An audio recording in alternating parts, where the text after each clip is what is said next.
Because I see people all over the fucking place. People? I see South America. I see fucking Korea, Australia.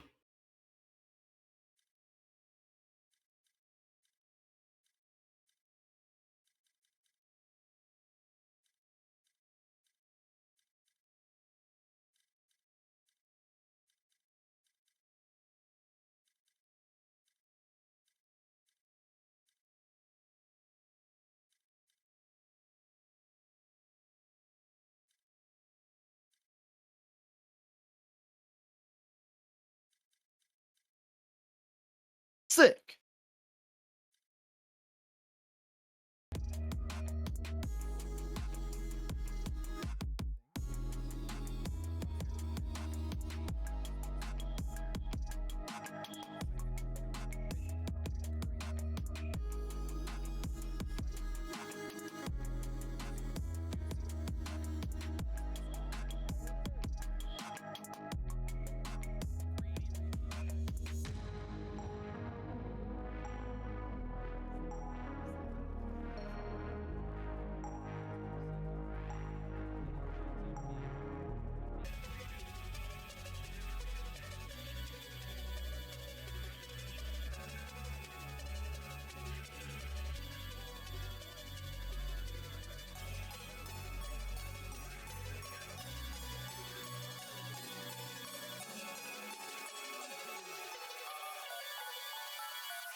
I'm looking forward to seeing how what four people can do with ISO posted up. Well, it all starts with whether or not anybody wants to check their corner, and I don't think they want to do that because ISOs are on 3, and well, that really just spells the entirety of the round. Power drone's gonna go down. They don't know Noodle's there. Noodle almost finding a kill. He does find. Oh my goodness! Noodle finds. Put it in the highlight reel. This situation now from LJ. There's a lot of ground to cover, not a lot of time, and 2 members of Penguin Polo Patrol to post up. And LJ getting cheeky with a nice peek, doesn't know where the last one is. Does he make the better of this? Oh my God, wow. What a dance around that smoke. And it's almost light work from LJ, and that just sets us apart by 1 mediocre round ahead. It seems like Demon saw one person and is deciding to continue to hold that angle. Whoa, that was a surprising shot to get onto Senti there, but then follows it up with a nice shot into Edgy. I mean, you'd never guess that that was a problem to go ahead with that Marshall. Not making out there. Zodi giving the better of the counterpart. Ooh, Jay! Galactical transition. That nice shot onto Uni. Gets another one onto Obi and the dash. And now Blazestorm. Do we get the dash in the sky? 1. Oh, we expect more. ace. Let's go. Oh, hey man! No, Jay. no, they're gonna go for it. Jay! Oh. Best crosshair placed with the pre-aim. This could be it, my friend. Illuminate in a 3v1.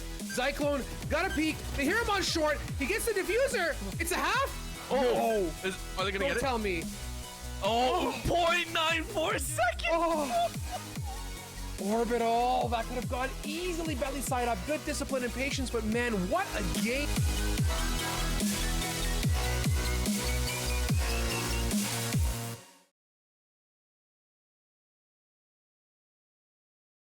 Welcome back, everybody, here to the Pit of Valor on a Wednesday night. Nonetheless, you know the drill. We are now in week number 87.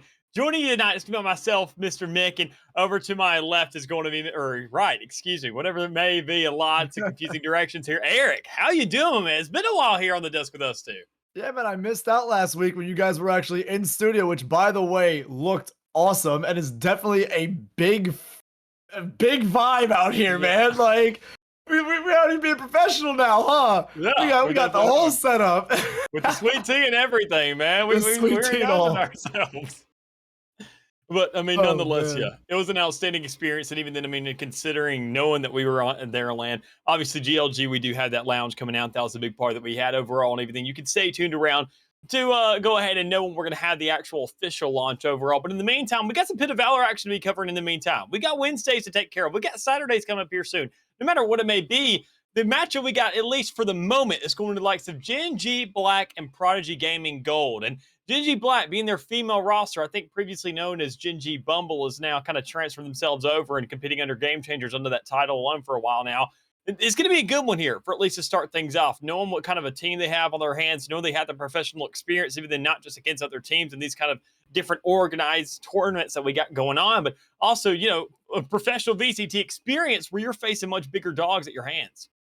Yeah, I mean, you got to think that being backed by a big organization like Gen G in general is got to be a huge plus in the idea of mentorship by, you know, the full roster that is actually competing in the much bigger tournaments. You know, you have your pros that are also always there to, you know, give you words, give you tips, tricks, ideas, whatnot, and as well as coaches at your availability. You know, you have tools to really succeed on a team like that. So I'm definitely excited to see what they can do out here in the you know, 87 POV. Yeah, and even then, the map that we're going to be going to in the meantime to look at what these teams have to provide for us. Me, Icebox. This is going to be Gen G's pick. Prodigy will start on the attacking side because that's what they opted for, knowing that's the exchange here in the BO1 when the 6 rounds we have here every single week on a Wednesday. But, I mean, with these two squads that we know what to provide, I mean, I'm looking forward to Icebox. And even more importantly, I'm looking forward to the changes. That's the biggest thing. They had to be mentioned eventually. We've kind of alluded to them over breaks and here and there on the caster desk at points and times. But, I mean, they weren't really ever in effect just yet. Now with them actually being in, we got to talk about not only Fade for a little bit, but more importantly, the Jet changes, because those are going to be more impactful right now. Fade isn't going to be in the rotation for about 2 weeks because people can't touch her competitively, because if they do, it's going to be a very one-sided affair because she's quite honestly just disgusting. I've been insta-locking her all day. I'm one of those scumbags who already knows where she is on my screen, and I can make sure to get there before anybody else. But, I mean, Jet, that's a character who people aren't trying to insta-lock anymore. Knowing that dash is now more of a delay. You got to go ahead and find that button press once, wait for things to kind of simmer down for a second, wait for the interaction to go off, and then you select because you're on a timer at that point, making her a lot less impactful on defense. And even then, not really allowing people to say, oh, man, you know what? I messed up. Let me just press this button and I'm all good. Yeah, man, that's gotta be a huge disadvantage. I don't want to say disadvantage now, but it's definitely a nerf in its own, obviously. For you to have to wait instead of having that instant interaction to be, you know, be able to get out to safety is gonna be a huge factor in trades now coming out of, you know, Jet players. Yeah, and even then, I mean, as myself as an initiator main, as a controller main, and every now and then kind of dousing myself, you know, dipping my toes in the likes of duelists and knowing that everybody likes to pick Jet. Sometimes you run into these rare games where you don't have an insta-locker, you don't have a duelist player, so I like to fill in there and kind of get a feel of Jet myself, knowing I don't get it 90% of the time. And I gotta say, man, she felt, as a guy who doesn't pick her all the time, she felt pretty terrible. I mean, that's kind of the easiest way to put it. But nonetheless, I feel like a lot of experienced players, who, I mean, I've been watching throughout the day through the public test server that we've seen over the course of these past couple of days since Grand Finals really hadn't had its conclusion on BCT. I mean, we're seeing them still have plenty of impact, plenty of success across the board with that agent. So we're going to see whether or not she's going to be brought out. We're going to see whether or not we see these teams kind of bringing something crazy here for Icebox. But at least right off the get-go, we're not going to see anything on the board at all. I'm expecting the Chamber. I'm expecting the Viper. I'm expecting maybe a Sage. But, I mean, everything else is still right off the get-go and possibly a complete wild card. Yeah, we're not going to see any picks just yet here. But realistically, I agree with you entirely. That Sage, I mean, the amount of things you can lock down with just a wall on this site, and more so to get on this site, on this map, I should say. Okay, we have 5 Yorus. We have 5 Yorus on the side of Gen G. We're playing replication? Yeah, Is that that's what it it is. Yep, we queued up replication. But as I was saying, Sage can lock down so many different areas, so many different spaces that, you know, kind of force a team to move in the way that they decide, or more so pigeonhole them into, you know, uncomfortable play. But we are going to see some players getting locked in here now. Instead of the 5 Yorus, we are going to see Genji Black lock in the Viper, Sova, Jet Chamber, and the Omen. And on the other side for Prodigy Gaming, we're going to have the Raze Chamber, Viper, Sova, and Sage. Coming out Sage, as you predicted, Viper, as I think you predicted. I mean, Chambers, come on, that is a staple now for teams. The amount of pick potential that he offers in early game first bloods is just, it's so detrimental to these teams at this point. I at least in my opinion, it just makes sense to just grab a chamber, you know, let him get that first pick out, rendezvous out, and play the game as follows. I mean, it's almost just give chamber pick, win rest of round. Yeah, and I gotta say, I like the setups at least across the board for both these squads and what they're trying to at least lay out for us. Seeing that Genji Black's going for this kind of double controller, you mentioned it earlier, the resources given to you, the kind of, players and advice and just overall resources at your disposal to help yourself grow as a 5-man squad, or at least female squad, is outstanding. I mean, knowing that Genji, they're playing this double controller, this is usually what we see in these higher levels of play, making sure that if you're in these kinds of situations, you have all this utility given to yourself, make sure to make the most of it. And Omen, quite honestly, is one of the best agents to do that with. Knowing that Viper will have that continuous effect throughout the round, you can constantly keep that wall up, or even then have a poison cloud somewhere and take it down, put it up whenever need be, and you have the Omen smoke, that dark shroud, to put it wherever you want, whenever you want, because the refresh time is so instantaneous that honestly you find yourself able to take complete control of the map, just as the name entails. But the double sentinels have to gonna come out eventually, and Prodigy Gaming is gonna have at least a couple good rounds here on this attacking side to really warrant the selection and make sure their defense looks that much better. Oof, and a quick push through this midsection. There's that Sage wall that I told you about, now locking out the mid as 3 already drop now on the side of Genji Black. 5-3 advantages. Ooh, Carly's gonna grab one back on Petite for herself. Beautifully played, but Saul taking out Lynn there. It's going to be a 1 versus 4. Carly with a ghost in a dream. Here's off to her right. I don't think she's going to turn for it. Doesn't check it. Doesn't believe that it's going to be a realistic push from the back. Is going to tap a few times, but Heist is going to close out the round there. Yeah, and it's only round 1 that you're worried about right now. So, Prodigy Gaming getting themselves, as I said, they need a couple rounds on the board. Starting in pretty strong here, getting the first and find themselves a force to back things up as well. It's going to be a good start for them to at least guarantee 2 onto the board. So long as Genji Black doesn't totally just turn this thing on its head and find a way to manage out this round and get a couple guns into their hands as well. But, I mean, knowing that even then, okay, I do want to go ahead and mention one thing. We're going to see a lot of butterfly knives today, bud. Let's go ahead and get used to that one. RGX bundle just released. Everybody loves it. Everybody's going to just play around for it, make sure to spend all that money. Even then, right there, another butterfly knife. It's going to be butterfly knives everywhere. Even I got it myself, so I can't really blame them. But, I mean, knowing that this force can be coming out right now, knowing that Prodigy Gaming on this attacking side, I feel like Icebox, one of those maps that really favors the attacking side, quite honestly. With how open the back is towards the defender spawn, knowing how easy it is to really transfer yourself through the map and make this transition from one side to the other, or even then take control of mid, as we saw Prodigy Gaming do in that first round. It's going to be really interesting to see what they can do off of this, especially with that double sentinel. They get any kind of control on the side. Their post plant is going to be so easy for them to really lay out and make sure to have the success on. Yeah, and as we're going to toss out this little bomb buddy to clear out behind yellow, there's no one going to be there, of course. But Sage Wall is going to go down. We're going to see the plant on that corner come out by Heist. And once again, as I said before, this Sage Wall gives so much opportunity on this site just to do so many different things in terms of offense and defense. Skyquackers, though, going to find one mid. Turn this into a 4 versus 5 as... Hello? And number 2 comes out, turning into a 5v3 as... Ooh, the rendezvous comes out to keep him out of danger. Very well played by him. He's going to go ahead and now get a little bit of backup here.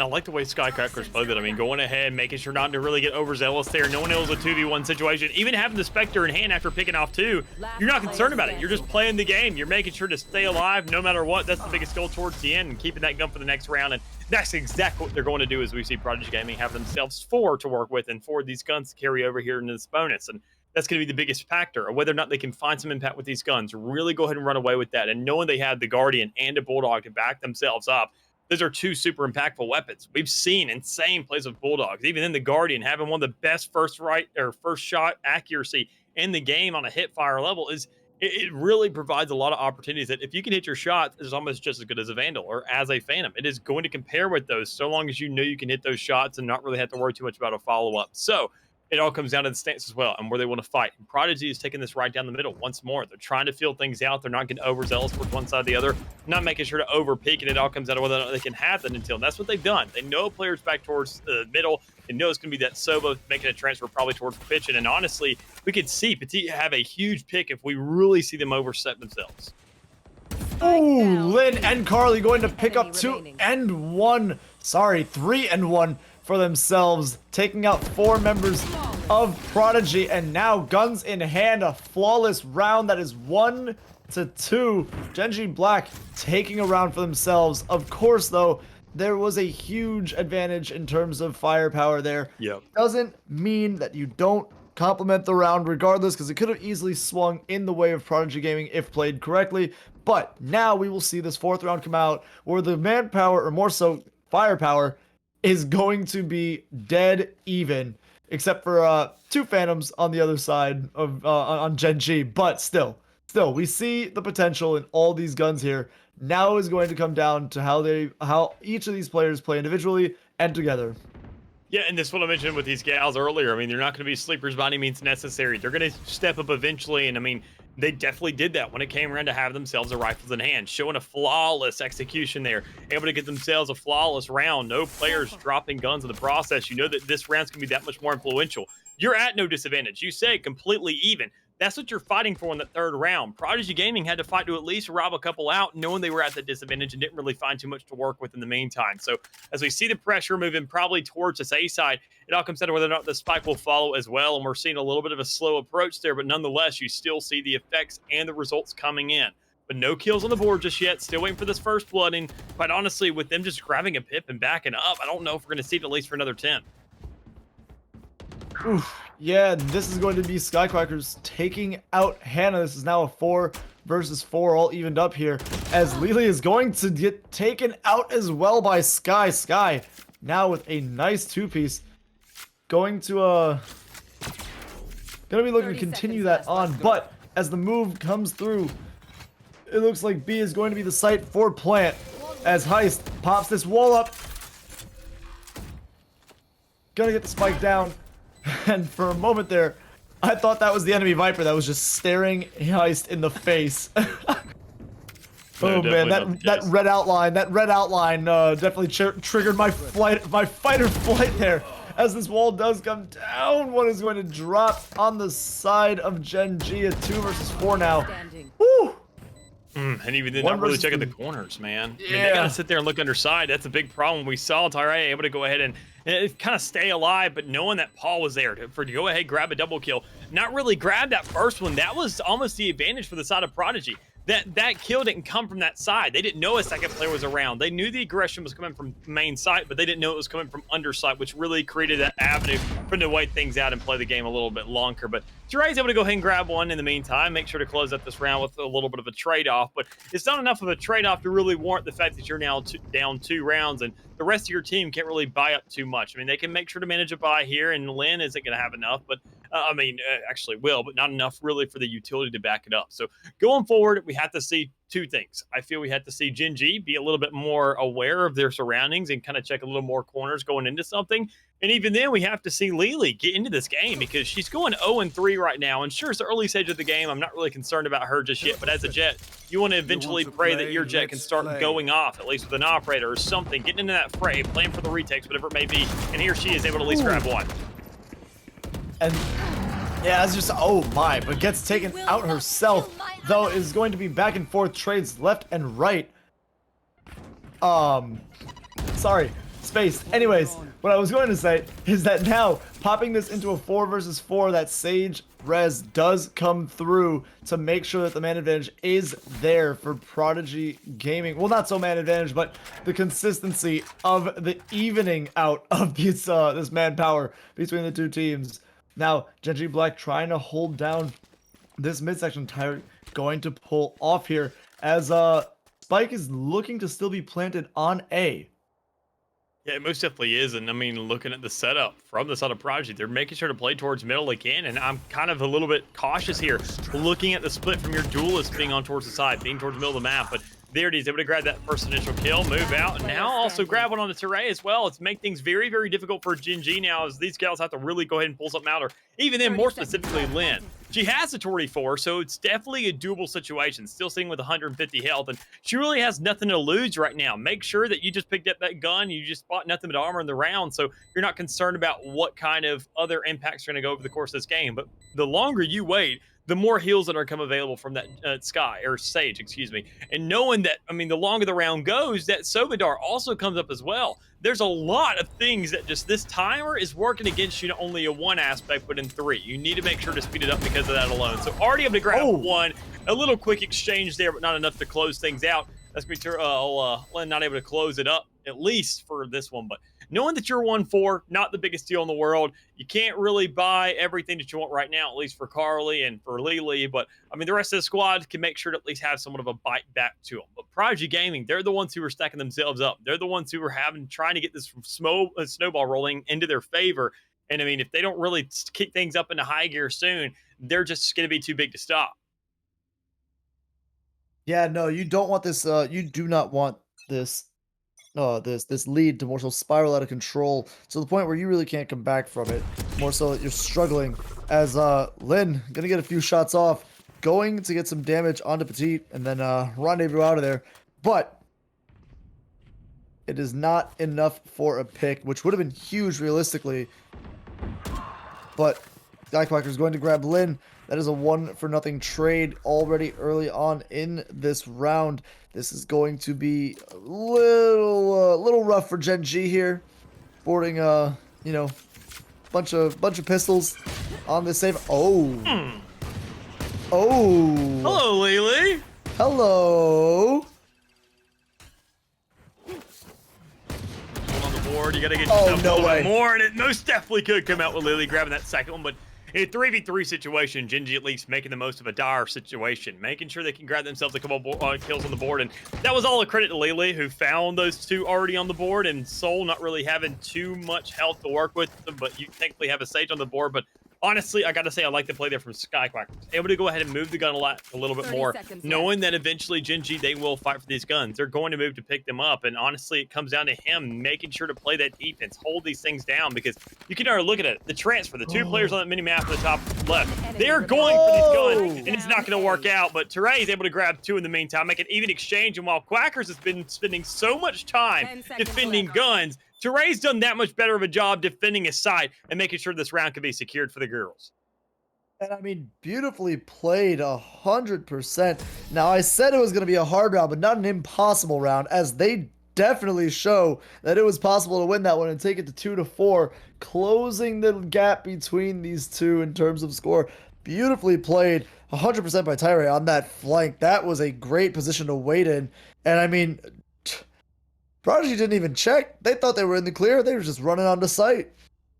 Yeah, and that's going to be a big problem here. I mean, these two teams, I got to say, they've been playing pretty quiet against each other. I mean, it hasn't been huge strands of kills put together just yet. Nobody's really going off and showing up here. I mean, Quackers has definitely done that every here and there, but hasn't been consistent with it. I mean, it's been about 2 kills every single round. You divvy that up and you find yourself through 4 rounds that are on the board. But knowing that so far that you've only grabbed yourself enough for those 4, I mean, the game isn't really speeding up for your favor just yet. This gives more time for Gen.G to get into this game. We can already see it. Sitting at a 2-4 lineup, it's not the biggest thing in the world, but with Quackers get one on to more specifically Lily, she can't have that blade sword to work with anymore. Teray's able to grab one as well and make sure to have that impact with the judge in hand and possibly get another one, as even then the shots are coming out, but not the damage for a kill just yet. And it all comes down to Hannah, who's looking to get some eyes on players, but can't really find the kills to back things up. And with Lynn coming around onto the edge, coming towards the back of sight, a little bit of a double swing on the board now, but not any kills to back it up. Oof. With both these players really low and on this back end, they're going to get found out. As yep, Lynn's gonna get sought out by that recon bolt. Sorry, and yeah, I think Gen G Black just saves what they have here. Just back off. It's already a lost round. There's no need to force anything. Any exit frags that you can get, sure, get them. But for the most part, keep the op. That's a lot of money that you invested. Yeah. And knowing that you're also in this deficit, I can't blame Lynn for going for a play like this. Make sure to just play slow and steady, move towards the opposite side of the map, know that nobody's going to be there and they're going to be full stacking sides, a 2v4 situation. You could have grabbed some exit frags probably, but I mean, Prodigy Gaming was giving the girls that respect they needed. Just saying, let's play back, let's play on site, let's stack on top of it, not give them too much. And quite honestly, that's not really what they needed. But instead, the timeout, as a result, coming out here for Gen G, making the call, saying, let's slow down the game. Let's start talking things out. Let's see what we can do. And on a somewhat of a budget buy round, nonetheless, for a couple of these players. But for two of them, they at least have these guns. And they have to make sure how they can have the huge impact to fall things up, make things look good for themselves, and make this game look that much more feasible. Right, and hopefully with this timeout, they can really pull back what they've been, kind of lacking on. More so, I mean, realistically, they're not getting the first picks with their chamber to really utilize everything that he has to offer. But Yep. it's not to say that you can't reposition your chamber and start getting those picks, to really open up, or more so shut down the attack of the other team. But that's really all I've been noticing in a sense of what's really, going wrong, aside from a few positioning issues. Anyways, I think this is still very doable for Gen G Black. Yeah, it most definitely is. It just takes him to have a little bit of oomph, to have that X factor, and honestly, they're going to be forcing out for it as well, trying to get the rest of this money off the board, making sure they spend every last penny that's at their disposal, and knowing that they have too much to lose, and two of those players saving in the last one, they're going to make this worth it. So one more round on the board for themselves, and one more kill to work with for Lynn as well, as we see that opening come out for him. And the Sova dart changes, the Sova changes. We didn't even discuss that. Sova isn't nearly as strong as what he's used to be, so that's also going to be a huge impact, knowing what the kind of pick rate he has on Icebox more specifically, and whether or not he can have that same impact that we've known for him to have over the longest time ever since the conception of this game. But Lynn having an impact nonetheless, able to grab a second kill onto the board now, making sure that this push now goes from a 5v5 to a 3v5 with not only your Sage off the board, but your Sova as well. So all intel, not even a consideration anymore, just comes out of hoping that your Rays can make sure these exchanges are looking that much better for your side. Oof. It's like between a rock and a hard place. That was not fun at all to watch, but Spike does go down now, a 3 versus 2 in favor of Gen G Black. Going to have to run into this giant Viper's pit. Not going to be a fun one. Hard stomping in as Petite is on the back, is going to get one. Misses the second, gets tagged up, gets put down. And now a 1 versus 2 as Soul is sitting in the back here, lying in wait. He's going to get popped, and that is going to be the defuse. Beautifully played. Even then, good enough to keep themselves alive here for another round. Gen G Black getting on the board, surviving that snake bite. At least one of them did, but no, Lily sadly going down in the process. But that's not only a round one, that's a gun pick back up. That's the operator right back into this, and Lynn going right back into her hands. So knowing that, I mean, Gen G, they've won themselves a couple more rounds. They're keeping this game close enough for them to make it look like it's doable, and knowing that the worst case situation, they keep on trading out like this, it could be a 7-5 on the rear end of it. But it comes down to what at their disposal that they can't really buy. That's the biggest thing. These ultimates that they're working with. Hannah on it from the shrouds, able to go ahead and move anywhere on the map, really have the element of surprise. Even then, I mean, looking at Carly with that Hunter's Fury, could make some massive plays anywhere, and even then either deny a plant or make sure to have some kind of a coverage for her teammates when they're looking and going for the defuse. It all comes down to whether or not they can really make that impact and make sure it's worthwhile in the meantime. But Teray with this Spectre out, trying to hold down this B side by her lonesome, but even then she's got Lily towards the back as well, so that could be a huge factor there. But if it just comes out at the wrong time, instead Project Gaming able to swing and find themselves too. Yeah, that is a very rough start now for Gen G Black, as Hannah's gonna have someone right underneath her, not even know it. Oh man, it's so hard being able to see through these walls when they can't. but that's the fun of it for them, I guess, right? So Spike is going to go down as this Hunter's Fury is going to almost find Sky. Ooh, is going to find him on the last shot. Not going to be enough to kill him though, just do enough damage as yeah, Lin goes down, but it's okay because there's a trade that comes through to make sure that this is now a 2-1 versus 3 as Sky almost finds that shot. Oh! Gets taken out by Carly though. Carly has to play quickly. Is going to. Oh! Wait a second. And Carly, I mean, she's making this entire situation not look nearly as grim as what it was. I mean, knowing that the player's going to swing on her, it's going to be petite, and it's going to be a kill as well onto the board. Or, I mean, knowing that round went from a 1v3, and Carly just managed all the shots to make it a 1v1 situation. That was impressive enough in its own. But, I mean, when you can't get that defuse off, when you know the rounds exchange back and forth, now sitting at 6-3 on the scoreline for the likes of Project Game being the lead, you know that going forward now, there has to be a little bit more. We saw Lynn get that pick or at least die off a little bit too soon in that fight plan for the retake. And it's very, very difficult for an operator to play for retake. If you don't win that 50-50, if you don't have players engaging you off the get-go, you can't find those initial shots and picks, what we saw on that A site last time. It makes your job extremely hard to really bounce back from. But talking about Gen G, they got to bounce back in the scoreline as well. They really got to step up here. They got to make sure to find something, at least a couple of these kills, pick up some guns, rob them out of these Project Gaming players' hands. We saw that try to come out on that A push right there, playing the aggressor on the defense, but just not going to work out. Instead, Lynn towards the back, trying to see if she can finesse it herself to go with the headhunter, but no heads are going to be coming into her line of sight just yet. But there it is, Hannah opening things up with the Sheriff, looking for a couple more as we see the exchange go towards this B site, and the retake is now going to be coming out. Do we see McGee hiding in spawn looking for picks? This is an interesting little trick right here.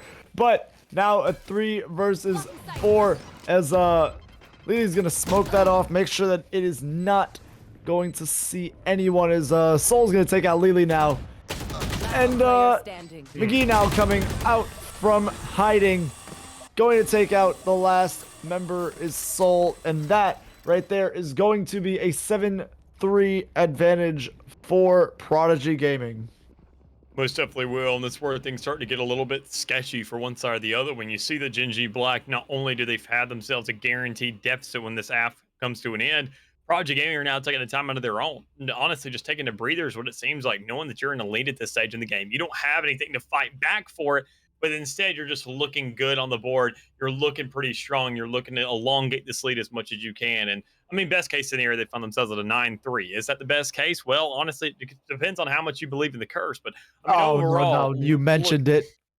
Hey, we got to consider it at some stage or another. But knowing that this timeout's going to be coming through, honestly, this gives Gen G more of a time for these next couple of rounds to say, what can we do here? This is giving them that time. This is honestly a bad play out of Project Gaming, I believe, if you give these gals more opportunities to talk to their coach, talk to their resources, figure out what they got to deal with, and see if they can bounce back with what they've been handed. And honestly, I think with this being a bye round coming up, they're going to have plenty to work with. And if their default is a little bit more, I would say, stationary rather than aggressive, what we've seen thus far, they could really work with something. Because notice how Project Gaming, they're pushed on to A. They have to wait a long time before going into someone. And Lynn is there for the setup. She initially grabs a couple kills on the get-go, or at least every here and there, and it makes the round that much more difficult.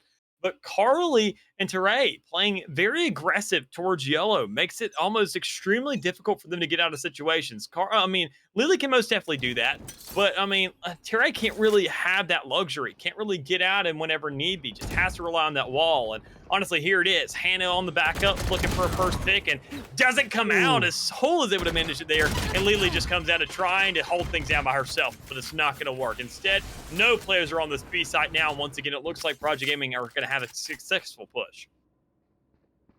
Yeah, I mean, Carly now holding this kitchen area is going to be the only one on this B site until the rest of her team arrives, as shots are going to be put through this smoke wall by Terry, but it's not going to find anyone. So now this push up onto B site from the rest of the Gen G Black team is going to have to be very well executed, but that right there is already going to be a flaw in the execution. But this is 2 coming out in trade. 3 have to now drop for Carly to be able to defuse this spike, as it is going to not be the case.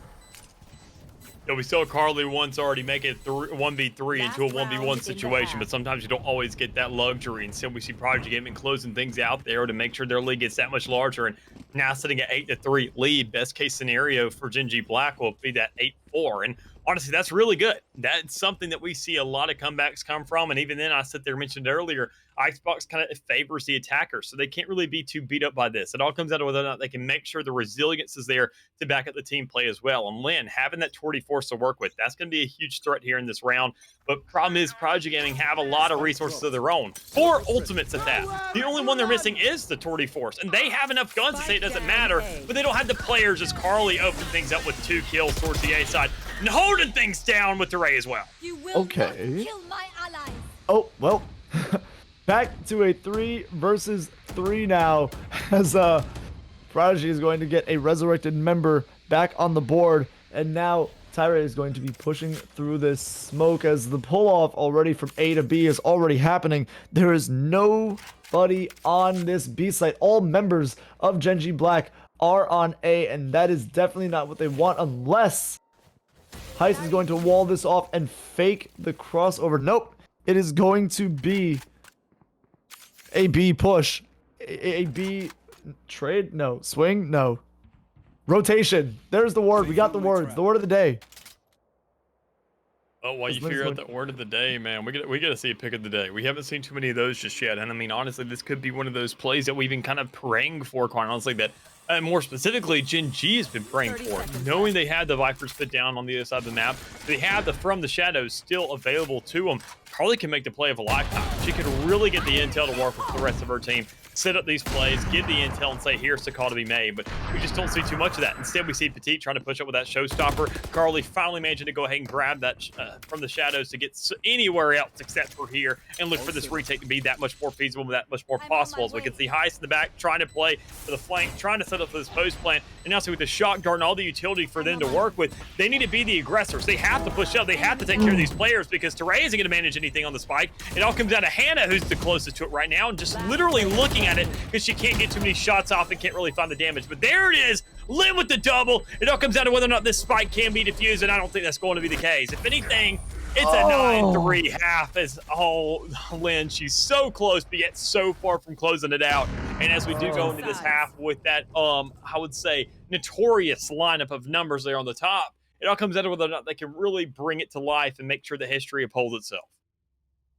Yeah, this is it now. This is basically a reset on the momentum potentially for Prodigy. They could easily be stopped here and have 2 rounds go in the favor of Gen G Black and let that be exactly what they need to, you know, kind of mount this comeback and start getting rounds for themselves. Or we could very easily see Prodigy Gaming take these first 2 rounds for themselves and put themselves in a contention for, you know, potential game closeout here in this first round. Yeah, and that's kind of the biggest issue is knowing that it's now in the first round, that we're seeing not really a stomp out, but we're seeing a 9-3 lineup. We're expecting a little closer games. We're really hyping up Gen G here coming in this matchup. We didn't have too much to really work with off of Prodigy Gaming because we don't have any prior VODs or real statistics for them to work with. So knowing that going forward, knowing that right now they really have to step things up, knowing that it's sitting at 9-3, they have almost the kind of influence. They have the mentality of saying, this is doable. This is our best setup if we're going to be in a deficit right now. So we have to bounce back from it with massive aggression and a huge retaliation to answer with it. So Lynn being a little bit tagged up, can't really do too much in the meantime with only 22 health at her disposal, but she has enough where she could get across a gap. And even then, have that coverage from Lily to find that kill towards middle, make sure that the transaction and the transition towards this B site could be that much more seamless. But with the setup, the Viper being already on that side, the trademark being on the top, and the rest of the players trying to look for a get-go, this default could really play to their advantage so long as they just find this kill. And there it is, Lynn with another one, making things look that much more easy. Yeah, and I mean, now Prodigy with the disadvantage in terms of teammates that are alive. Petite is going to rotate over here, toss the satchel. Not gonna be enough, but Sol now as well, stuck behind a smoke and a wall, but this is going to be the push now for the retake as these angles being held right now by Gen G Black are really good. So I don't know if it's going to be that easy. Oh, wait a second, Petite popping one. going to get popped themselves, and that will be Genji Black taking a round for themselves. Let's see if they can start posting off of this momentum. Yeah, they most definitely have to. I mean, all things considered, they get themselves a first round. That's where all dreams really come back and come to fruition. If they can grab that first kill, follow things up, find themselves these forceful rounds, and even then find a follow-up, knowing they can rob a couple of these guns out and really turn things on their head. And you can already see Lynn trying to work for that, forcing out the Bulldog, a little bit more firepower to back themselves up, a rifle even more exclusively, knowing it's going to match the likes of these Phantoms and Vandals once they get brought into the game. But the Spectres are a little bit more concerning, knowing that they're not going to have nearly as much of an impact. And Lily, with a spot that I've never really seen before, kind of an angle towards the back, still being towards back ramp, but not too much of an impact or head to be seen just yet in the meantime. But there's Teray with one, the opening shots, the opening kill as well, and even then, a little bit of an introduction and a curtain call towards A side if they do want to find it. But problem is that kill came towards Spawn, came towards B. This doesn't make an impact. This doesn't make their job that much any easier to get onto this A site. So that's what they're looking for. If anybody will overpeak themselves, anybody will show their heads in the meantime, and there it is. So with another one, Teray grabbing that as well. Oh, well, this guy kind of grabbing a big catch there, going to get out, and Toxins going up. now I mean 2 versus 4 in favor of Genji. It's going to be a hard retake, honestly, for Prodigy. Yeah, it most definitely will. I mean, looking at a 2v4 situation, this makes things very, very difficult, knowing for that even then the setup that we can see from the likes of Genji Black, they're making this very difficult for him. I mean, his Lin already makes sure to get one kill on the board, and I see the live and well, but not even relatively close to the spike. He's going to have to die to the spike. That's kind of a guarantee. Otherwise, you lose money in the meantime, or at least die to a player. And when it's Lynn, that makes your job that much more difficult, knowing that she's going to be the player that has these ultimate ticks to work with over the course of this game. And she's the last player you want to give these kills over to. Because think about it. If we see Genji Black have themselves a budget round, or a round where nobody can buy, or somebody has to switch over a gun for someone else, Lynn will take those hits. Wynn will take the hit on that economy. She will say, let me go ahead, pop my ultimate. I have a free gun much better than the ones that we can buy, and literally for free, and we can still have ourselves an even round to work with. So why don't you just give me the right setups, give me the right angles to work with, and I can also find myself some little bit of an off angle on the attacking side and find an easy pick if they do want to swing for this intel. But in the meantime, it comes down to whether or not they can really have some results here in this third round, because as we mentioned, this is the aforementioned bonus round, the retaliation round for Prodigy Gaming, and they definitely retaliate as we can see Quacker's already opening up a 1. Oh no. Oh no. What a beautiful pick with just a few pixels of the top of a head. This guy gets a huge one as Lynn trades back one for herself. Beautifully done. Going to hit the rendezvous, going to look for this rotation after getting that pick to go pick up the spike and move potentially through mid. Oh, Lynn almost getting picked off, but also at the same time almost having that pick. Very close on that one for sure. Yeah, most definitely. And even then making the round that much more close is getting an even exchange, making it a 4v4. I mean, this is looking that much more feasible, knowing that the majority of the Genji gals, they're working with sheriffs right now. So, I mean, they're going up against rifles, and they barely had the firepower to even get themselves an SMG in the meantime as Quackers even grabs the second kill. This guy alone is the one who's holding down rounds, but Lily is always the one to somehow answer with a 2-piece and make sure the game stays even at every single corner you turn. But as she goes ahead and falls to the likes of Petite, it just comes down to Carly all by her lonesome, and she gets flushed out by the nade, shut down by Quackers, and a 10th round comes out now for Prodigy Gaming, but not in an easy means at all. I mean, they lost 3 players in the meantime, and I always say, I mean, you're kind of accustomed to losing these rounds, but at what cost? Can you make sure to go down fighting? And Genji definitely did that, making sure that they take 3 players down. They have themselves plenty to work with, and even then they'll have an overwhelming amount of majority of players to play with these guns in this time. I mean, sure, you're taking a hit to econ. You know that things aren't going to look too well, but honestly, Prodigy Gaming still have something up their sleeve, because look at the judges coming out.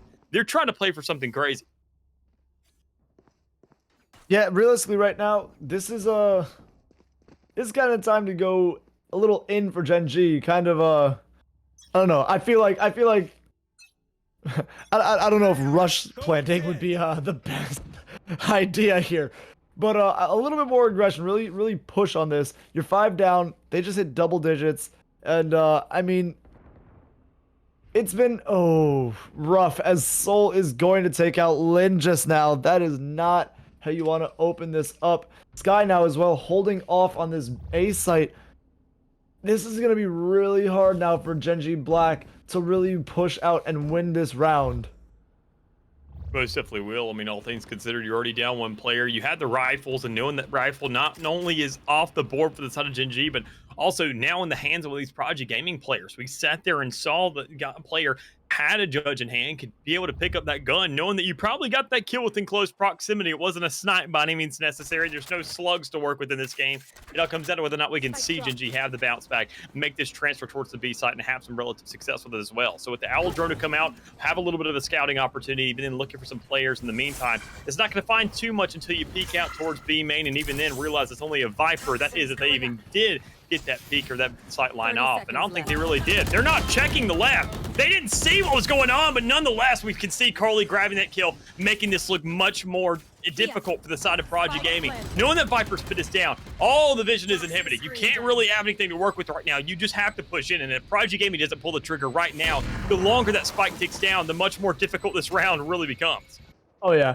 And I mean, really great positions. If you look here on the side of Genji, but Heist is going to get a good pick as all the members that are left on Genji Black are going to get dropped. Prodigy now increasing their current score to 11-5. This is a 2-round game potentially for Prodigy, or we can see a huge comeback mounted by Genji Black. We can't count anyone out just yet. Yeah, most definitely can. I mean, that's the biggest thing. We can't count anybody out. We got to make sure a bounce back is really going to be feasible here for one side or the other, and more likely for Genji right now. It all comes down to whether or not we've seen Lily go ahead and have her moments here, her spotlights to work with on occasions, but it's where she's praying her team can really work off of her impact. Make sure that Bladestorm can come in with the swift destruction of the side of Project Gaming, at least grab 2 kills in the meantime, get these guns to pick up for the rest of her teammates and make this round look that much more doable. And you can already see it being brought out. Looking for some picks towards B main, but nobody's be lingering in the area. Problem is, Quackers, the main fragger for the side of Project Gaming, so he's lurking around the B side. That's going to be one of their first roadblocks to come into, and knowing it's going to be the biggest as well. If they find themselves success in that area, it's all downhill from there, and it makes their job that much easier. Yeah, and as you hear shots ringing out from A site, nothing entirely happening, nothing getting picked off, no one getting lit up. But as I say that, Lin is going to take a few bullets to the chest. Not going to be enough to take her down though. But Sky, of course, that member that we have seen multiple times, you know, get the first bloods, get the first picks, and, you know, really open up the map for his team, is holding here where 3 members previously were. Now the rotation off to A site. This is definitely where they want to be to avoid Sky in total. Yeah, and honestly, I can't blame them. When you know that operator, when you know that player, when you see those shots, you hear that TP, know that the trademarks are there, you're kind of scared. You know that it's like almost a villain setting up their entire headquarters. And honestly, whether or not you see the headquarters on one side or the other, you're going to find yourself a main antagonist, and it's going to be Petite this time around. With the showstopper still in hand, not really being popped just yet, but still finding an impact kill nonetheless. You make sure the spike has already gone down. You're not too stressed about that. You make sure to find the re-entry, get onto site, and manage to kill there onto Lily, making sure that Bladestorm doesn't have too much of an impact in the game anymore. But there's Lin with one, there's Carly with another, Hannah with the follow-up, and it's now sitting in a 2v2 scenario as Project Gaming is looking to get this defuse off, but nobody's there for the answer. The wall is up, and the defuse goes down as we see Project Gaming closing things out and get themselves to a match point. Oh no! And then they're going to drop the last 2 members to take the guns out of their hands. That is not what they wanted.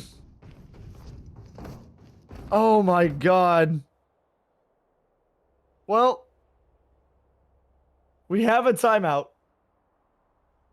It is 12-5. This is it. This is going to be potentially the last round in the game.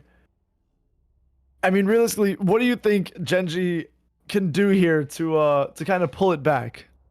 Well, honestly, I haven't gotten to see too much of them just yet. I mean, looking at the rounds where they have the rifles, where they have full utility, I'm seeing setups. I'm seeing them trying to conjure something together, but it's more just instead of conjuring something together, they're just kind of wishing them on a star. They're trying to make sure that something lays out for them, that the teammates or at least the opposition are in favorable positions for them to make a move on the site.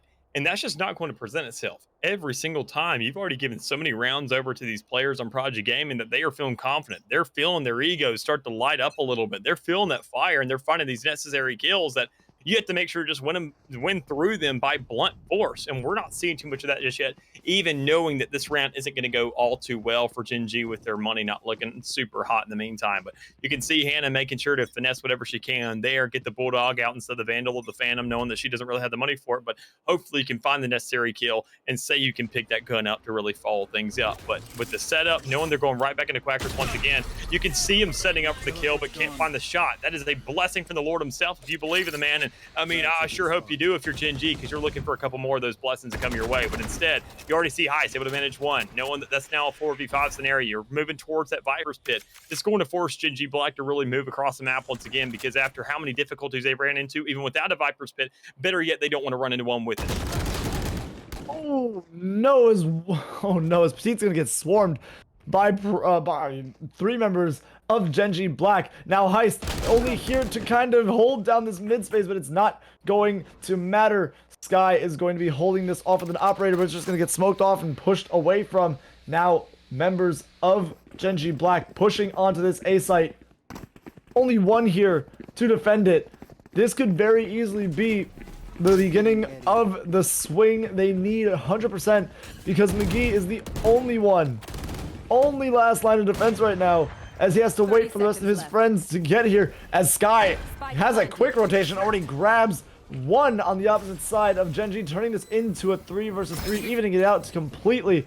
And now you have all members of Prodigy here, as one more is going to get taken out. Lily doing her best to make sure she keeps her team in this game. I would not peek that if I were them. Oh, Tsire beautifully getting McGee, and that is going to be a 6th round in favor of Gen G Black. They are not done yet. Most definitely aren't, making this game go on a little bit longer now, and they have to find themselves to do this time and time and time again. And I'm not going to say that 6 times in a row, but that's what it's going to take for them to get to the stage where they can get to this overtime and find themselves sort of a comeback. They've lost the luxury of winning the game outright. They're going to have to win those extra 2 rounds consecutively to find themselves at least a success here in this first round. And honestly, this could be the time for them to at least bounce back for one more, knowing this round is going to be very, very feasible for them. I mean, the only 2 ultimates you have to work with, and you don't have a showstopper, you don't have the Tour de Force for Quackers, you have nothing but a Resurrection, a Hunter's Fury for the side of Project Gaming. Meanwhile, Gen G have full guns and full arsenals to work with right now, and you can already see the aggression coming out, the ego, the chows coming out from Lily, trying to get at least some kill under the board thus far. So as we do see the dash going ahead, dwindling down a little bit, that's what I like about this change, is how you're kind of put on a timer, that almost duelist.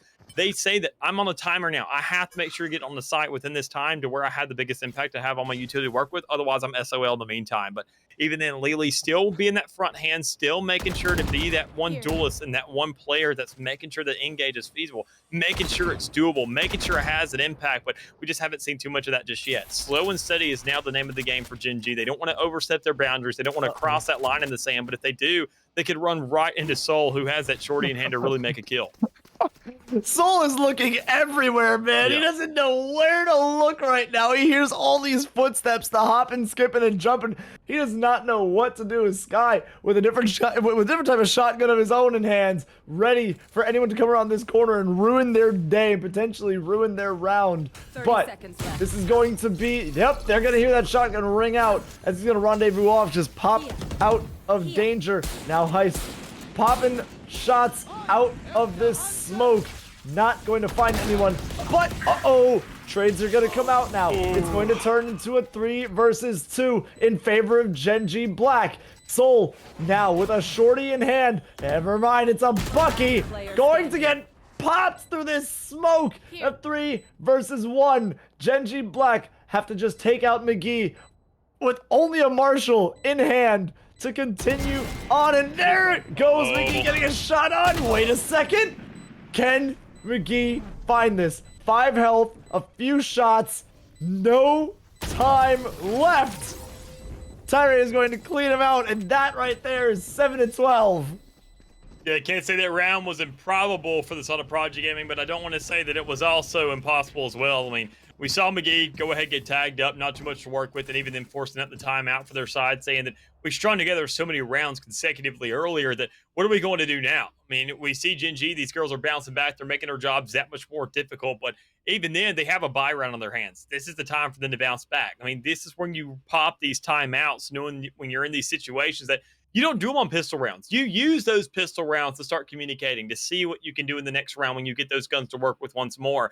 And when you don't make sure that plan comes to life, or if you still don't have an idea of what to really bring to life there, that's when you take the time out to say, let's get ourselves an extra minute and see if we can still come up with something. And if we don't, well, thankfully we have ourselves a 5-round cushion to work with in the meantime. So honestly, I don't see too much really going south of the side of Project Gaming. It just comes down to whether or not they're ready for the kills once again, because Quackers hasn't been finding those impact frags, what we saw earlier, kind of moving on that operator that, quite honestly, I think he would be much better on that Vandal or on a Phantom, getting in the fray, able to find these kills, make sure that combat is that much more hectic, and honestly discombobulating for the side of Gen G as they try to find themselves solutions, knowing that they're barely managing them as it stands right now. So honestly, chaos is the name of the game. Throw more into the mix, and they're going to go ahead and probably fold under the pressure.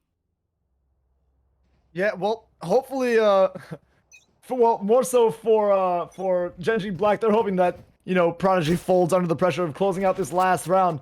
But right now, it is going to be multiple, well, not obviously multiple, but it's going to be much better guns in hand for the side of Prodigy, as one kill is going to come out. Petite grabbing the first blood there, perfectly done, but Hannah is going to grab one back in favor of her side. Now 4 versus 4. Now I think Gen G is going to Your duty is not oof. Gen G is going to struggle a little bit now, having that 5 versus 4 disadvantage again. They're going, well, maybe not struggle, but they're going to have to again pop the one more member to even it out, and then work through basically what was a 5 versus 6 that's coming to this round. But no movements yet. We are seeing a lot of patience coming out Sky, just laying in wait, as there is a member right next to him that is not going to potentially be in favor of Tyrate. Check your left. Tyrate going to pull off and I think grab this spike and rotate, as Lily is going to turn that 4v4 back into an even matchup for these two teams.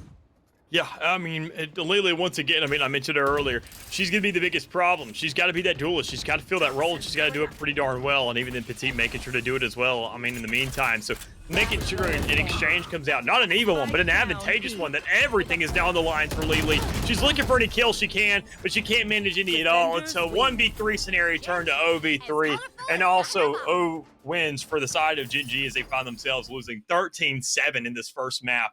I mean, a good showing from them nonetheless. They found themselves rounds. They really made sure to fight towards the end. They showed they could get themselves some relevancy here and there. But, I mean, just it's not consistent enough to show that they can really have that outstanding look that we were expecting from them earlier in the game. So, I mean, sure, Project Gaming, they looked good. They looked great even. And, I mean, they fell off a tiny bit towards the end. But I mentioned it on so many bases that they have to find consistency. That's a big problem here with these players in Valor, that honestly, so long as you can cash in on it early, you can at least manage something late.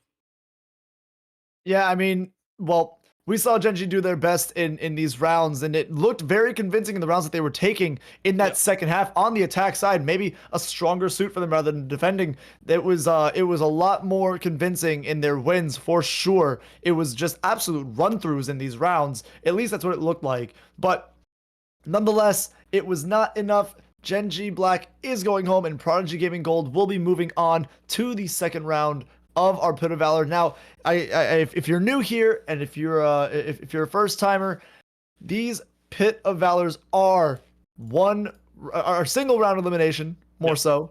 So if you win, you move on. If you lose, good night. We'll see you next week. But that's the fun of it, right? You gotta. That's what makes it so you have to bring your A game every single time. You don't get a second chance here.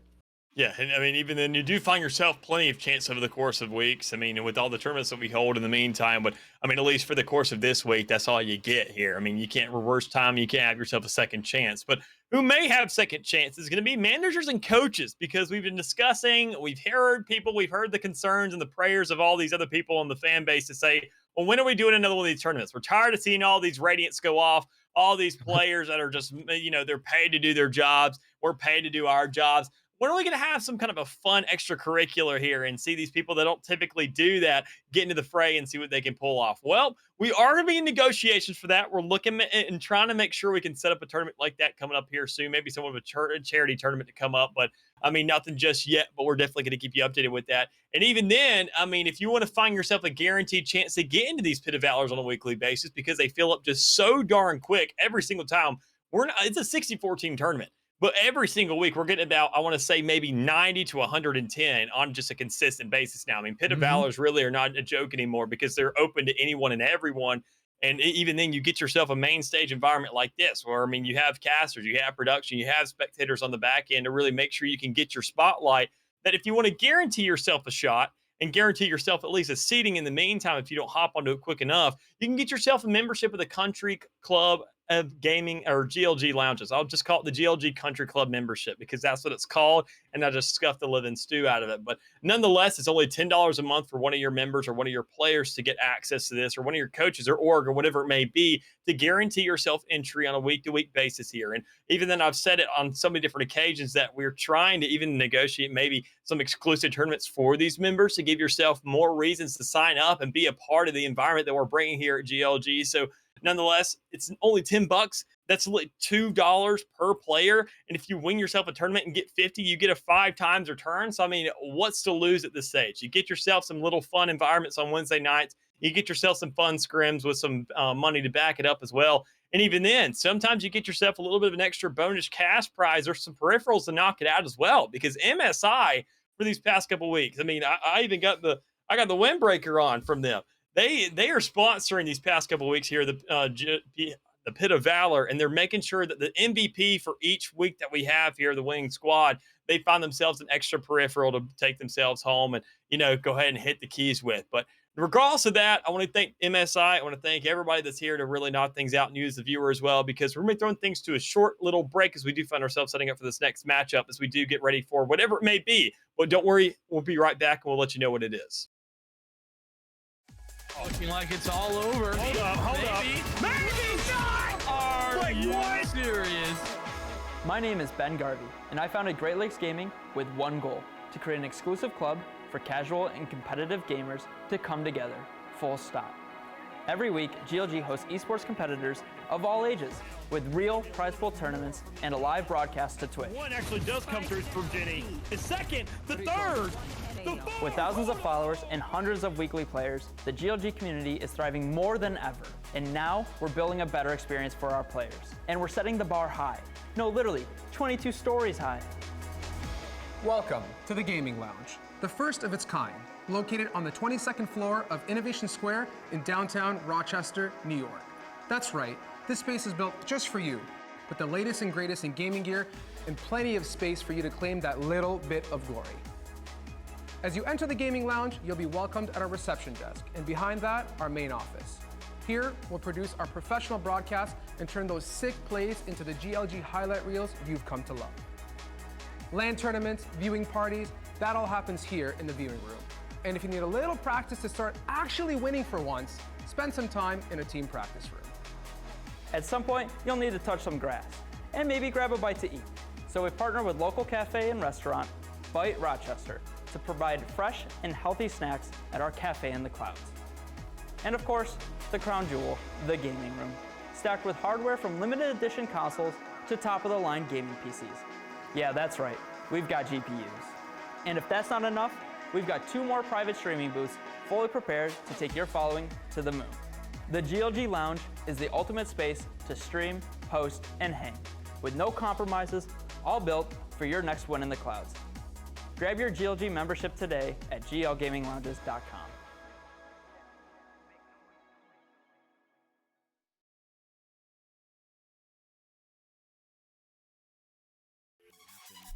That's what we're seeing here. to make their way through market. They have an opening. Moeda split attention here. The sonar dart on the inside. Moeda's going to get tagged, but nobody checks it. Moeda finds two. The gravity well holds him still. The third one. Oh no, Moeda. But a runaway as well. It's three the other way from the jet on the other side. Nobody can tame these duelists. Tell you who can. The name's Poster. To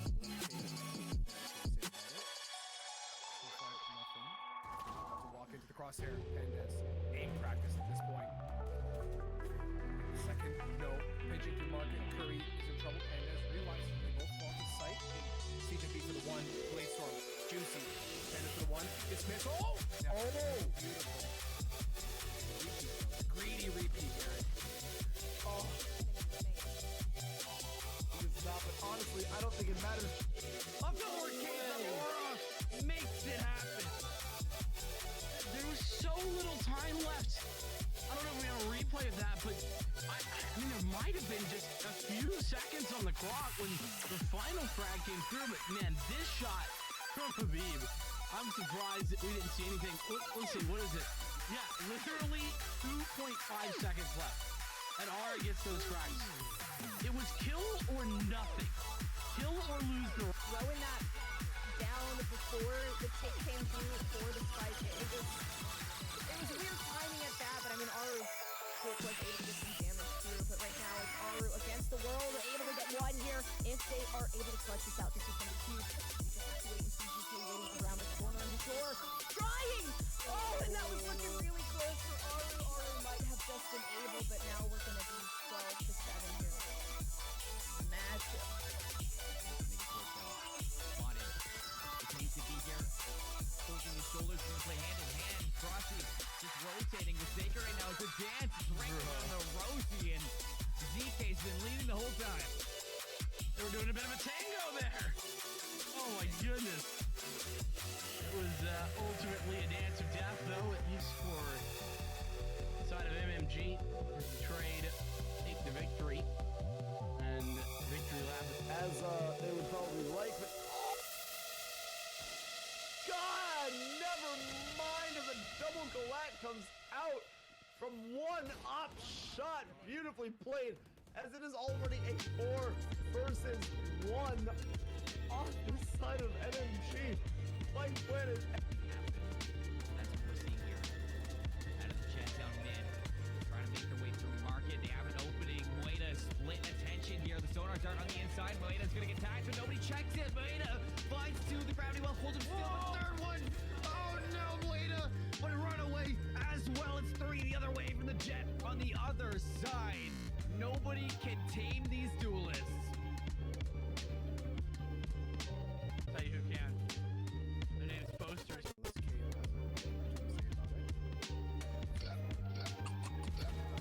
Crosshair, and as aim practice at this point. Second, no. Pitching through market, Curry is in trouble. Pandas realizes they both fall to sight. CJB for the one, Blade Storm, Juicy. Pandas for the one, dismiss. Oh! That's beautiful. The repeat. The greedy repeat, Gary. Oh. It's not, but honestly, I don't think it matters. Oh no, Arcade Aurora makes it happen. There was so little time left. I don't know if we have a replay of that, but I mean, there might have been just a few seconds on the clock when the final frag came through, but man, this shot from Habib, I'm surprised that we didn't see anything. Let's see, what is it? Yeah, literally 2.5 seconds left. And Ara gets those frags. It was kill or nothing. Kill or lose the... Throwing that down before the tick came through for the spike. It was weird timing at that, but I mean, Aru was able to get some damage through. But right now, it's Aru against the world, able to get one here. If they are able to clutch this out, this is going to be huge. Just have to wait and see ZK waiting around the corner on the shore. Trying! Oh, and that was looking really close for Aru. Aru might have just been able, but now we're going to be 12 to 7 here. Matchup. To be here, holding his shoulders, we play hand in hand. Frosty just rotating with Saker right now. It's a dance. It's ringing around the Rosie, and ZK's been leading the whole time. They were doing a bit of a tango there. Oh Oh my goodness. It was ultimately a dance of death, though, at least for the side of MMG. Who's betrayed, take the victory.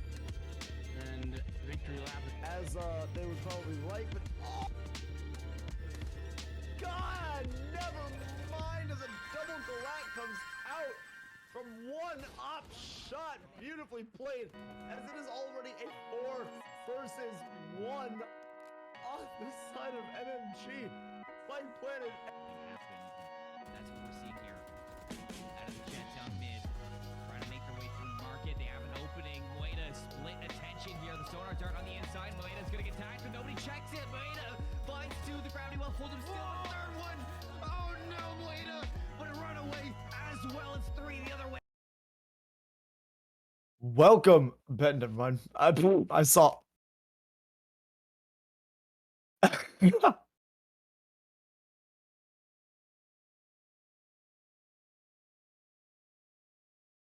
I think we're back. That's what we're seeing here. Out of the jet down mid, trying to make their way through market. They have an opening. Moeda split attention here. The sonar dart on the inside. Moeda's gonna get tagged, but nobody checks it. Moeda finds 2. The gravity well holds him still. A third one. Oh no, Moeda would have run away as well as 3 the other way from the jet on the other side. Nobody can tame these duelists. Tell you who can. Their name's Posters.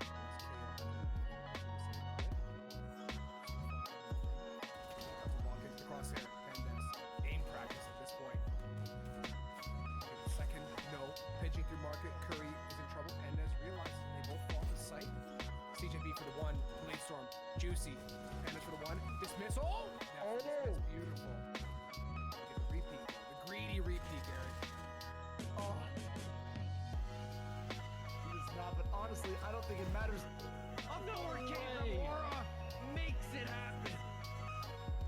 There was so little time left.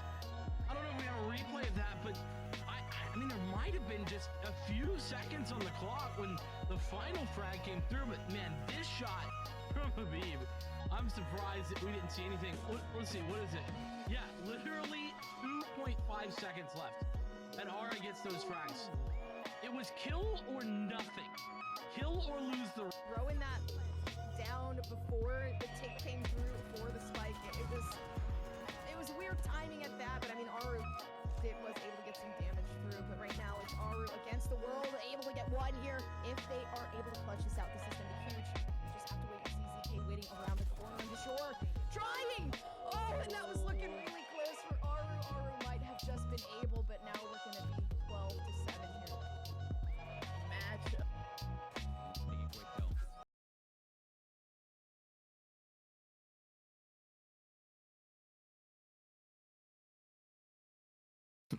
Welcome back, everybody. Sorry, I was muted. My name is Eric, and with me, the only man that I trust not to hit me in the head with a trash can on a Tuesday, Mick. Welcome back. We are going to be getting into our second round of this 87th Pit of Valor between 2 brand new teams, IS5 and TM, because I cannot remember the names, Team Mystic and Iron 5 Stack.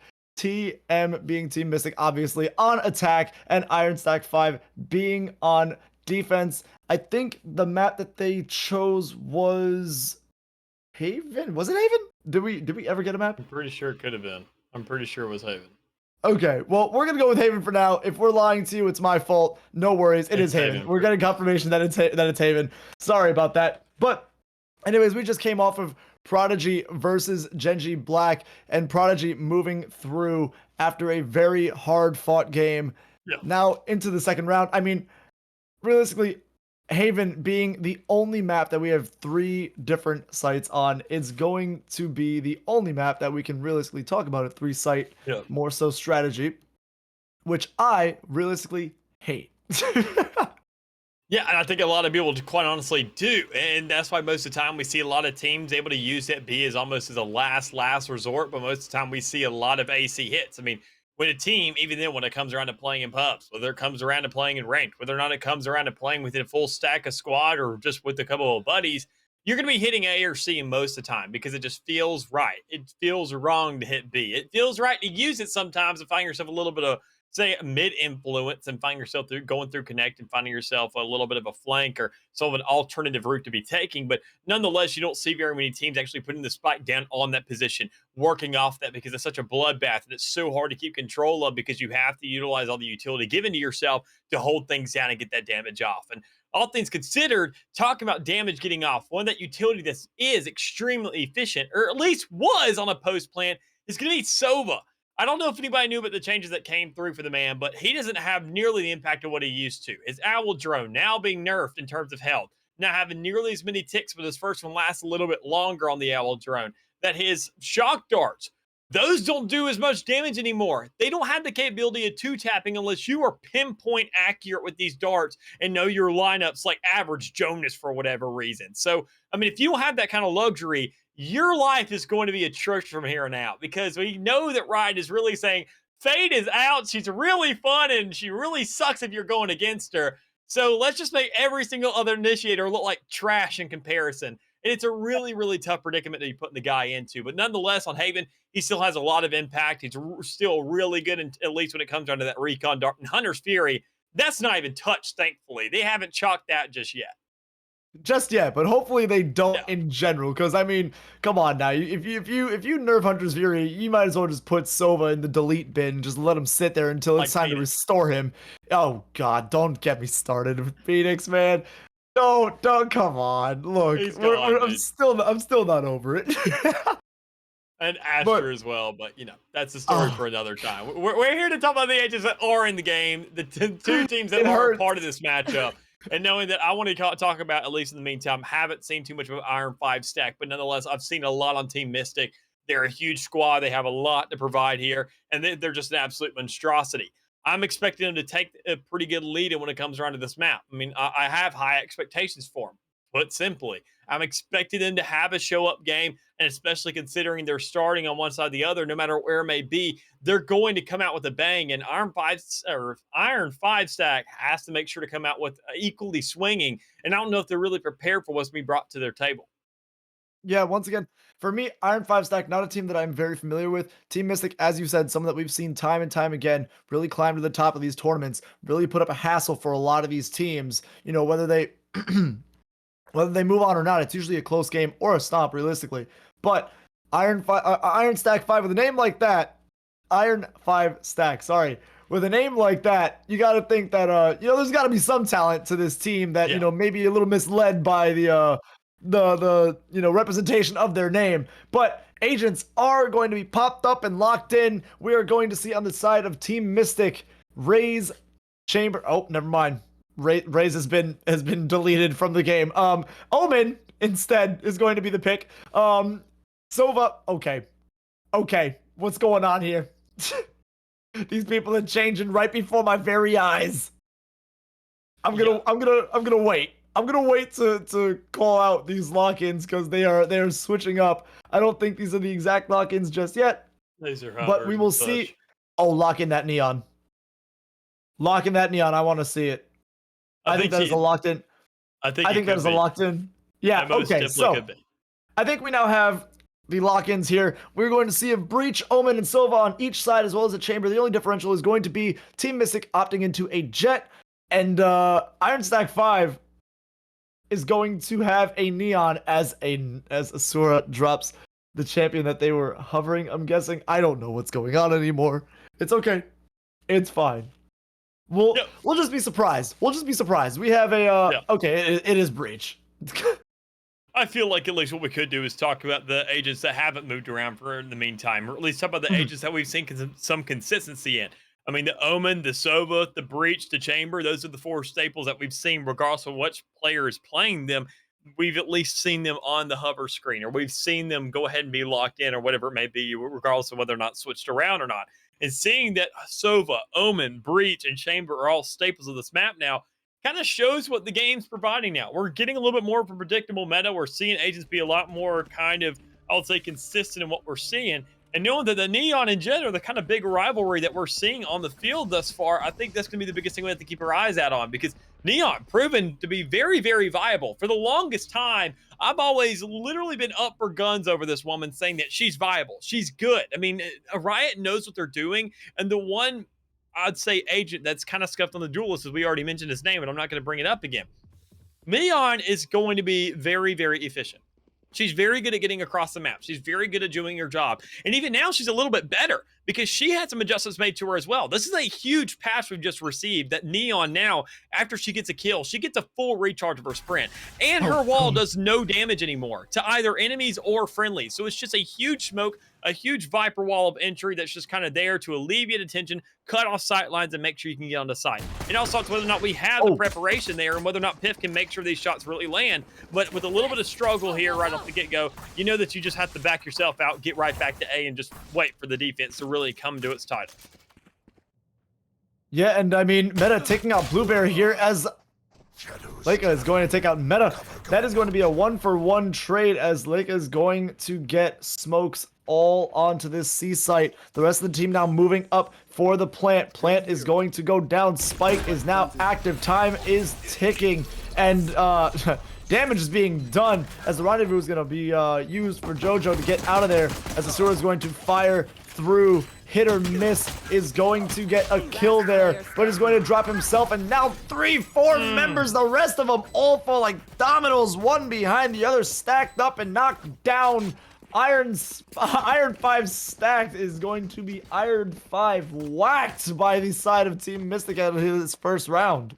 Yeah, I like the idea there from 5-Set. Make sure to go for the defuse. Just get the player to go have that body block in the meantime and try to make sure to take those bullets for the teammate and make sure to just stick that plant. Because no matter what happens, you still win the round. You still get yourself that money. And even if the other players don't die in the meantime, they're losing money off of that alone. So, I mean, we didn't see that be the case. We saw Team Mystic grab themselves the first, and by a result, they're probably going to grab themselves the second. Looking at Iron 5-Set, they have nothing to work with except for a bunch of classics. So, I mean, whether or not you sit there and expect this result or you're going to expect what's coming up next, Iron 5-Stack is going to have to really step things into high gear to try to rob a couple of these guns out of the players of Team Mystic's hands. But they're not pushing towards A. They knew a lot of players were kind of sitting around that area because you have to play purely off numbers in a stage like this. And Skubowski's over there toward the edge as well, trying to see if that Bulldog can find any shots without somebody's trying to come for the flank, but no results are coming out just yet. So you know that C site's essentially free. You already got players scattered about towards garage, and the entirety of C site's now been checked by that Omen. That you just make the plays now. You get yourself a shot, a kill on the wells for Blue Bear onto the field, and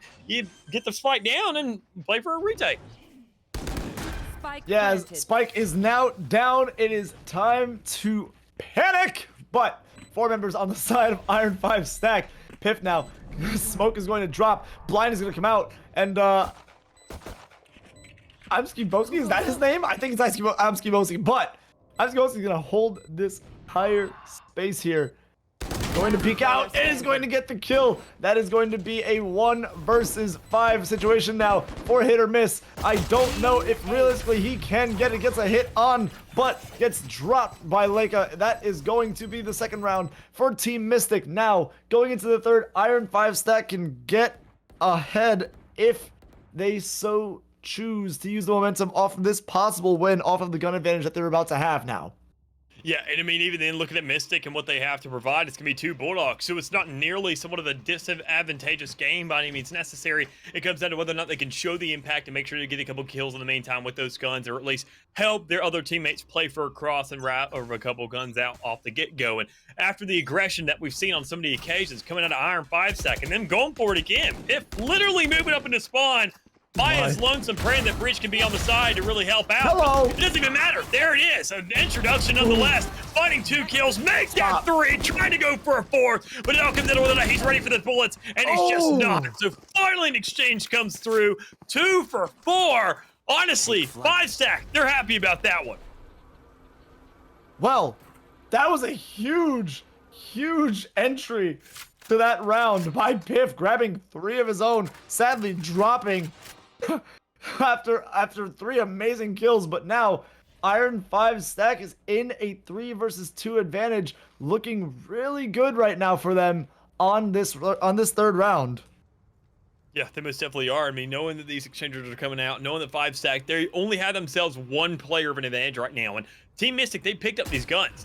They have themselves rifles now. They have Vandals. They have Phantoms to work with. It all comes down to whether they can make the most of it. And they most definitely do, as Skibowski's able to find that kill through the wall. Completely nailed down like it's paper mache and managed one. But it doesn't even matter when you know that we can see Asura come around the edge, manage 2 more towards A short, and find the round for 5-stack, which we really expected him to grab there. So a little bit rocky of a round there for him, losing 3 guns in the process, but nonetheless still managing the round and making Team Mystic's job that much more difficult. So when we see the guns exchange, when we see the buys coming out for Mystic, I'm expecting to win something like this. It all comes down to whether or not we can see Asura and Meta really step things into high gear.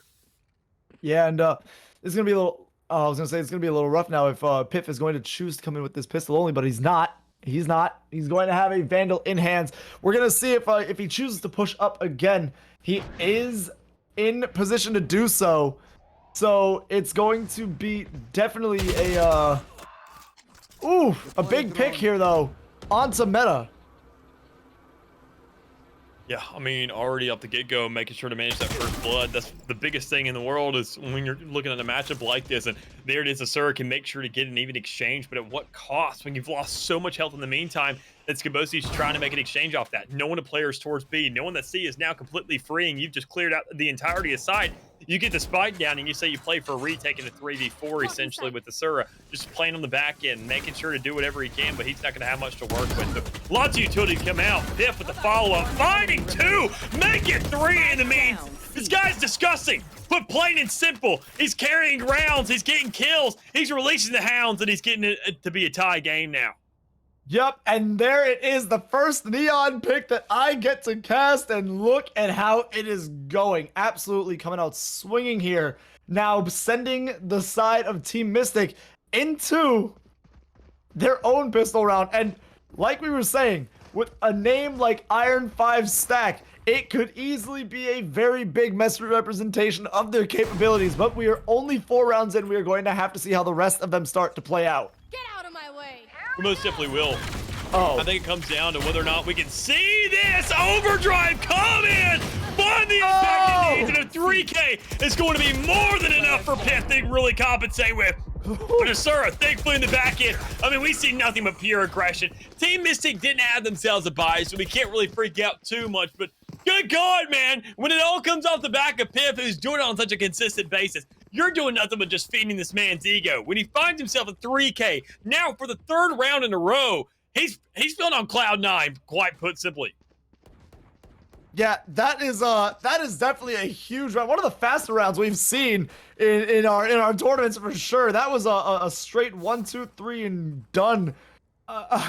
Going up now 3-2. It's 3 in a row. We're going to see the gun advantage more so even out, but concussion comes through. Not going to find anyone. Piff is going to be taken out, but it's going to be traded 2, 3 for Piff's life. It seems that if Piff's not getting kills, there are going to be kills traded on his death. And the side of Iron 5-stack now getting into a 2-man advantage on this 4 versus 2. Team Mystic kind of have to, hold off here and take it really slow if they don't want to mess this round up or any chance of winning it. Yeah, I mean, looking at what they got so far, I mean, they just gonna need a little bit more. I mean, Team Mystic in a really rough predicament, knowing they had themselves as a strong start, it's kind of fell off a little bit, I gotta say. I mean, it's not really super impactful just yet. They're not super concerned with what they got, but I mean, it's still enough to work with. But whether or not it's going to be enough to really find some rounds, find some consistency, find some longevity right now is really what they're fighting for. So, I mean, as they hit themselves onto the B side, as I mentioned, this side is already a last result. And this is not a site that teams go into saying, we want to hit B. They hit A or C first, and they use B as a backup if it really comes down to it. And with 3 options already off the board, Benito finding a 3K, and Meta going in and closing things out with that 1 to make sure that they now secure themselves a 5th. With 3 ultimates to work with, things are looking good for Iron 5-stack as they find themselves another onto the round. I mean, beautifully played. This is a little bit of dominance coming out of here by Iron 5-stack. If I was Team Mystic, if I dropped 1 more round in a row, I would definitely go with a timeout to kind of reevaluate how they're approaching this. Excuse me, approaching this this attacking side. But we will have to see as a bit of a scrappy buy here coming out from Team Mystic, having that little bit of disadvantage. But free op for the chambers, so we will see. Ooh!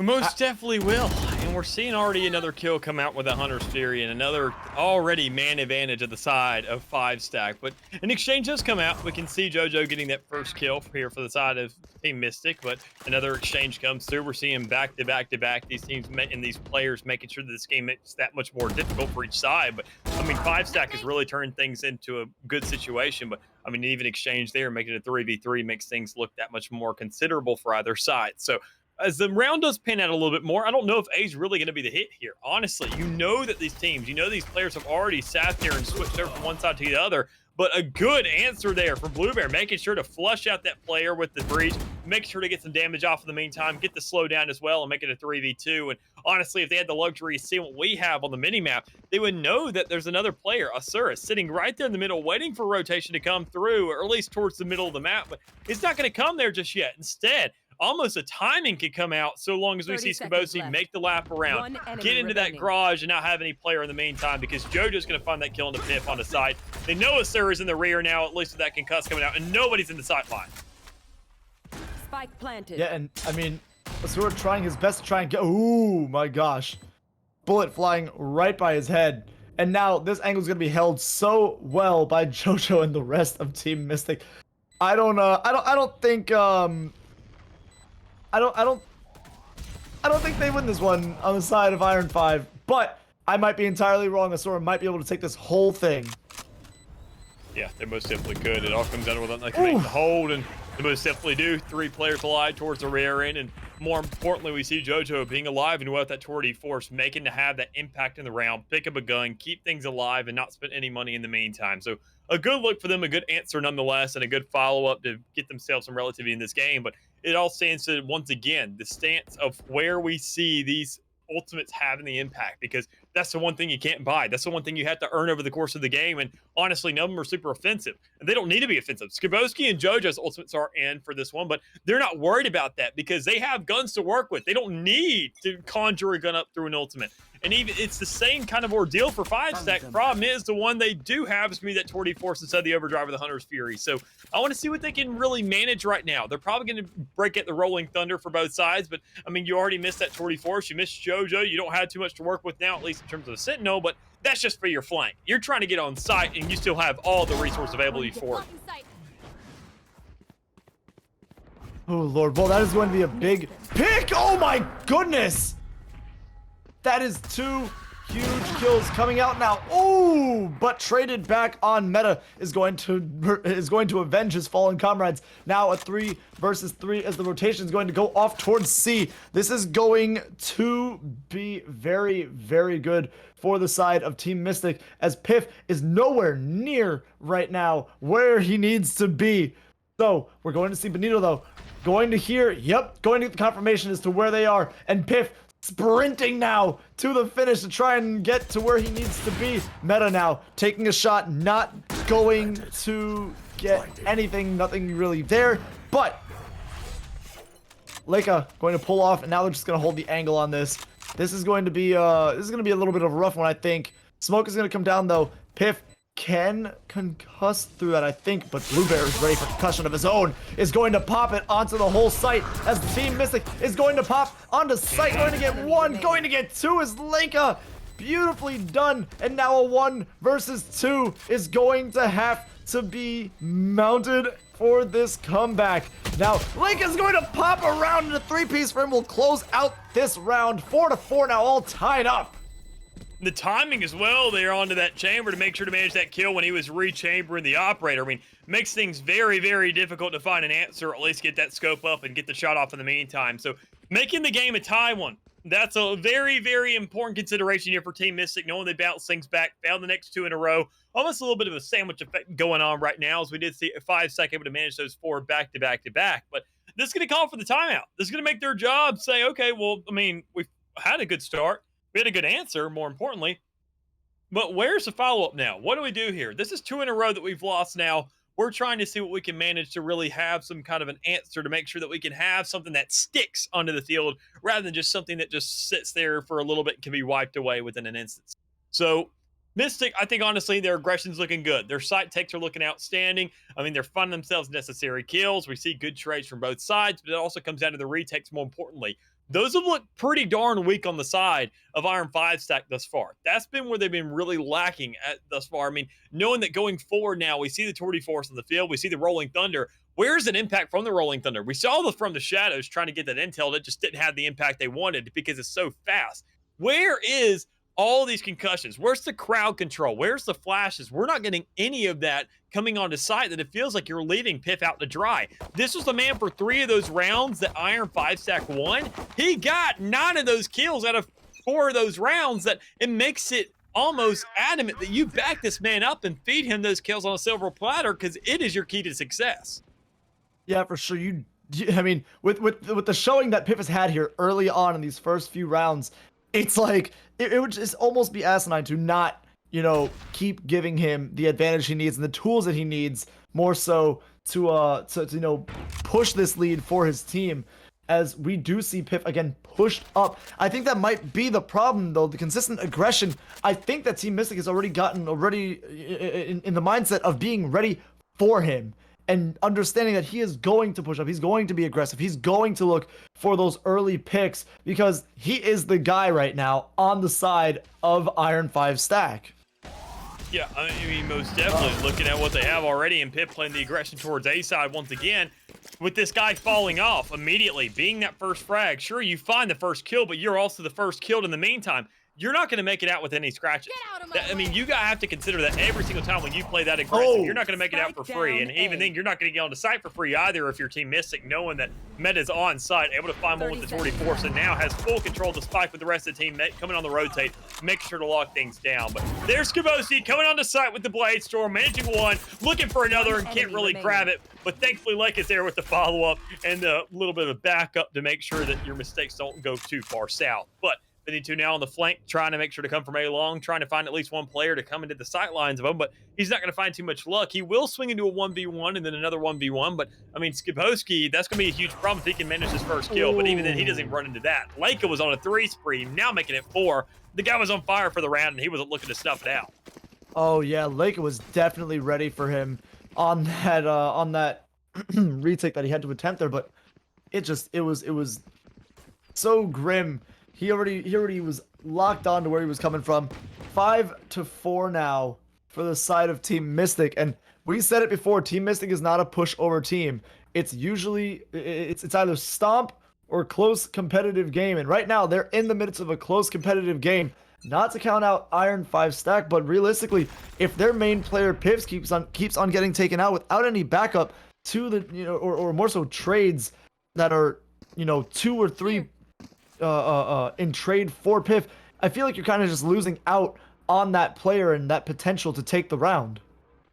Yeah, I mean, I completely agree. I mean, looking at how they really laid out that round for themselves, knowing that every single time, as I mentioned prior, that Piff is just getting so aggressive, being that first death onto the board, that, I mean, it's just not looking too good for them. They have to find a little bit more impact. They have to find some longevity. They have to keep players alive. They have to make sure that these retakes, that they are making sure to set up for 5 players to be set up in the meantime for these retakes. They can't lose too much flow in the meantime, but they are coming in with the flank on this one. They would have managed the first kill into JoJo, but is Meta going to check to his left? He's most definitely not. Instead, Team Mystic just flooding off a site, going right back to A main, saying, forget about it. Skiboski will take care of the site. He'll watch the spike, and he'll manage to kill in the meantime as well. Now making it a 2v4 situation, and Piff is looking to get right into the fray, looking for kills. And he can manage one, but that's about it. Because we're closer to that with the 3K. You got 3 players still alive for Team Mystic to get themselves a lead, and then guarantee at least an even half.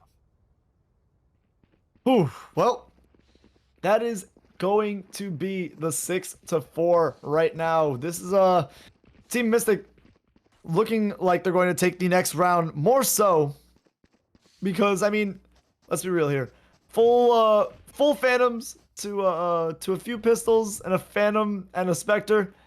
Big disadvantage, but then again, Piff does have that scary laser finger ready, and here we go. Piff might be able to find a kill here, and Meta, Oh no. No. Oh no. Meta. No. You had the shot. That was, oh no. That's the Bills bad, man, but it's the Bills worse, man.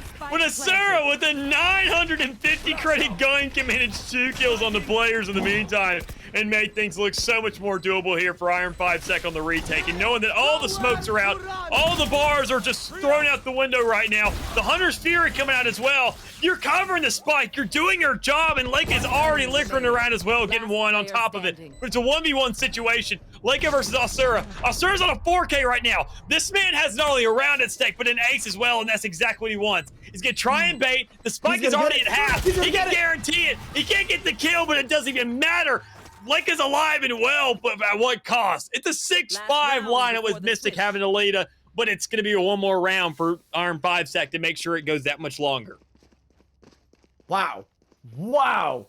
That was an absolute mess of a round, from a missed opportunity to a complete swing in momentum.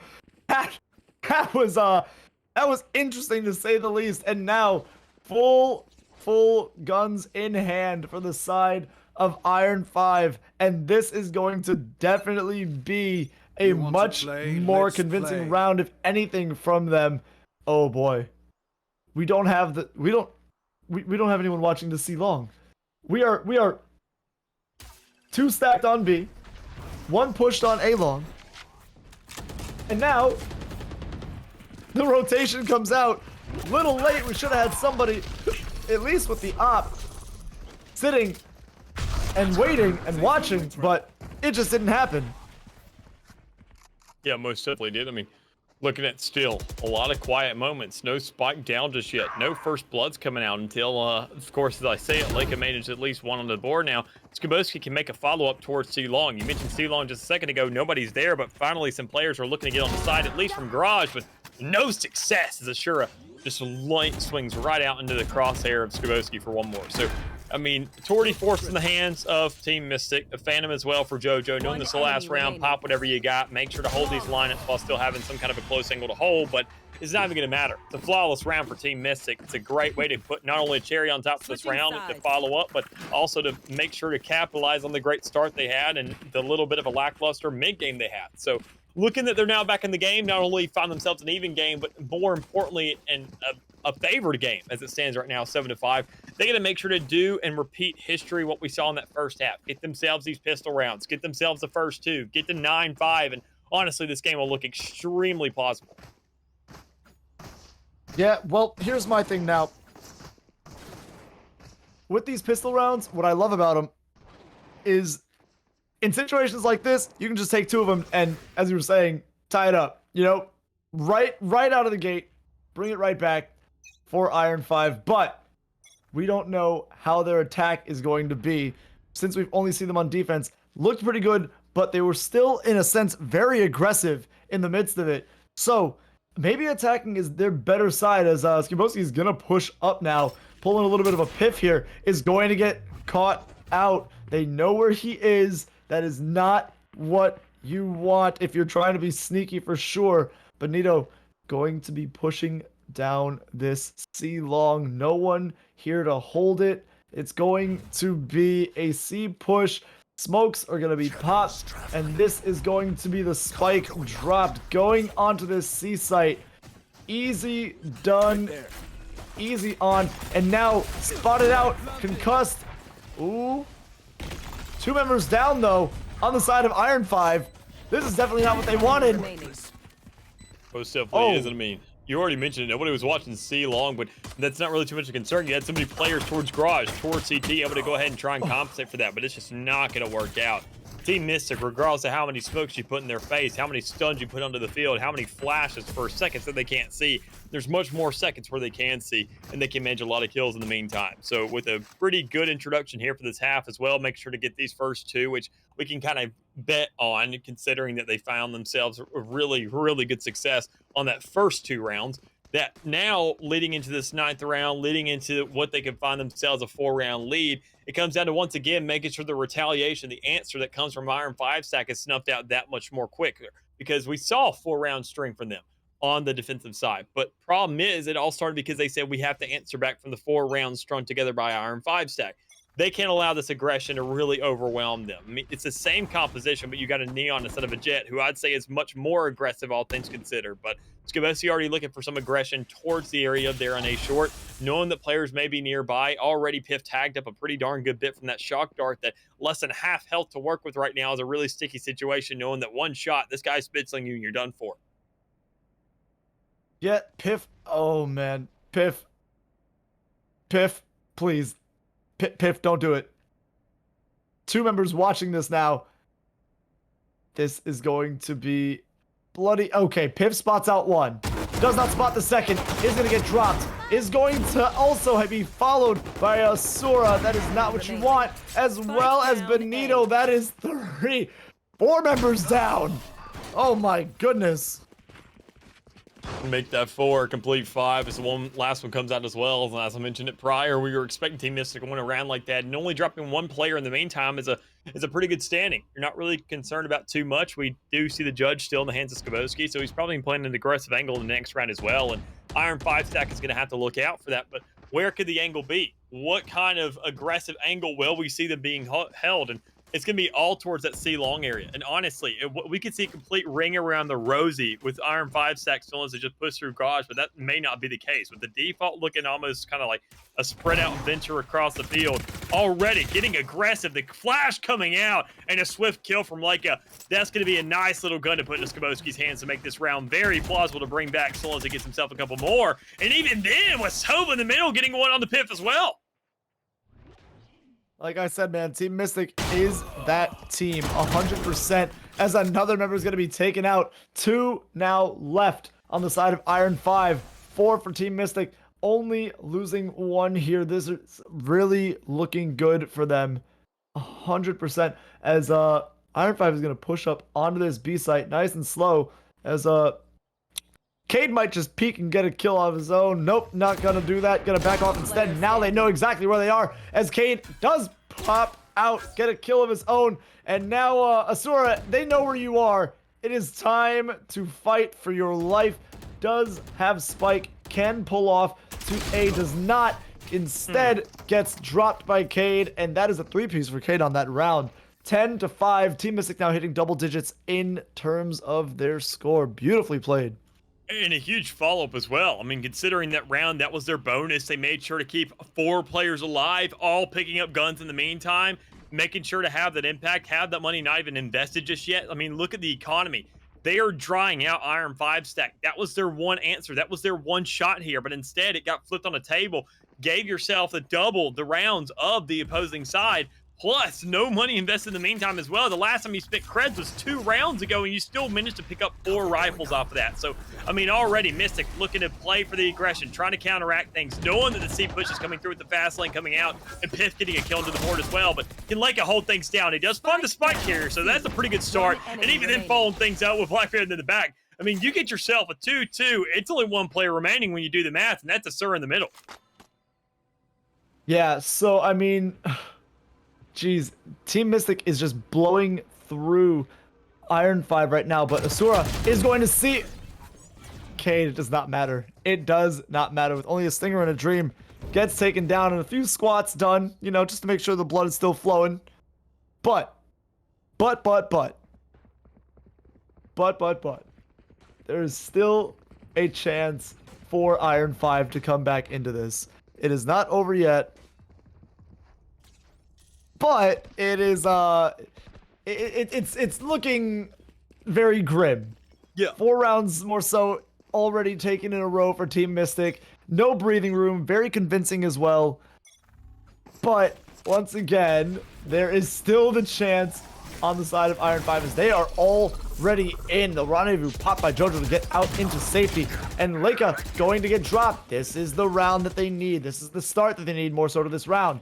This is going to be a 5-4 as the plant comes down. And...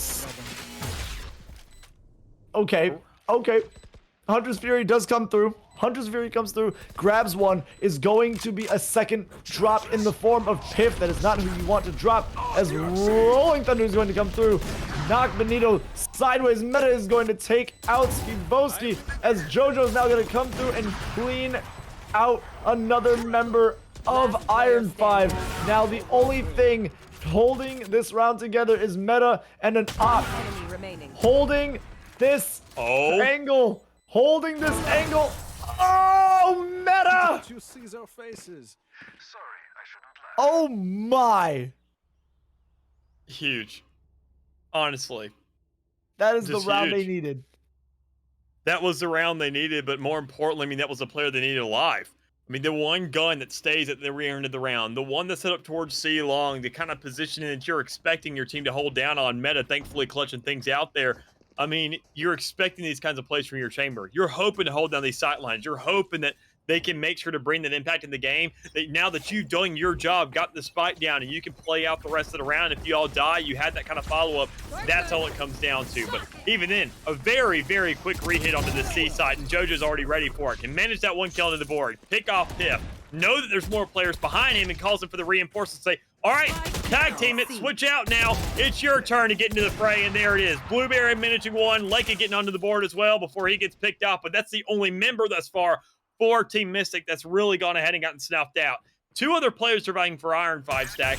No more than 30 health for each of them right now. So, I mean, a one tap will literally kill them no matter where, in the legs or the chest or whatever it is. So there's Skiboski trying to come around the flank, trying to grab these kills, smoking things out there for a second. But there it is. Cloud burst, the spray. It's going to be enough to find the kill in another round here for Team Mystic as they get themselves a match point. So Iron 5 stack now in a very, we mentioned earlier, grim situation. It's desperation time now because you got to play some perfect games. Yeah, I don't know how they're gonna do it because that round looked very convincing. Unlike the last one that was a lot more scrappy, wild, sporadic, and then falling into the favor of Iron 5. But after that one, it just I don't know. It made the round prior look like it didn't even happen. Yeah. But I mean, it we was will see. It was so fast. Okay, hold on. This is what you want, though. If you're Iron 5, for sure, as Leica is going to pick off Piff again. Piff getting taken out so early in these rounds. Not having the chance to shine like he was earlier. As this A side is going to be pushed onto very slowly, very methodically. Hit or miss. Did not see him, though. Does not know that Leica is there. Or what? Wait, was that Blue Bear? It was Blue That Bear. was Blue Bear. My fault. Perfect opportunity possibly for Blue Bear. I mean, if they do decide to go for this A site, but you can tell they have a gut feeling this site is not going to work out for him. I mean, knowing that smoke was starting to dissipate for Benito, what he put up there earlier, and you don't have that coverage, you don't have the kind of gunfire there. Sure, you got plenty of guns to work with, but you barely have any health on two of your players right now. I mean, those guys are going to be two tapped. Some of them maybe even one tapped. Regardless of where you hit them, no matter what the distance may be, no matter what the gun is that's in their hands. So we got to see the answer being ready. We already see the recon dart coming out. There it is. Already an easy kill onto the board. And then another follow-up maybe within the midst for Team Mystic if they can manage this. There it is. JoJo and Blue Bear both getting one respectively. Now a 3v1 situation. When you had the advantage for Iron 5 stack, that is quickly diminishing and snuffed out as we see Team Mystic closing this thing out 13-6. Only one round onto the board for Iron 5 stack in the entirety of this half off a clutch. Yeah, wow. That was absolute dominance coming out from the side of Team Mystic on the second half of that map. I mean, I said it coming into it. We've seen Team Mystic either stomp or play really close competitive games and take the win. But this one was back and forth in the first half and then an absolute run through when it came to the second half of that map, really showing that their defense is much more superior than, the offense of Iron 5. Sadly, we have to send home Iron 5 stack. Team Mystic does move on to the next round, but I really think that we saw a little bit of a star rising there in the form of Piff on that Neon. Definitely a staple agent pick for that man. 100% want to see more of it from him in a much more positive manner for the side of him and his team. Yeah, and even I think Neon, I mean, not to be a slipped-on agent by any means necessary, especially at Haven. I mean, if you watch VCT, if you look at Optic, for example, the recent winners of Reykjavik, they run Neon on this map. I mean, FNS, he runs, I mean, excuse me, it's not FNS, it's Victor. He's the one who likes to run the Neon selection, whether it's on Fracture or Haven. When you have these really wonky maps that have that huge attribute to them that just switches up that Valorant does that nobody else does do, you're saying, okay, well, let's spawn in the middle, spawn around the map. You have a complete track of a map, let's go ahead and do it. If the map is large enough and presents itself as an opportunity for Neon on the attacking side to say either A, I can get aggressive on defense, push up into them, and then easily get out if they're trying to split for a default, or if I can play for the attacking side, if things don't work out on one site and we have plenty of other options, if I go ahead and counteract that with movement speed, get anywhere I need to, they're constantly going to have to keep themselves on watch to say where we're going to put this spike down. So Neon being a great opportunity, a great option for a lot of these players, so long as they know how to use her correctly. But I mean, that's going to be the biggest learning curve, I feel, for most of them. But nonetheless, they found themselves a win. Team Mystic is going to be moving on. And as I said, I couldn't really say I expected even more so. I mean, they had a good round. They had a good half, more specifically at an hour and 5 seconds, that first one, not being on that defense. But once they got onto the attacking side, Mystic was just ready for it. Their defense was just that much more superior. But speaking of superior, if you want some superior socks to warm up your little piggies, you can also type !socks into the chat. Get yourself a couple of GLG sock pairs, because obviously you know how that if you stick your socks in the washer, I know you're missing some. I know you're missing socks. I know you have those single socks that don't have matching pairs, that don't have anything in there. Restock those joints. Get yourself some more and show that you can get yourself an complete matching set of socks. Because if you go out in public, you move up your shoes. You know how funky socks are like the thing now? You know how everybody likes funky socks, like these crazy designs and whatever? Well, I mean, that's cool and all, but it's kind of cringe if you pull up your pant leg and you don't have matching socks. So let's at least try to follow that rule, set that golden standard for ourselves. But nonetheless, we're going to be back here in a little bit. We're going to catch you here for some more Valorant action on GLG for the third round, which will be me and Eric's final series. But nonetheless, we still got to set things up and find the teams getting ready for it. So we'll catch you here in a little bit. Looking like it's all over. Hold up. Maybe not! Are you serious? My name is Ben Garvey, and I founded Great Lakes Gaming with one goal: to create an exclusive club for casual and competitive gamers to come together, full stop. Every week, GLG hosts esports competitors of all ages with real prize pool tournaments and a live broadcast to Twitch. One actually does come through from Jenny. The second, the third, the fourth. With thousands of followers and hundreds of weekly players, the GLG community is thriving more than ever. And now we're building a better experience for our players. And we're setting the bar high. No, literally, 22 stories high. Welcome to the Gaming Lounge, the first of its kind, located on the 22nd floor of Innovation Square in downtown Rochester, New York. That's right, this space is built just for you, with the latest and greatest in gaming gear and plenty of space for you to claim that little bit of glory. As you enter the Gaming Lounge, you'll be welcomed at our reception desk, and behind that, our main office. Here, we'll produce our professional broadcasts and turn those sick plays into the GLG highlight reels you've come to love. LAN tournaments, viewing parties, that all happens here in the viewing room. And if you need a little practice to start actually winning for once, spend some time in a team practice room. At some point, you'll need to touch some grass and maybe grab a bite to eat. So we partner with local cafe and restaurant, By Rochester, to provide fresh and healthy snacks at our cafe in the clouds. And of course, the crown jewel, the gaming room, stacked with hardware from limited edition consoles to top-of-the-line gaming PCs. Yeah, that's right, we've got GPUs. And if that's not enough, we've got 2 more private streaming booths fully prepared to take your following to the moon. The GLG Lounge is the ultimate space to stream, host, and hang, with no compromises, all built for your next win in the clouds. Grab your GLG membership today at glgaminglounges.com. That's what we're seeing here. Out of the jet down mid, trying to make their way through market. They have an opening. Way to split attention here. The sonar dart on the inside. Moeda's gonna get tagged, but nobody checks it. Moeda finds 2. The gravity well pulled him still. A third one. Oh no, Moeda would run away as well. It's 3 the other way from the jet on the other side. Nobody can tame these duelists. Tell you who can. Their name's Posters.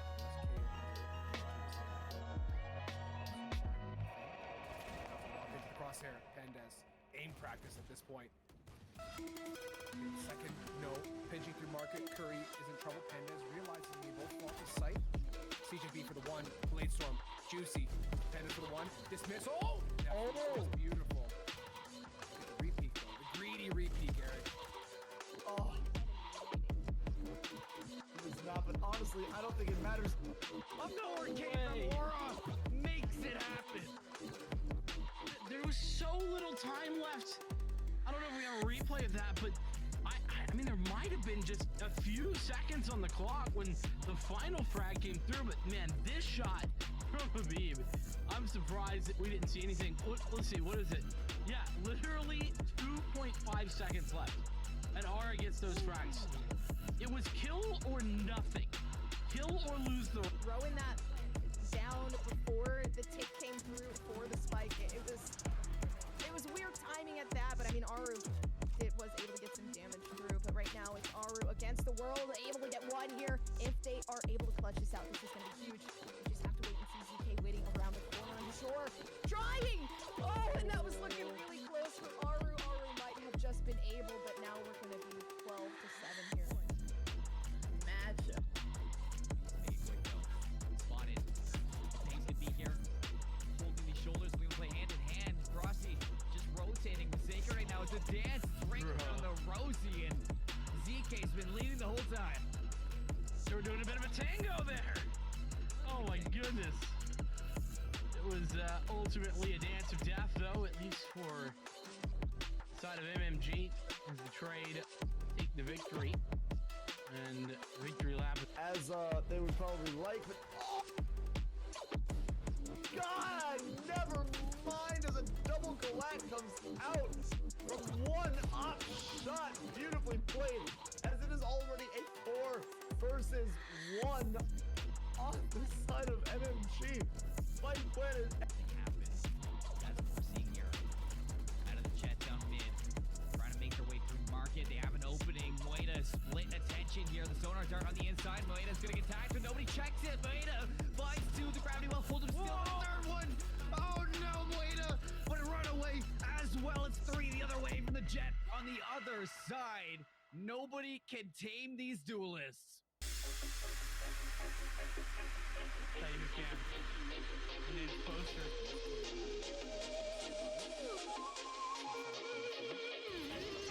Crosshair and aim practice at this point. Second, Penji through market, Curry is in trouble. Penji realizing they both off the site. CJB for the one, Bladestorm, Juicy, Panda for the one, dismissal. Oh no! Greedy repeat. Oh. It was not, but honestly, I don't think it matters. Arcade from Aura makes it happen. There was so little time left. I don't know if we have a replay of that, but I mean, there might have been just a few seconds on the clock when the final frag came through, but man, this shot from Habib, I'm surprised that we didn't see anything. Let's see, what is it? Yeah, literally 2.5 seconds left, and Aura gets those frags.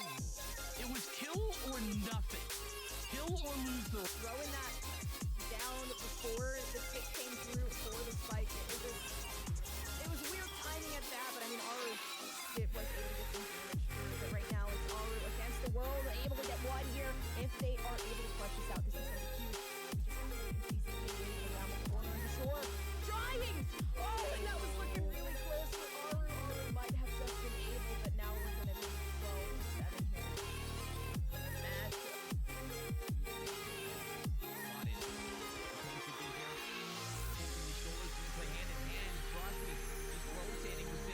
The dance is right around the Rosie, and ZK's been leading the whole time.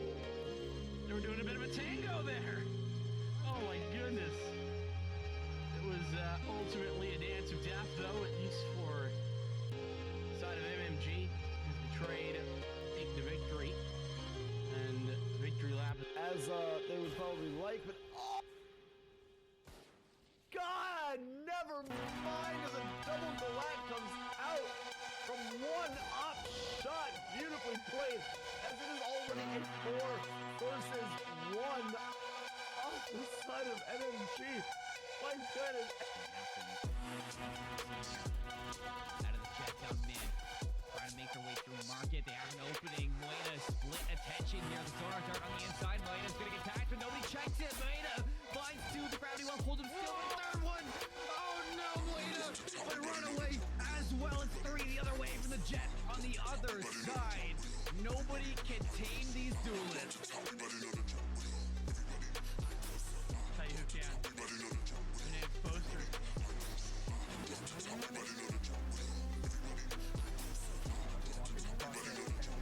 Aim practice at this point. Second, no. Pigeon through market. Curry is in trouble. And then realizes they both fall to sight. CJB for the one. Blade storm. Juicy. Pandas for the one. Dismiss. Oh! That's beautiful. Take a repeat. Greedy repeat here. Oh. It is not, but honestly, I don't think it matters. No Arcane Aura makes it happen. There was so little time left. I don't know if we have a replay of that, but I mean, there might have been just a few seconds on the clock when the final frag came through, but man, this shot from Habib, I'm surprised that we didn't see anything. Let's see, what is it? Yeah, literally 2.5 seconds left, and Aura gets those frags. It was kill or nothing. Kill or lose the... Throwing that down before the take came through for the spike. It was weird timing at that, but I mean, Aru was able to get some damage. So right now it's Aru against the world, able to get one here. If they are able to clutch this out, this is going to be huge. Sure, trying! Oh, and that was looking really close for Aru. Aru might have just been able, but now we're looking at 12 to 7 here. Matchup.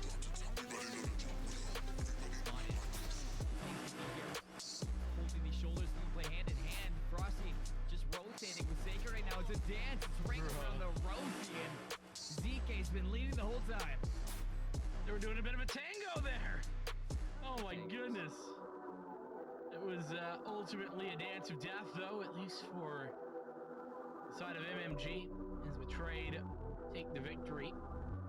And victory lap. As they would probably like, but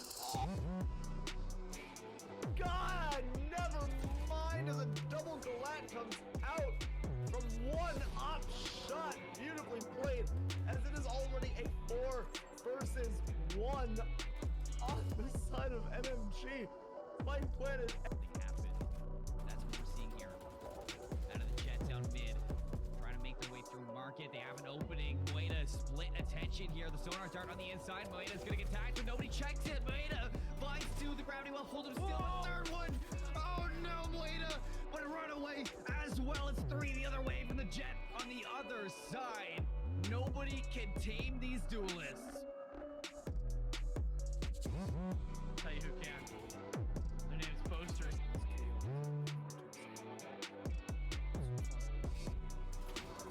Crosshair, Pandas. Aim practice at this point. Second, no. Pitching through market. Curry is in trouble. Pandas realizes they both fall to sight. CJB for the one. Blade storm. Juicy. Pandas for the one. Dismiss. Oh! That's beautiful. Get the repeat, though. The greedy repeat, Garrett. Oh.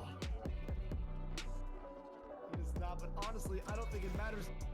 No Arcane Aura makes it happen. There was so little time left. I don't know if we have a replay of that, but I mean, there might have been just a few seconds on the clock when the final frag came through, but man, this shot from Habib, I'm surprised that we didn't see anything. Let's see, what is it? Yeah, literally 2.5 seconds left, and Aura gets those frags. It was kill or nothing. Kill or lose the... Throwing that down before the take came through for the spike. It was weird timing at that, but I mean, Aru was able to get some damage through. But right now it's Aru against the world, able to get one here. If they are able to clutch this out, this is going to be huge. We just have to wait and see ZK waiting around the corner on the shore. Trying! Oh, and that was looking really close for Aru. Aru might have just been able, but now we're going to be 12 to 7. Magic.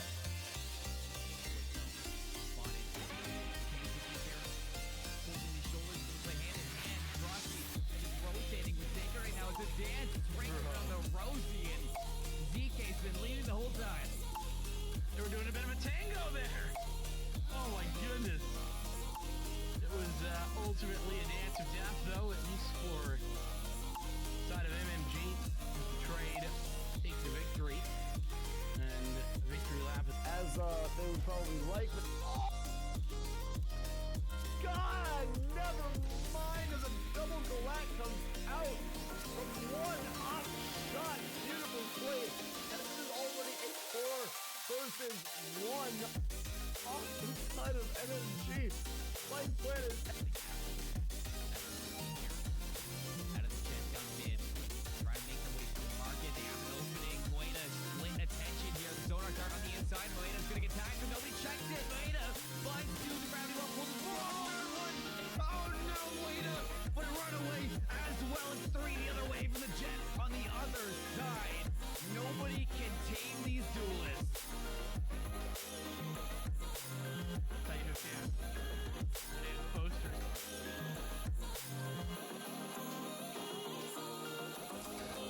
Crosshair. Aim practice at this point. Second, no. Edging the market, Curry into the trouble, and then realizing they won't fall in sight. CJB for the 1. Bladestorm. Juicy. Damage for the 1. Dismissal. Oh! Beautiful. Repeat. Greedy repeat, Garrett. Oh, One enemy remaining. he does not, but honestly, I don't think it matters. Of nowhere came Aurora makes it happen. There was so little time left. I don't know if we're gonna replay of that, but I mean, there might have been just a few seconds on the clock when the final frag came through. But man, this shot from Habib, I'm surprised that we didn't see anything. Let's see, what is it? Yeah, literally 2.5 seconds left, and Aura gets those frags. It was kill or nothing. Kill or lose the. Throwing that down before the tick came through for the spike. It was weird timing at that, but I mean Aru was able to get some damage through. But right now it's Aru against the world, able to get 1 here. If they are able to clutch this out, this is going to be huge. We just have to wait and see. ZK waiting around the corner and sure trying. Oh, and that was looking really close for Aru. Aru might have just been able, but now we're going to be 12-7 here. Matchup. Spotted. The things could be here. Holding these shoulders, we can play hand in hand. Frosty just rotating with Saker right now. It's a dance. It's right around the Rosie, and ZK's been leading the whole time. They were doing a bit of a tango there. Oh my goodness. It was ultimately a dance of death, though, at least for the side of MMG. Has betrayed take the victory. And victory lap. As they would probably like, but God, never mind as a double Galat comes out from one off shot. Beautiful play, as it is already a 4 versus 1 on the side of MMG. Spike planted. That's what we're seeing here. Out of the jet down mid. Trying to make their way through market. They have an opening. Moeda split attention here. The Sonar Dart on the inside. Moeda's gonna get tagged, but nobody checks it. Moeda finds 2. The gravity well holds him still. The 3rd one. Oh no, Moeda! But a runaway as well as 3 the other way from the jet on the other side. Nobody can tame these duelists. Thank you, fan. Today's poster.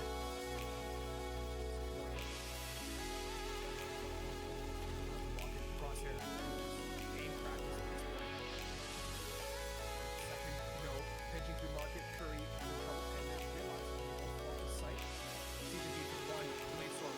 Juicy. Damage for the 1. Dismissal. Oh! Beautiful. Repeat. Greedy repeat, Garrett. Oh, it is not, but honestly, I don't think it matters. Of nowhere came Aurora makes it happen. There was so little time left. I don't know if we're gonna replay that, but I mean, there might have been just a few seconds on the clock when the final frag came through. But man, this shot from Habib, I'm surprised that we didn't see anything. Let's see, what is it? Yeah, literally 2.5 seconds left, and Aura gets those frags. It was kill or nothing. Kill or lose the. Throwing that down before the tick came through for the spike. It was weird timing at that, but I mean, Aru was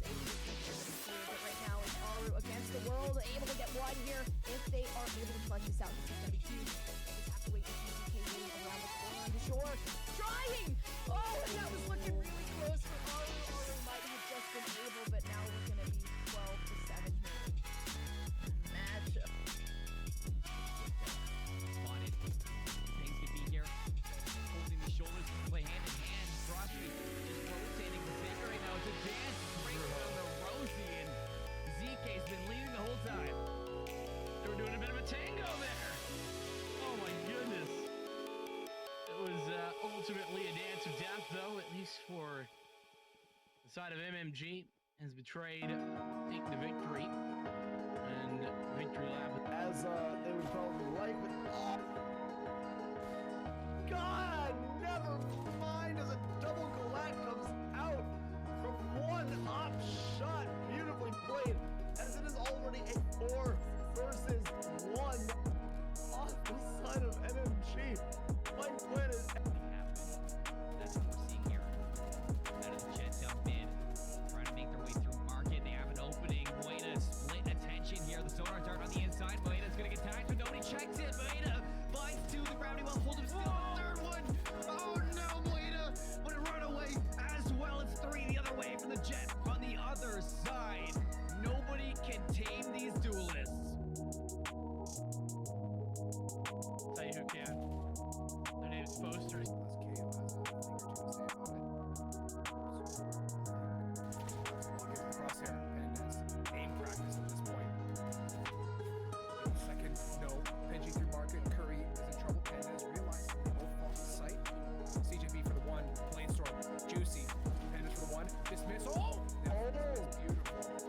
Look at the repeat. The greedy repeat, Eric. oh. It is not, but honestly, I don't think it matters. Up no Arcane Aurora makes it happen. There was so little time left. I don't know if we have a replay of that, but I mean, there might have been just a few seconds on the clock when the final frag came through, but man, this shot from Habib, I'm surprised that we didn't see anything. Let's see, what is it? Yeah, literally 2.5 seconds left, and Aura gets those frags. It was kill or nothing. Kill or lose the... Throwing that down before the take came through for the spike. It was weird timing at that, but I mean, Aru was able to get some damage through. But right now, it's Aru against the world, able to get one here. If they are able to clutch this out, this is going to be huge. We just have to wait and see. ZK waiting around the corner to shore. Trying!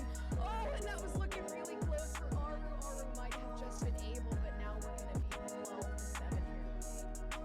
Match. Spotted. Things could be here.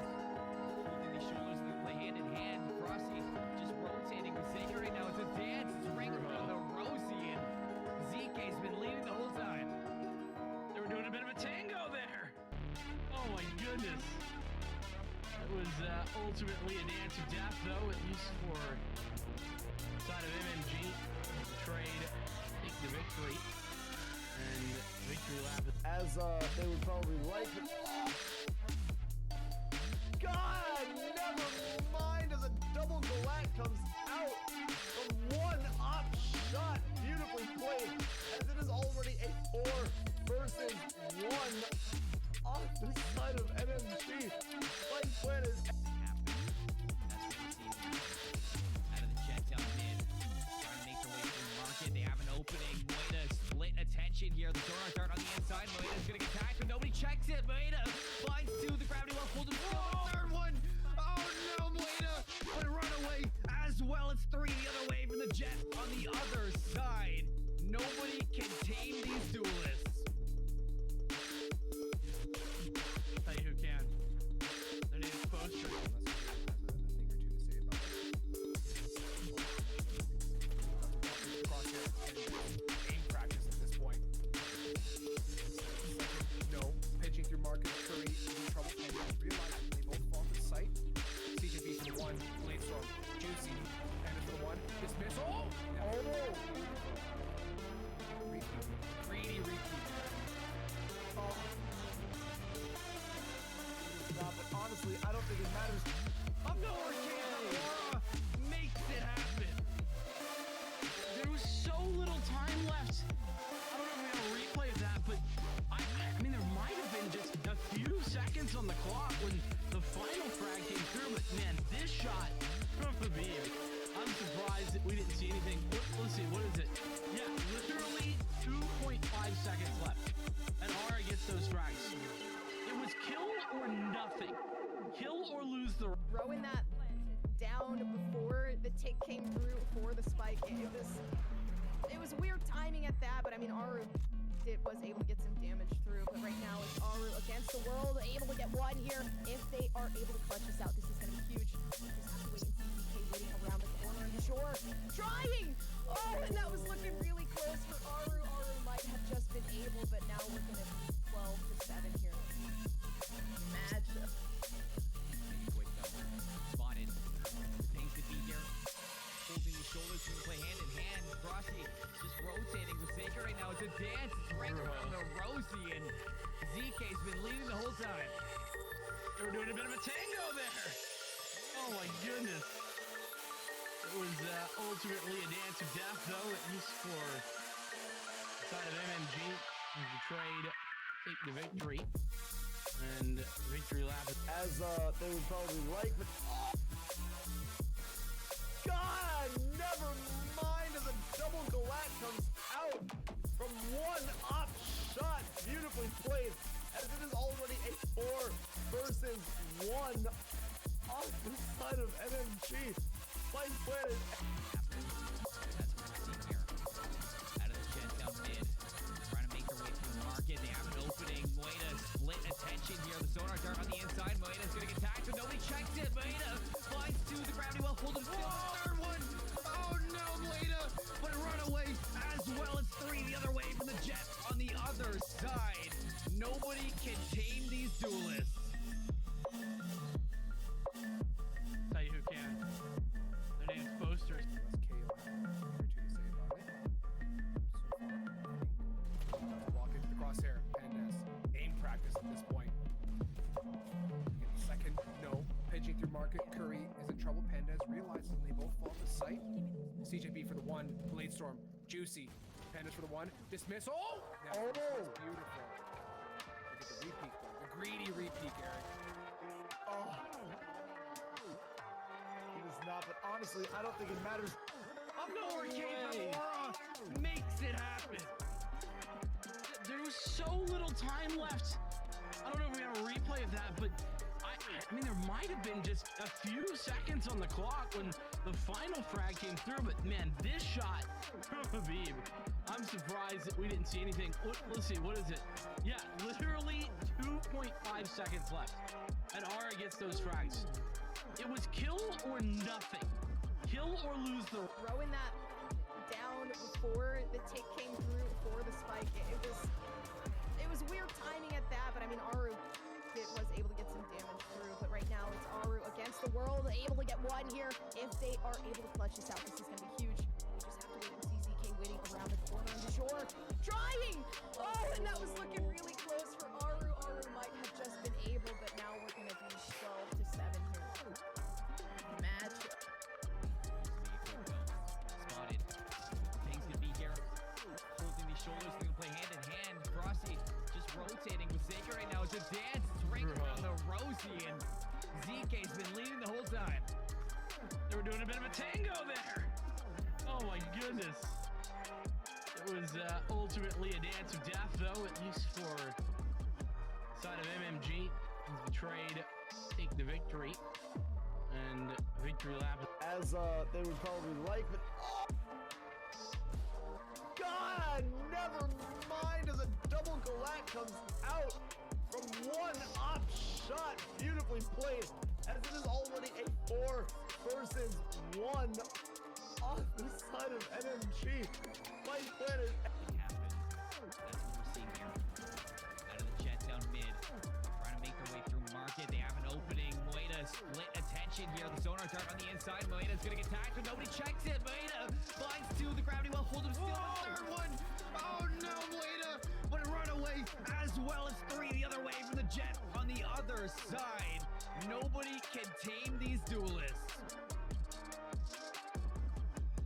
Tell you who can.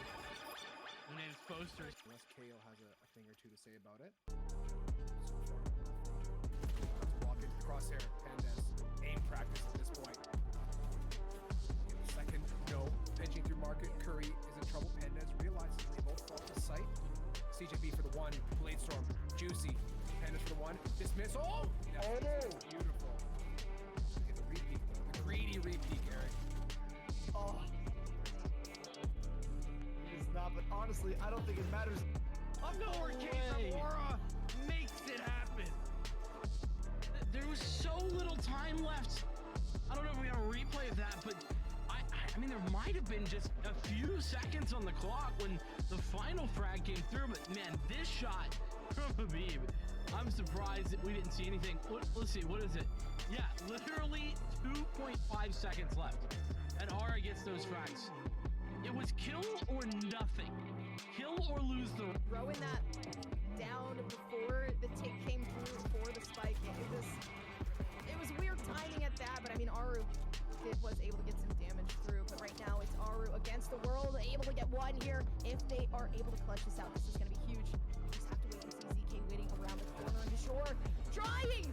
Oh, and that was looking really close for Aru. Aru might have just been able, but now we're going to be 12 to 7 here. Matchup. Spotted. Hangs could be here. Holding these shoulders. We can play hand in hand. Frosty just rotating with Saker right now. It's a dance. It's right around the Rosie. And ZK's been leading the whole time. They were doing a bit of a tango there. Oh my goodness. It was ultimately a dance of death, though, at least for the side of MMG. He's betrayed. Take the victory. And victory lap. As they would probably like, but God, never mind as a double Galak comes out from one op shot, beautifully played, as it is already a 4 versus 1 on the side of MMG. Spike planted. That's what we're seeing here. Out of the jet down mid. Trying to make their way through market. They have an opening. Moeda split attention here. The sonar dart on the inside. Moeda's gonna get tagged, but nobody checks it. Moeda finds 2. The gravity well holds him still. The third one. Oh no, Moeda would have run away as well as 3 the other way from the jet on the other side.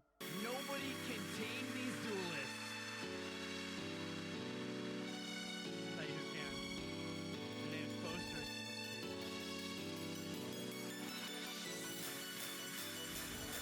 Crosshair and aim practice at this point. Second, no. Pigeon through market. Curry is in trouble. Panda realizing they both fall to sight. CJB for the 1. Bladestorm. Juicy. Panda for the 1. Dismiss. Oh! Oh! Beautiful. Repeat. Greedy repeat, guys. Oh. It is not, but honestly, I don't think it matters. Case Aurora makes it happen. There was so little time left. I don't know if we have a replay of that, but I mean, there might have been just a few seconds on the clock when the final frag came through, but man, this shot from Habib, I'm surprised that we didn't see anything. Let's see, what is it? Yeah, literally 2.5 seconds left, and Aura gets those frags. It was kill or nothing. Kill or lose the... Throwing that down before the take came through for the spike. It was weird timing at that, but I mean, Aru was able to get some damage through, but right now it's Aru against the world. They're able to get 1 here. If they are able to clutch this out, this is going to be huge. Just have to wait and see ZK waiting around the corner on the shore. Trying! Oh, and that was looking really close for Aru. Aru might have just been able, but now we're going to be 12 to 7 here. Matchup. Hangs could be here. Holding these shoulders. We can play hand in hand. Frosty just rotating with Saker right now. It's a dance. It's right from the Rosie. And ZK's been leading the whole time. They were doing a bit of a tango there. Oh my goodness. It was ultimately a dance of death, though, at least for the side of MMG.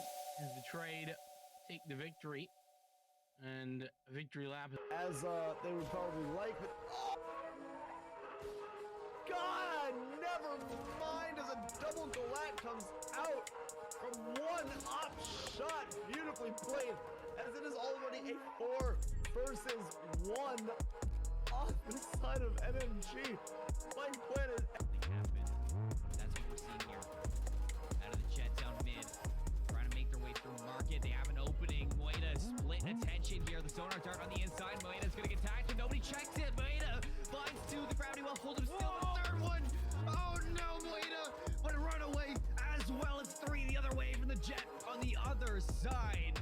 No Nobody can tame these duelists. Tell you who can. Their name's Poster.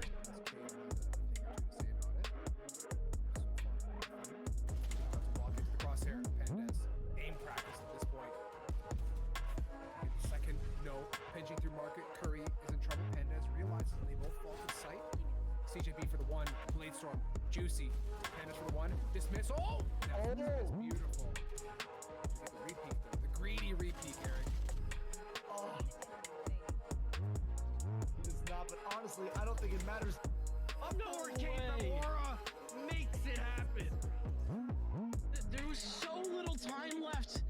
I don't know if we have a replay of that, but I mean, there might have been just a few seconds on the clock when the final frag came through, but man, this shot from Habib, I'm surprised that we didn't see anything. Let's see, what is it? Yeah, literally 2.5 seconds left, and Aura gets those frags. It was kill or nothing. Kill or lose the... Throwing that down before the take came through for the spike. It was weird timing at that, but I mean, Aru was able to get some damage through. But right now, it's Aru against the world, able to get one here. If they are able to clutch this out, this is going to be huge. We just have to wait and see. ZK waiting around the corner on the shore, trying. Oh, and that was looking really close for Aru. Aru might have just been able, but now we're going to be 12 to 7 here. Matchup. Let's make it quick though. Spotted. Things could be here. Holding these shoulders, we can play hand in hand. Frosty just rotating the Zeke right now. It's a dance. It's ring around the Rosie, and ZK's been leading the whole time. They were doing a bit of a tango there. Oh my goodness. It was ultimately a dance of death, though, at least for the side of MMG. Has betrayed taking the victory. And victory lap. As they would probably like, but oh, God, never mind. As a double Galat comes out from one op shot, beautifully played, as it is already a 4 versus 1 on the side of NMG. By Planet. Happen. That's what we're seeing here. Out of the jet down mid, trying to make their way through the market. They have an opening. Moeda. Welcome back, everybody, here to number Pit of Valor 87. We're running it back. Me and Eric are back once again here doing our third series or third map here for the night. We're not doing those BO3s. We're not doing 9 maps in a row. That you can count me out of that one. But Could you in the imagine? meantime, no, I don't want to. But at least considering the matchup we got here right now, it's going to be the likes of Misfits Black, who we saw last week during round 1 of Pit of Valor number 86, who had themselves a little bit of a rough awakening, but nonetheless, they've run the gamut. They've got themselves through 3 rounds now, and they're looking to go ahead and get themselves a little bit further up the board. But on the other side of the bracket, they're going to be facing. It could be Region Esports that they're dealing with now, and a group I haven't seen too much of, but nonetheless, for Haven to be the place they're going to have themselves a little bit of a curtain call is going to be interesting to see. Yeah, man. I mean, once again, we know the team Misfits for sure. More so myself from a League of Legends standpoint in competitive play. But this is Misfits Black, so this is going to be on all girl team except for one member, which is Kensey. Okay, Kensey it is. But on the other side, we do have Regen, a team that I have not seen before. So this is going to be all new to me. We're going, as you said, back to this Haven map. Or no. Yeah, back to Haven. Yeah, back to Haven. The three-sided the three-sided eyesore for me, honestly. But that's because I'm not great on this map, so it's okay. It's all right. When it comes to competitive play, though, it definitely opens up a wider variety of options for these players, for these teams to, kind of, move on in terms of strategy, in terms of where they can actually plant the spike. Yeah. You don't just have an A or B, you do have a C, so you can push through mid onto left or right. You can push through mid, go onto this B site. You can push through left to go to the mid site, all the way to the right side. You can go all the way through the back from anywhere. Hey, listen, it's a great map for competitive play, in my opinion, but for me playing on it, hate it because I'm bad at it. But that's because I'm bad at this game in general. But we are going to get into these picks, and Regen already coming out with the Jet and Chamber on their side, as well as the Omen. waiting for 2 more lock-ins. Misfits not exactly locking in anyone just yet, taking a second, maybe seeing what they're gonna pick out and kind of run with here as an Omen comes through for Slandy. Only one to pick, but to clean up and clean out the side of Regen, we're going to have Sky and Breach to make up the rest of this team. Yeah, and I mean, already seeing ourselves the composition on the side of Regen, seeing that Sky as an initiator and the Breach as well. I mean, two almost, I wouldn't say unorthodox. Breach kind of being a lot more considerate in the meta, being a much more consistent pick for a lot of teams, and we've seen him just really pop up on so many different occasions. But Sky, I mean, being somewhat of a replacement for Sova, that's kind of the weird thing to me is that if teams are going to go for some kind of intel-based agent, Sky or, I mean, KO even being another option as well, because ever since the new meta coming out and all these controller changes, it almost seems like KO's been snuffed out the majority of the time. But even then, we see it on the other side as well. Punji running the Sky as well. So a little bit of a mirror matchup, I'd say, or an exact mirror matchup, I'd say, because that's what we're going to be dealing with. Because no Neon, like we saw on the last map, instead is going to come down purely to which team can make sure to outmaneuver the other, which team can be the much better fraggers, and which team can really manage themselves on the map to look that much better over the course of this matchup. Yeah, man, I mean, realistically, this comes down to all skill because of the mirror matchup, and this pistol round is going to be, I think, in my opinion, explosive coming out from both of these teams. I think it might be a fast-paced, absolute bloodbath to lead us into this second round coming in on this Haven map.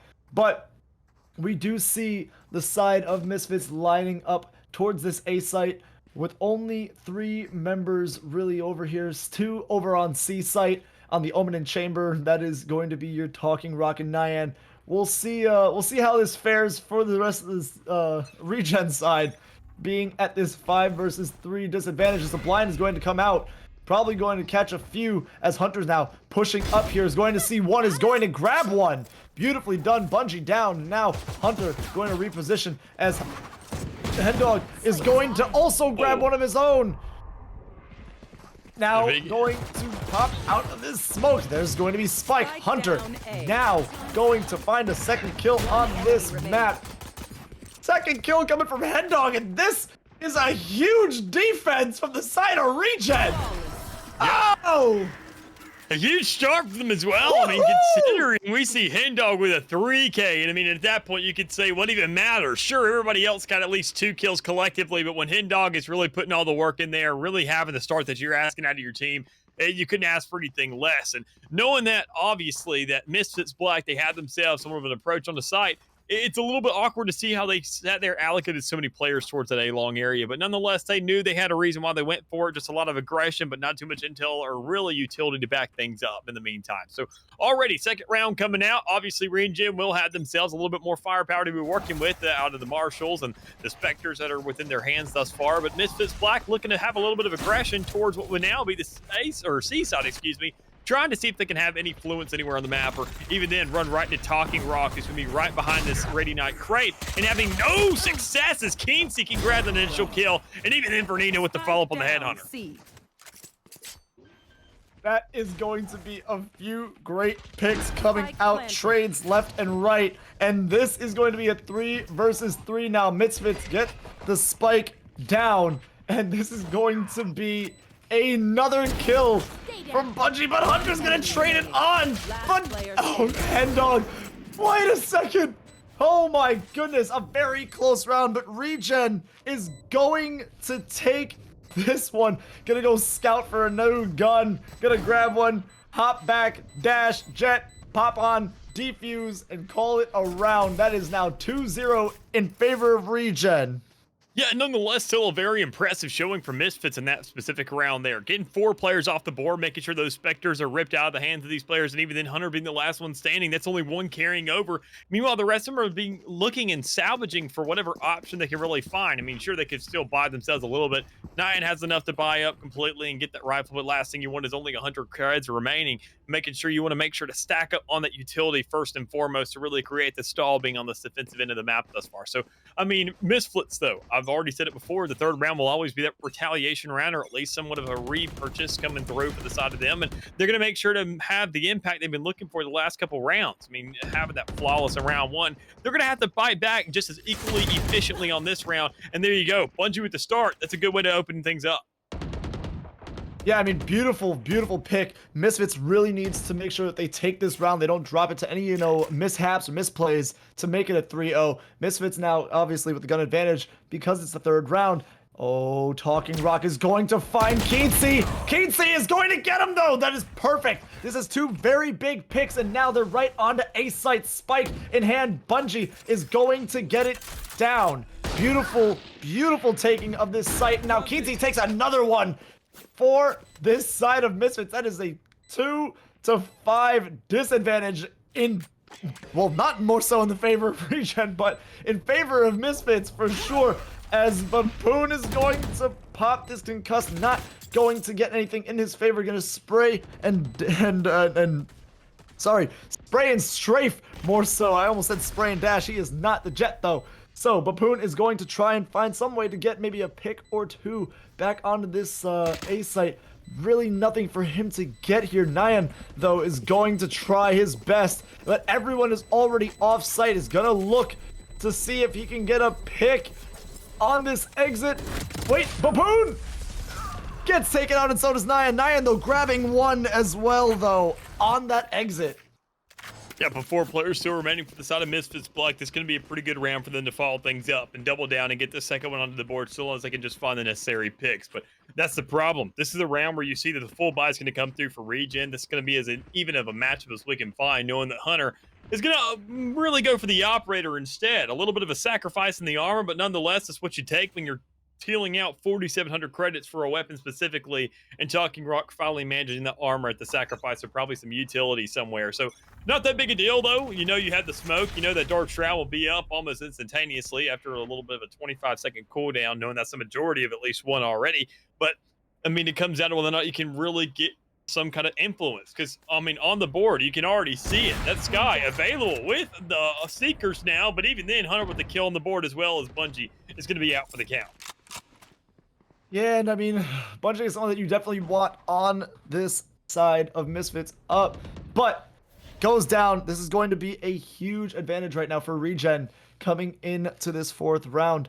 Now you're going to see Slandy push up with the rest of the team slowly towards this A site as Hen kind of just pulls off of the A site. They're kind of watching towards B, looking towards C as well on the side of Regen. Not where you're supposed to be looking, though. Not where you're supposed to be looking, though.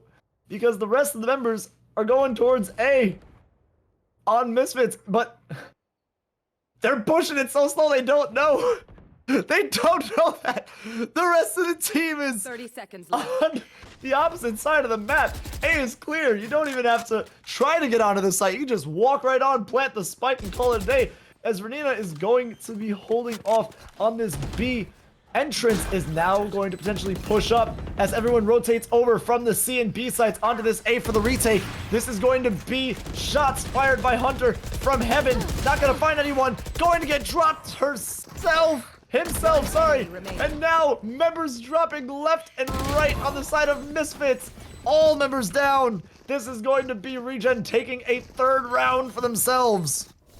Yeah, big exchange and even bigger retake for them to get right back into this game and get themselves much more of a lead to work with thus far. But I mean, knowing that Regen, we've seen them be on this attack, be on the defensive side thus far, and they've done a really good job of describing these initial picks. I think that's all it really comes down to. They make sure to have the man or the woman advantage, whatever it may be, on either side at a constant basis right off the get-go, making sure to work with that, see how they can carry it on, see how they can make sure they can keep this momentum rolling. And if they trade one for one over the course of the round, they will ultimately come out on top. But even then, in situations where we saw Misfits be very, very hesitant to push onto that A side, I think I want to see some more confidence out of them because they're shooters, they're fraggers. They can do just as much damage as anybody else because we're all in the same round. It's not round one where we have any kind of a ranked tournament where just the prey's already dwindled out. This is now a stage. This is now a round in the game where you have to sit there and step up. You know that your opposer is going to be as equally talented as you are. Even then, if they're a little bit better, it's only going to be by a little minuscule amount rather than a bland.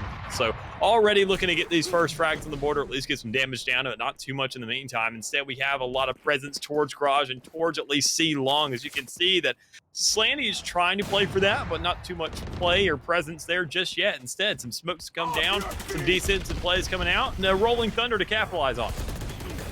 Yeah, and I agree entirely as you were saying. Oh, the difference between these teams is going to be, you know, usually minuscule, but Hendog says, I beg to differ. There's a huge gap, and I am it. My goodness. 4-1 now for Regen. Hendog just going absolutely crazy in these rounds. Yeah, I mean, absolutely massive. I mean, this is now the second set of Seekers we're going to see now on the board for either side when it comes around to Sky. And Hendog investing them in that last round, now being right back to 5 out of 7. This guy's constantly going to have ultimates available. If he was anybody else, it would be a huge problem. Say if he was a Chamber, Torty forced every single round. What's the big deal? Nothing. This is just a day's work right now. But nonetheless, you see everybody else trying to work whatever they got. You see the Blade Storm coming out from King C, trying to make some plays there towards at least Garage. We're talking Rock's going to be sitting, but a lot more presence towards middle instead right there towards that Garage, and some immediate picks coming out right off the get-go out of Apoon. So, I mean, that's a big problem. You grab yourself a double kill, and sure, Misfits doesn't have too much of a buy, but the Blade Storm, that's more importantly being ripped out of your hands. That was the one equalizer here in this round, now out to the water. I don't know if I'm getting correct information or if someone's trolling, but from what I understand, Hendog is only 14 years old. No shot. I don't know if that's true or not, but if that's the case, we might be watching a little bit of a prodigy in the making.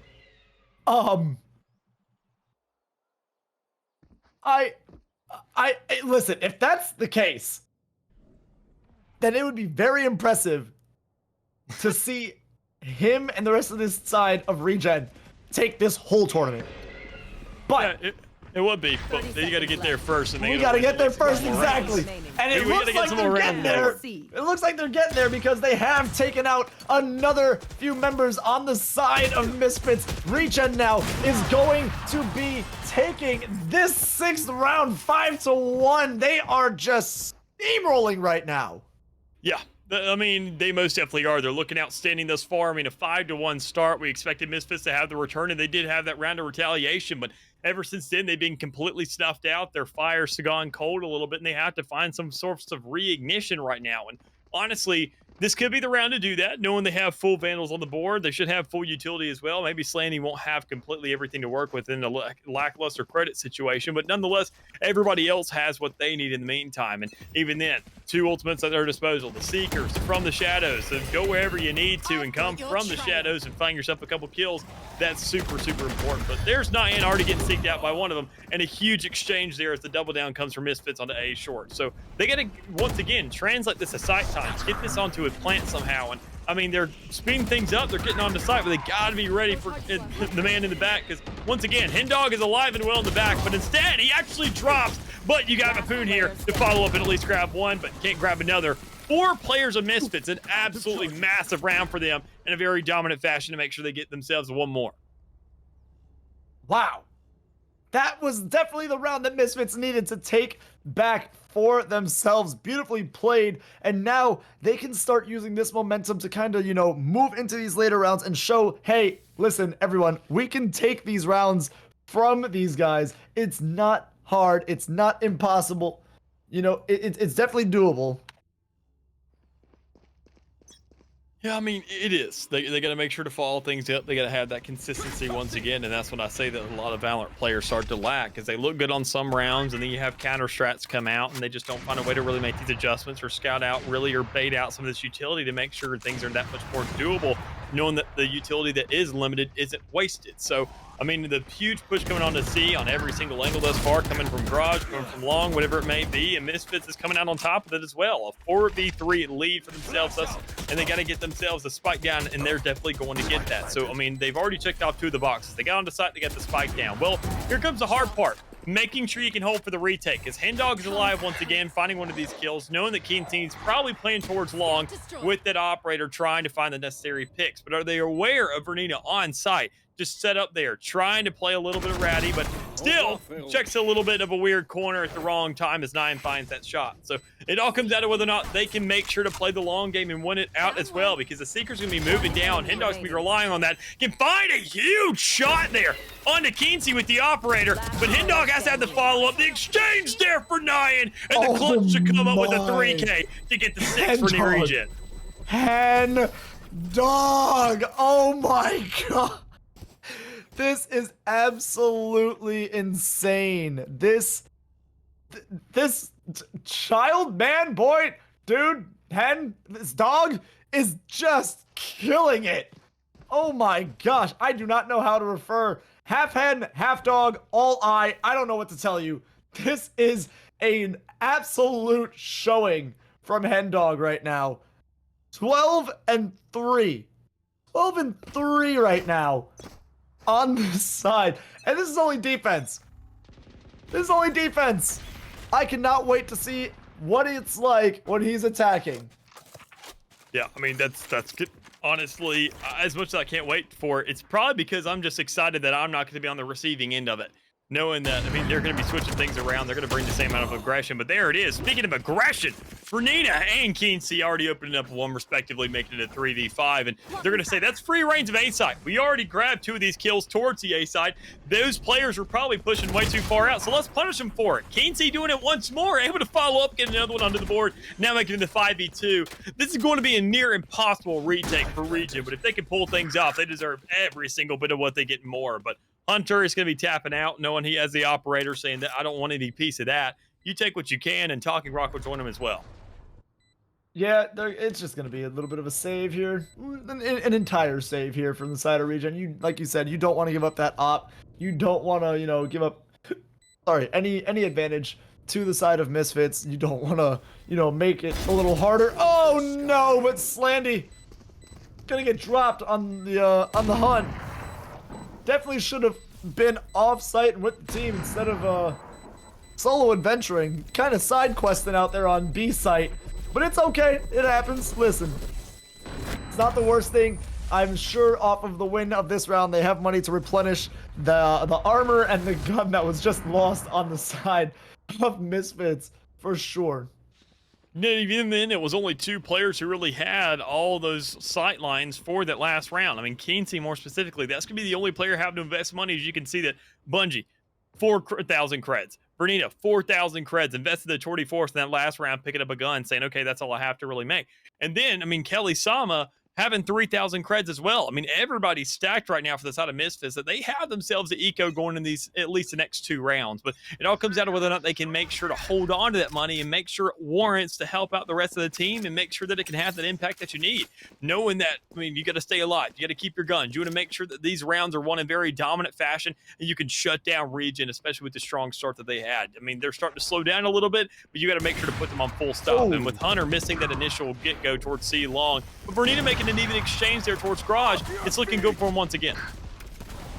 Is that a rolling throw that just came through? I think it is, and I'm sure it was. And Nyan almost getting the barrel stuff. Not gonna find it though.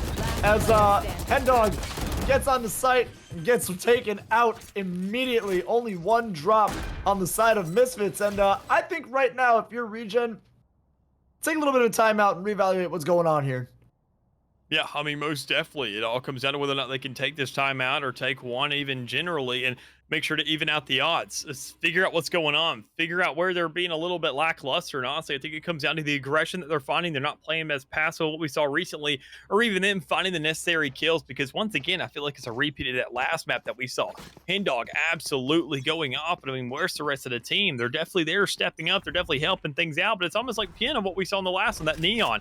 Going off, getting these massive sprees, but not too much utility to back it up. Even though Hen Dog has a lot of utility at his own disposal to work with, but he can only have so much to play with, and he can only use and get so many kills in the meantime. So with 2 ultimates on each side, Misfits having a Blade Storm, which isn't going to be invested here when you have yourself a gun already to work with. Region had themselves a good look. I think they just play for the post plant, work for the retake, and have that Rolling Thunder be their huge crutch.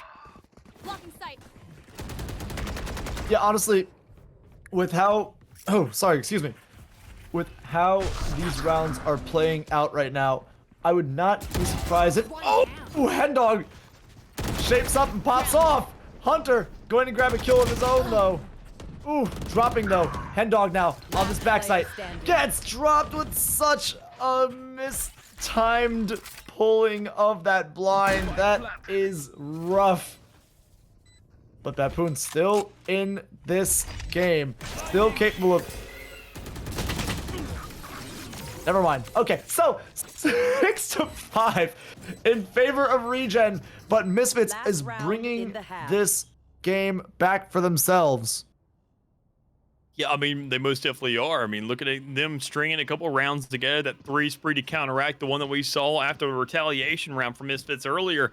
This is what they needed, but this is now the last round of their hands. This is the 6-5. This is going to be the last one, of whether or not you dictate 7-5 or 6-6, and Misfits are definitely going to be looking for that. But problem is, all the resources at their disposal really don't have a huge impact in the game. Bungie just recently exposed that Rolling Thunder. It's not even going to be close to ready for this round. By the time it is ready, it's already going to be nearly over. And Hunter's going to look for some early aggression. Can't really find too much success out of it. But honestly, it's once again a situation for Regen. I say you play for the retake. Hold on steady. Make sure to get these initial kills. And that's exactly what they do, shutting down Kinsey. And that backs up the rest of Misfits saying we need to go somewhere else. And quite simply put, yes, you do. It comes around to the Seeker still being able to work with the From the Shadows that we could see Regen put to see where they are in spawn, where they're possibly rotating to, but that wasn't invested. That's a missed opportunity. But nonetheless, you still had the Seekers to work with. You still had the Rolling Thunder. Wait for a plant, pop it all at the same exact time, and make sure none of these players can play for about a solid 15 seconds. Found one. Yeah, and now Spike is going to be going down. A lot of time was left in that round, but now the time limit resets to a different one now.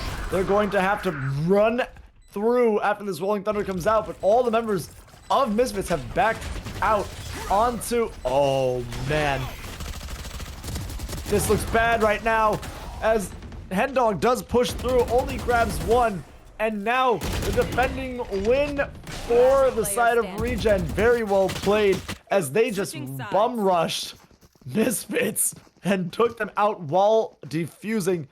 7-5 now coming in. This is a complete reset. We've flipped sides. Attacking now is going to be excuse me, is going to be Regen, and defending now is going to be Misfits. So we're going to see a potential 2 rounds to tie this game or definitely buff up this advantage. Yeah, I mean, most definitely looking at the round and looking at the swaps. When we sat there and mentioned Regen earlier, that, I mean, as strong as they looked on the defending side, it's a little concerning to think about what they're going to provide on the attacking side. And look, it all comes down to this first round. Where are they going to look strong towards? Where are they going to make these initial plays? And we see a lot of teams hit the A site. So they're already looking to throw a curveball into the mix here. Hit the C site right off the get-go. Make sure to get all that utility out. And even then, smoke their own entry into sites. I don't know about the reasoning behind that, but nonetheless, Hendog finds a kill, so it doesn't even matter. Oh my God. I cannot. I am unable to can. Hendog, what the heck? Oh my gosh. Well then, great pick. Another one coming up from Vernina. Vernina grabbing 2 before she drops, and now Hendog is going to grab Kelly. This is going to be a 3 versus 3. Health advantage is on the side of Regen, but time advantage is more so on the side of... Blinded. Wait. Yeah. No? Never mind. Doesn't matter. Ignore me. I spaced. We lost it. The point is not going to be made. But we are going to see Vernina making a point of her own, getting 4 kills this round alone, and potentially a 5! That is ace! For Vernina, and now going to be the defuse. We're going to see the potential tying of this game from Misfits. Beautifully played.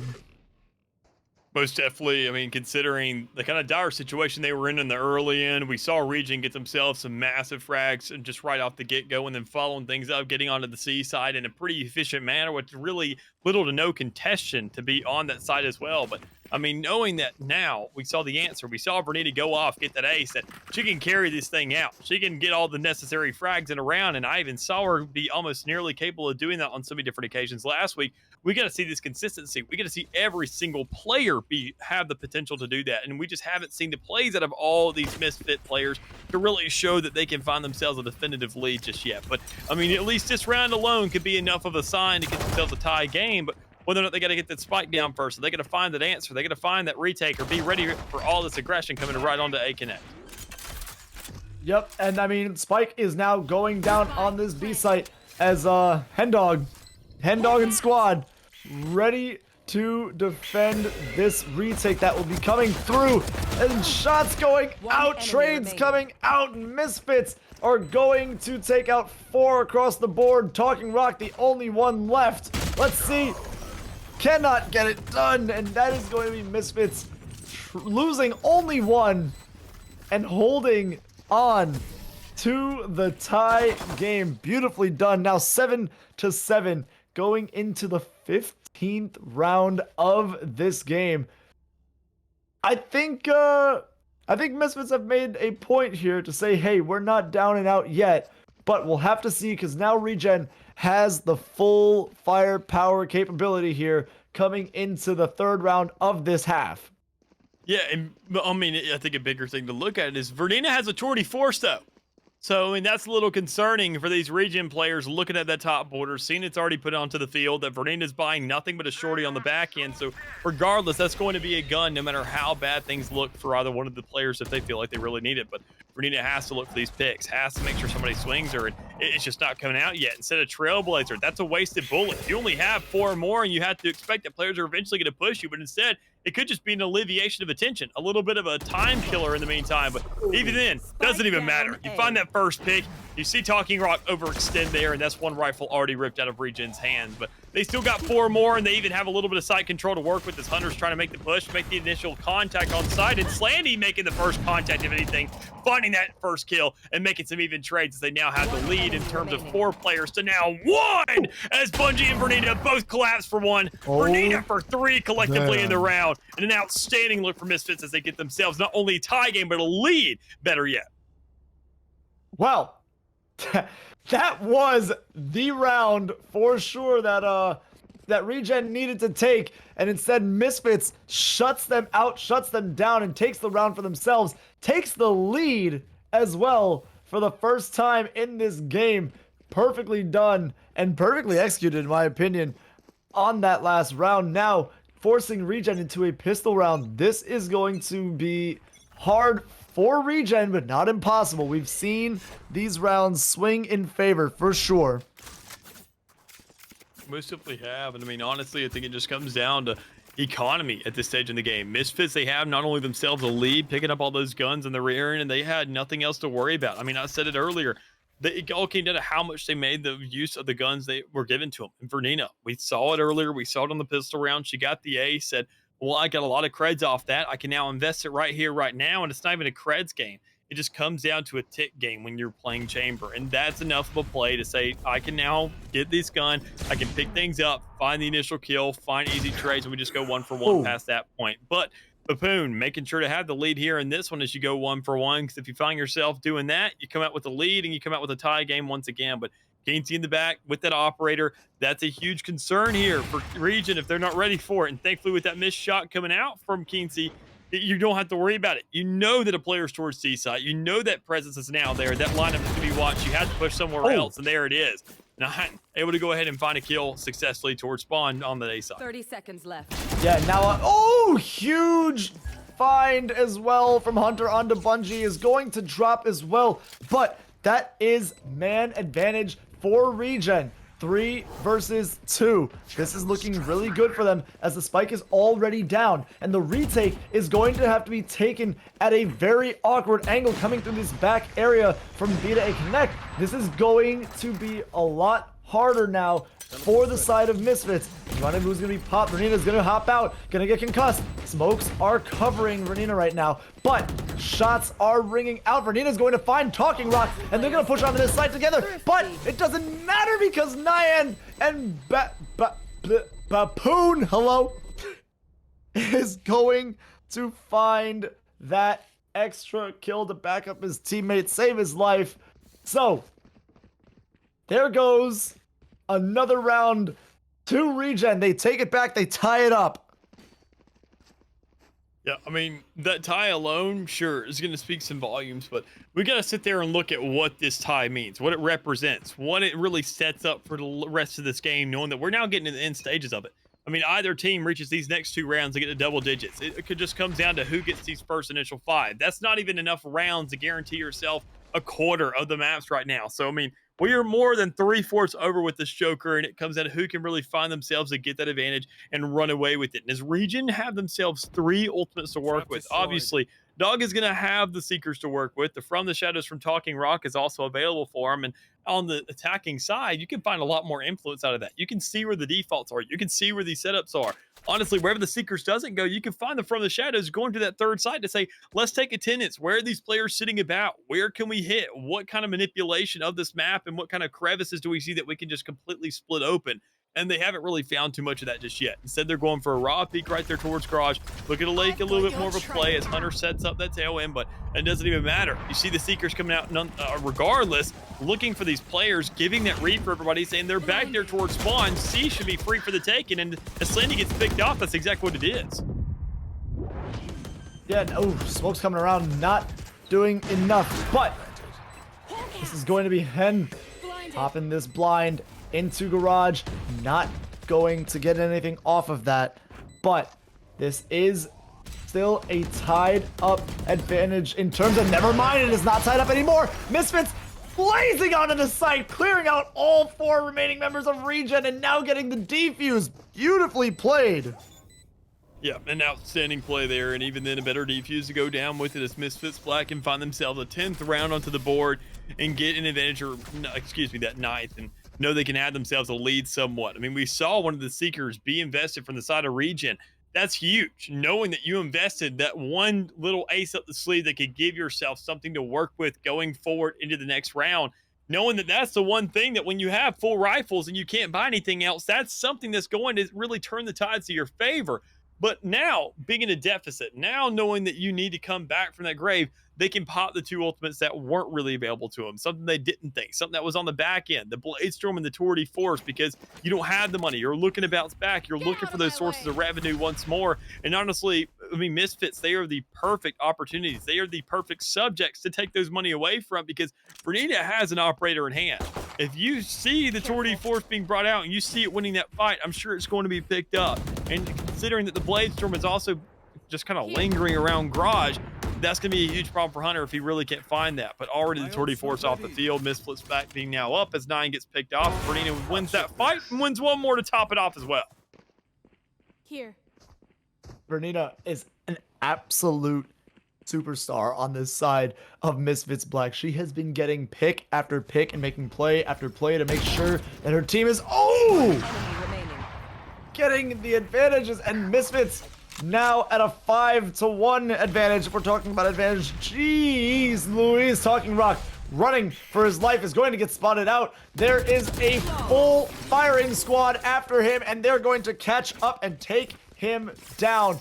Beautifully played, and Misfits now double-digit numbers. Only 3 rounds separate them from the end of this game.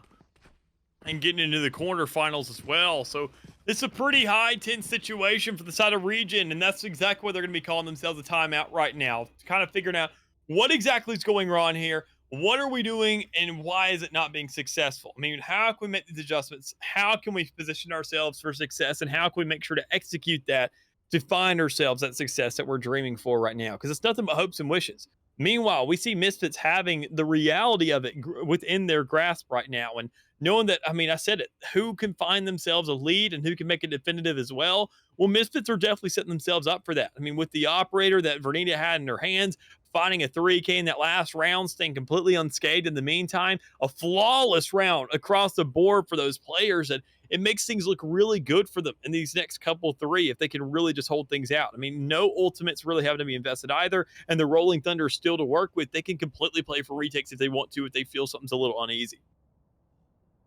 Yeah, I think right now well, Misfits just continues to do what they're doing. When it comes to the side of Regen, though, they have to adjust these entries, these trades. They are losing way too much on the retakes, and almost instantly each time. It is not in their benefit, obviously, because they've been dropping the rounds as they have. And if we look at it, it's only been, I think, 1 round this half that they've taken. Yeah, I think that's actually exactly where they've been standing thus far, and it's not a good look on them. knowing that they've been playing for these long games, that they've been really playing into Vernina, who's playing on that operator. She's the biggest threat on the side of Misfits. They can't keep on peeking her. They can't play for these long lineups. I mean, they've done it on so many occasions, playing right there towards middle, playing towards garage, playing towards C, all these places that have mile-long lineups that when they finally get an opportunity, that the one round they found was on A side. They almost went right back to it. They almost went right back to the tried and true and said, okay, we got to play for the short game. But instead, they swing the middle again. Vernina wins that fight and can just literally get healed up by Slaney and said, what happened? Absolutely nothing. Free kill on the board. Let's run it back. Yes, yes, yes. As that heal does come in, I mean, it is no armor now on Vernina, but it doesn't really matter. Slandy takes out Nyan and looking for another as this push is going to be onto C site. The plant is going to come down. Hunter trying to get some shots out onto this B site. Nothing is going to be found. No one's going to be damaged. Now the plant. Wait. Didn't plant originally. Okay, we're fine. Plant goes down. And now Rolling Thunder as well popping up as Talking Rock is on this flank, is going to find two, but it does not matter. Misfits again taking another round on a very easy retake. This is just, it's looking so clean cut and executed by the side of Misfits. Like they know exactly what they need to do before they have to even go and do it. It's just, it looks like it's wired and they're just autopiloting these retakes with the ease that they're doing it at. And Vernina, look at this, 22-11 on this chamber. Absolutely killing it. I mean, they just have to stop peeking her. She is the sole reason that we're seeing Misfits run away with this game. It's not just opportunities where you say, okay, well, players going off, because we've seen plenty of games where players can carry. We've seen plenty of matches where players absolutely go off on the top of the board and look really good while doing it. But how many times have they died in the meantime? How many rounds have been given over to the opposing side? How many times have your teammates clutched other rounds up? And how much can you really have that survivability to show that you can still be a factor until the very end? And having only a differential 3 rounds in comparison to what we've seen Region do, that shows that the rest of her team is only about 1-3 rounds without her. That's not a very good ratio when you're looking at 11 on the board and knowing that everybody else hasn't really contributed too much to the success that they're seeing right now. But regardless of that, I mean, Misfits, they're absolutely stacked up in cash. Region have to look to really scrap something together, play for a thrifty, look good while doing it. And honestly, this may be the round to do it as we see that Misfits, they are pushing up very aggressive at the map. But, I mean, Kelly was ready. Oh my gosh, the double save from 2 different teammates backing each other on this. It doesn't matter. Another easily done retake as Misfits now move themselves to 1 round away from moving on to the quarterfinals. Yeah, I mean, that's all it comes down to. Winning this last round, showing that Region they were saving for last, in which to be expected, but knowing that the Torty Force is also available for Diane. That's got to have a huge impact here. That's got to find a couple kills. That's got to find at least one. That needs to guarantee the first blood for them because that's the one thing they've been lacking here for the last 4, excuse me, that we've seen Misfits have their success in. They're almost a victory run on. So, I mean, to say the least, knowing that Misfits, they don't have too much of an impactful ult and Region has that Rolling Thunder, I think honestly, so long as they've been very successful in getting the plant down, their past 3 of 4 rounds have been lost by defuses, showing that they get the spike down, but they have to make sure that they can hold that down. Their retakes are looking terrible. Their holds on site are looking really bad in comparison to seeing how they performed earlier on the defensive end. So now it just comes down to them holding out, and Hendog is alive and well to be doing it, finding that worst one, able to go ahead and get the Rolling Thunder to come out now, stunning a couple players in the meantime. But I mean, nobody's following up. They're checking these quarters pretty slow, and Hendog's able to manage 3 now, so it doesn't even matter. It's a 2v4 situation. Kelly and Vernina have to clutch it up. Yeah, this is definitely what the side of Regen needed, a round like this to kind of get the momentum going and show, hey guys, look, we've done this already. We have 8 rounds on our side. We can take this back. All we need is 5 more, and oh, Nyan is going to get grabbed! But it doesn't matter because Bapoon as well. Oh, wait, actually, this is now a 2 versus 1. And we know Vernina is very capable. We know, but Hunter is going to shut down any hope that Vernina has coming into this round.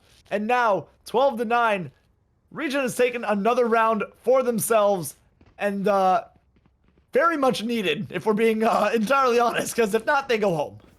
Yeah, and more importantly, another round on where? The A site, the one place where they found success on that first round where they won out on this half. And those are the only 2 rounds we've seen them win in this half thus far. So, I mean, that just shows a testament to where you should be playing for your comfortability. Bernina was forced off the operator. She couldn't use it. There was no long lineups to work there. She had to drop it, think of a Vandal, and play out the game in a closed quarters environment where she has to play for these trades instead of players swinging onto her. And that's where we can see Region bring this back if they can make sure to set up these situations. But I mean, instead, we see him going right back to A, realizing the success as well, trying to play off of it. But the biggest deal is Keensey is also now set up towards that A site with an operator, making sure that if anybody swings on, it's not going to be a problem. Yeah, as 9 is going to be pushing through now with the tour de force. This is, huge from Vernina, I swear. Vernina is the biggest threat to the side of Regen, and they just cannot deal with her right now. As 9 is going to take a shot and back off, it's not going to find anybody. Keensey is going to be holding on here as well with an op of his own. This is definitely a scary position to be in if you are Regen. 2 ops on the map on the side of Misfits. This is going to be it right here. If Keensey can get a pick right here, this is going to potentially shut down any hope of Regen winning this round. 30-second mark coming up left in this round. It is going to have to be a potential scatterbrained push, more so frantic than collected and calm. Here it comes, as there it is. Hunter is going to take out Keensey. He doesn't get the shot off that he needs, but now 1 traded for 2. 2 versus 3, advantage Regen, and now Kelly and Vernina are the only members left to do this. Again, the A-site success is being found potentially from the side of Regen. It is going to be a concussed that does not find anyone, but now Vernina popping this Vandal out, ready to go. Hunter is going to walk up, going to get this rendezvous set down. It is going to be the tour de force back out. Is not going to find anything. Nyan grabs her before she can do anything. And now Hunter with the reposition. It doesn't even matter because Baboop is going to take out Kelly. And that is going to be another round on A. Found out now. Regen in double-digit numbers. And I've been mentioning it, man. Once again, they've taken themselves to the A side, and sure is a little bit of halt round as we saw that they kind of waited for the bell to ring before they really started storming the gates. But I mean, still around on the A side that they are finding consistency in. They're seeing what's working for them. They're making these adjustments. And honestly, Misfits, it's now their turn. They've strung those 4 rounds together. They showed they can find easy success. They found 7-1 in the round before we've seen Regen win the last 2. So, I mean, they got to step things up right here, right now, because, I mean, Misfits, this is where their econ, starts to diminish a little bit, where they really start to feel the impact not only on the field, but in their pockets as well, because it's just a numbers game of rounds, money, shots, kills, deaths, however many you got on each respective avenue, and how you can make the most of it when it's handed and dealt in with the hand that you got. So, even then, I mentioned it prior, the Bladestorm already being brought out, being on the defense, looking for a little bit of a couple kills towards the C site. But, I mean, there's no presence there. There's a huge default coming out from Regen. And honestly, we saw them wait to the last possible second in that last round. But if they don't collapse on something, if they don't collide, if they don't cooperate together on something just yet, it's going to look very difficult. And honestly, I think Misfits should expect it coming towards the A site. Oh, boy. Here's where we're going again. Like you said, to the A site, where they've had all the success. Now, mind you, no one is here defending the A site. You only have 1 member on the side of Misfits kind of looking in and now calling out that this is a plant on the A site. This is going to be the rotation now coming out from the side of Misfits. They have to get this down and done correctly this time. Keensey in heaven, blades out, ready to fly, not going to have any sight though, is going to get smoked off. No members have dropped on any side yet. 1 is going to drop. That's going to be a reset. 3 now on the side of Misfits have dropped, and now a 4 versus 2 advantage. 4 Misfits black, 4 versus 1, a full clear out, 11-12. Is this the comeback for Regen?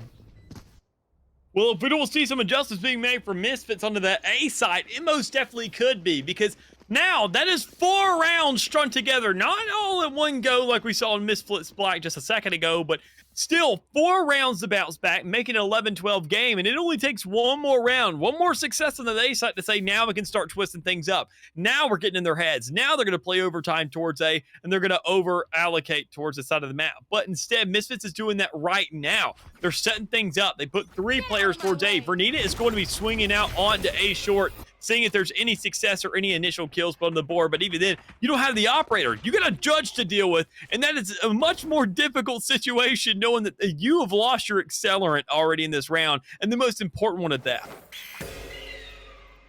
Oh, Lord. Now this...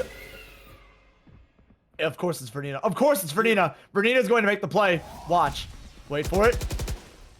Oh. Vernina. Teleport's ready. Vernina. Makes that alive. Okay, well, I guess I guess we're gonna see. I guess Vernina's gonna see another day, another round potentially.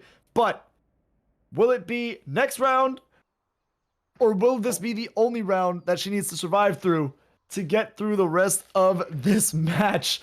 Right now, Kinsey though holding on with an op, talking rock, not popping on as. Oh no! Kinsey, you can't miss Kinsey, those. Kinsey, what a dire shot to hit, and now the plant is going to come on. This is going to be a huge, huge potential for Regen to tie this all up. That's not good. Oh Lord, Bungie holding this garage site, but this is not where you need to be. You gotta push on the site and get this retake done. And we know all the members of Regen are sitting, laying in wait in this C-long, except for 2 that are flanking actually. Wait a second, knives out, coming from. That's it. Defenders win. EQ's is going down the entire time.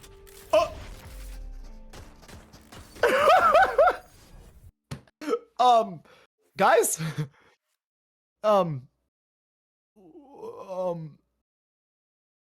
we didn't shoot. We didn't shoot at the spike. Yeah, most definitely didn't. The most important round in the game. I wonder if there was. DQs.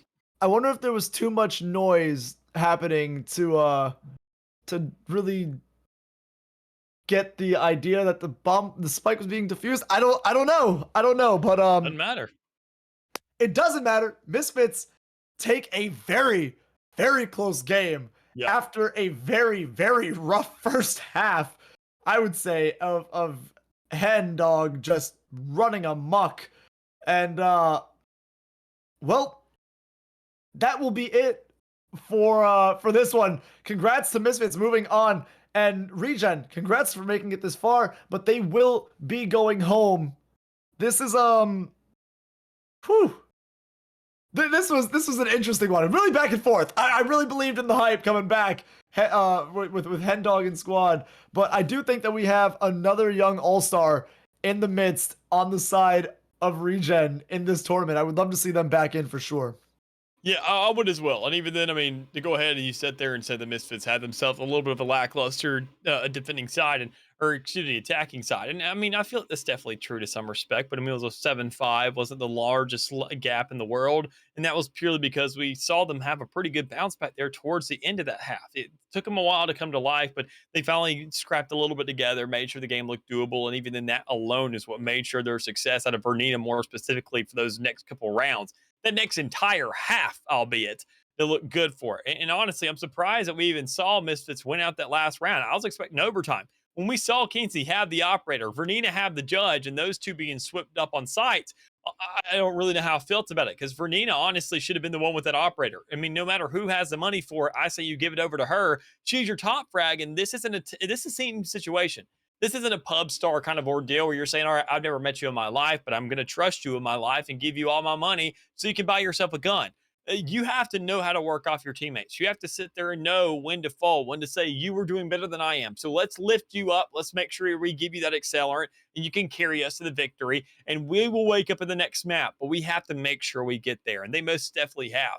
And honestly, they just got to make sure to work on these close quarter combats, the retakes, being successful in these close quarter sites, because Haven Haven is much more forgiving with all the sites that are given to you in comparison to other maps that is going to be close quarters constantly. I think if Misfits goes to somewhere like Split, they're going to be done for, because that is nothing but close quarters, unless you're possibly going towards the A side. But anywhere else, say, Split, say Fracture, towards the A side, even there as well, no matter where it may be, you are going to have a very difficult time. And you can't rely on Bernita to find these op shots. I know I sat there and pointed her out last week for, not really looking too good with the op, but that's because it's weeks like these where she absolutely goes off. You're saying, well, now I kind of understand why she has this tendency to say, I'm just going to run it back with the operator, spend the money for whatever reason. But that's why you play Chamber. That's why you have the Tour de Force, to have that free exposure to it, to see if you're getting warmed up and to see whether you're ready for the next one. But speaking of next one, we got another matchup coming up here next. We have another one coming through, and this is going to be playoffs time, moving into the quarterfinals, and you're going to be joined by two newcasters,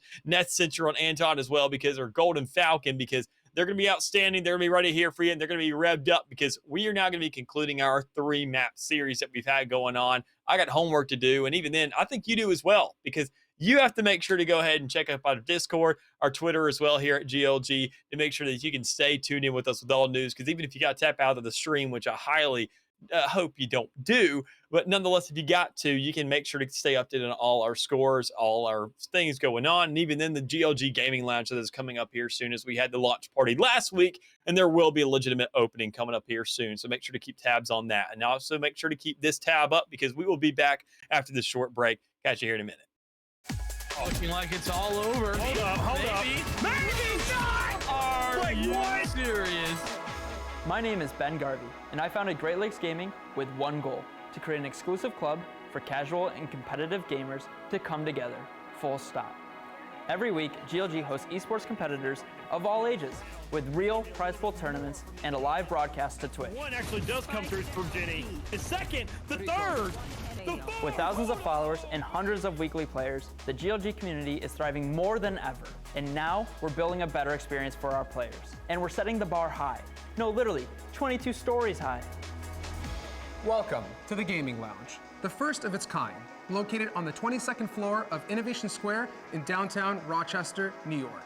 That's right, this space is built just for you, with the latest and greatest in gaming gear and plenty of space for you to claim that little bit of glory.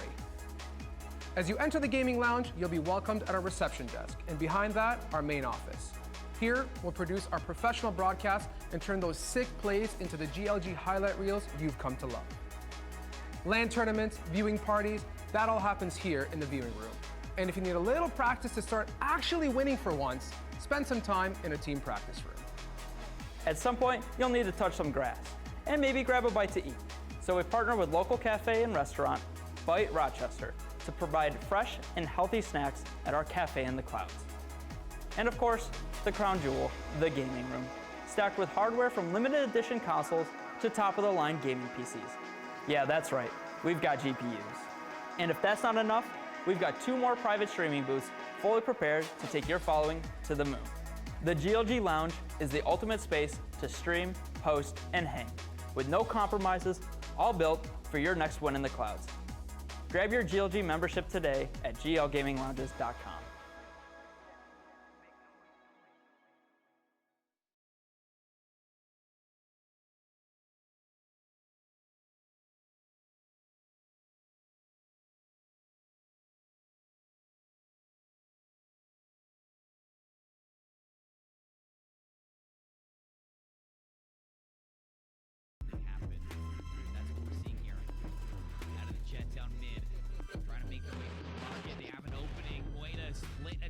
Here, the sonar dart on the inside. Moeda's gonna get tagged, but nobody checks it. Moeda finds 2, the gravity well holds him still. A third one. Oh no, Moeda, but a runaway as well. It's 3 the other way from the jet on the other side. Nobody can tame these duelists. Tell you who can. Their name is Posters.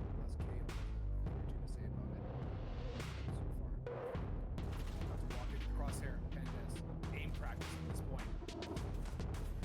Second, no. Pitching through market, Curry is in trouble. Pendes realizes he won't fall off the sight. CJB for the 1, Bladestorm, Juicy. Pendes for the 1, dismiss. Oh! That's beautiful. greedy repeat, Eric. Oh, he does not. But honestly, I don't think it matters. Aura makes it happen. There was so little time left. I don't know if we have a replay of that, but I mean, there might have been just a few seconds on the clock when the final frag came through. But man, this shot from Habib, I'm surprised that we didn't see anything. Let's see, what is it? Yeah, literally 2.5 seconds left, and Aura gets those frags. It was kill or nothing. Kill or lose the. Throwing that down before the take came through for the spike. It was weird timing at that, but I mean, Aru was able to get some damage through. But right now, it's Aru against the world, able to get one here. If they are able to clutch this out, this is going to be huge. Waiting around the corner on the shore, trying. Oh, and that was looking really close for Aru. Aru might have just been able, but now we're going to be 12 to 7 here. Match. Spotted. Seems to be here. Closing these shoulders, we can play hand in hand. Frosty just rotating with Baker right now. It's a dance right from the Rosie, and ZK's been leading the whole time. We're doing a bit of a tango there. Oh my goodness. It was ultimately a dance of death, though, at least for the side of MMG. The trade take the victory. And victory lap. As they would probably like, but God, never mind as a double galat comes out from one op shot, beautifully played, as it is already a 4 versus 1 off the side of NMG. Fight Planet. That's what we're seeing here. Out of the jet down mid. Trying to make their way through market. They have an opening. Moeda split attention here. The sonar dart on the inside. Moeda's gonna get tagged, but nobody checks it. Moeda finds two. The gravity well holds him still. The third one. Oh no, Moeda. But a runaway as well as 3 the other way from the jet on the other side. Nobody can tame these duelists. Tell you who can. Their name is Posters.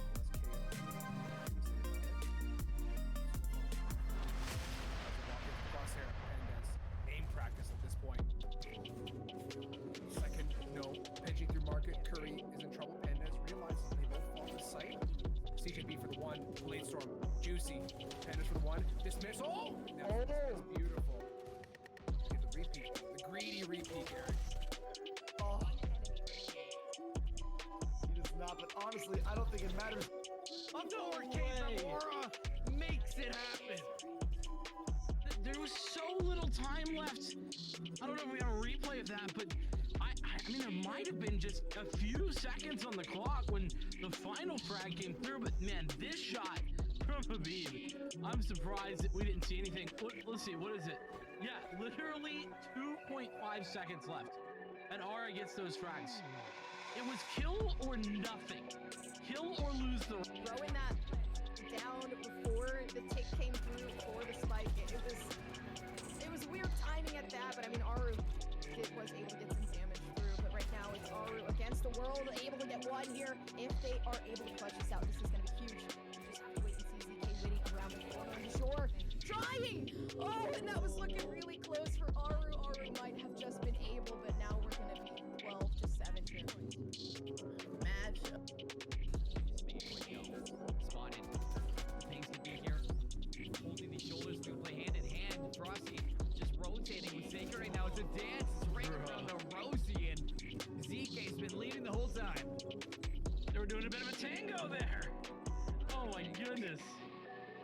It was ultimately a dance of death, though, at least for the side of MMG. As the trade take the victory.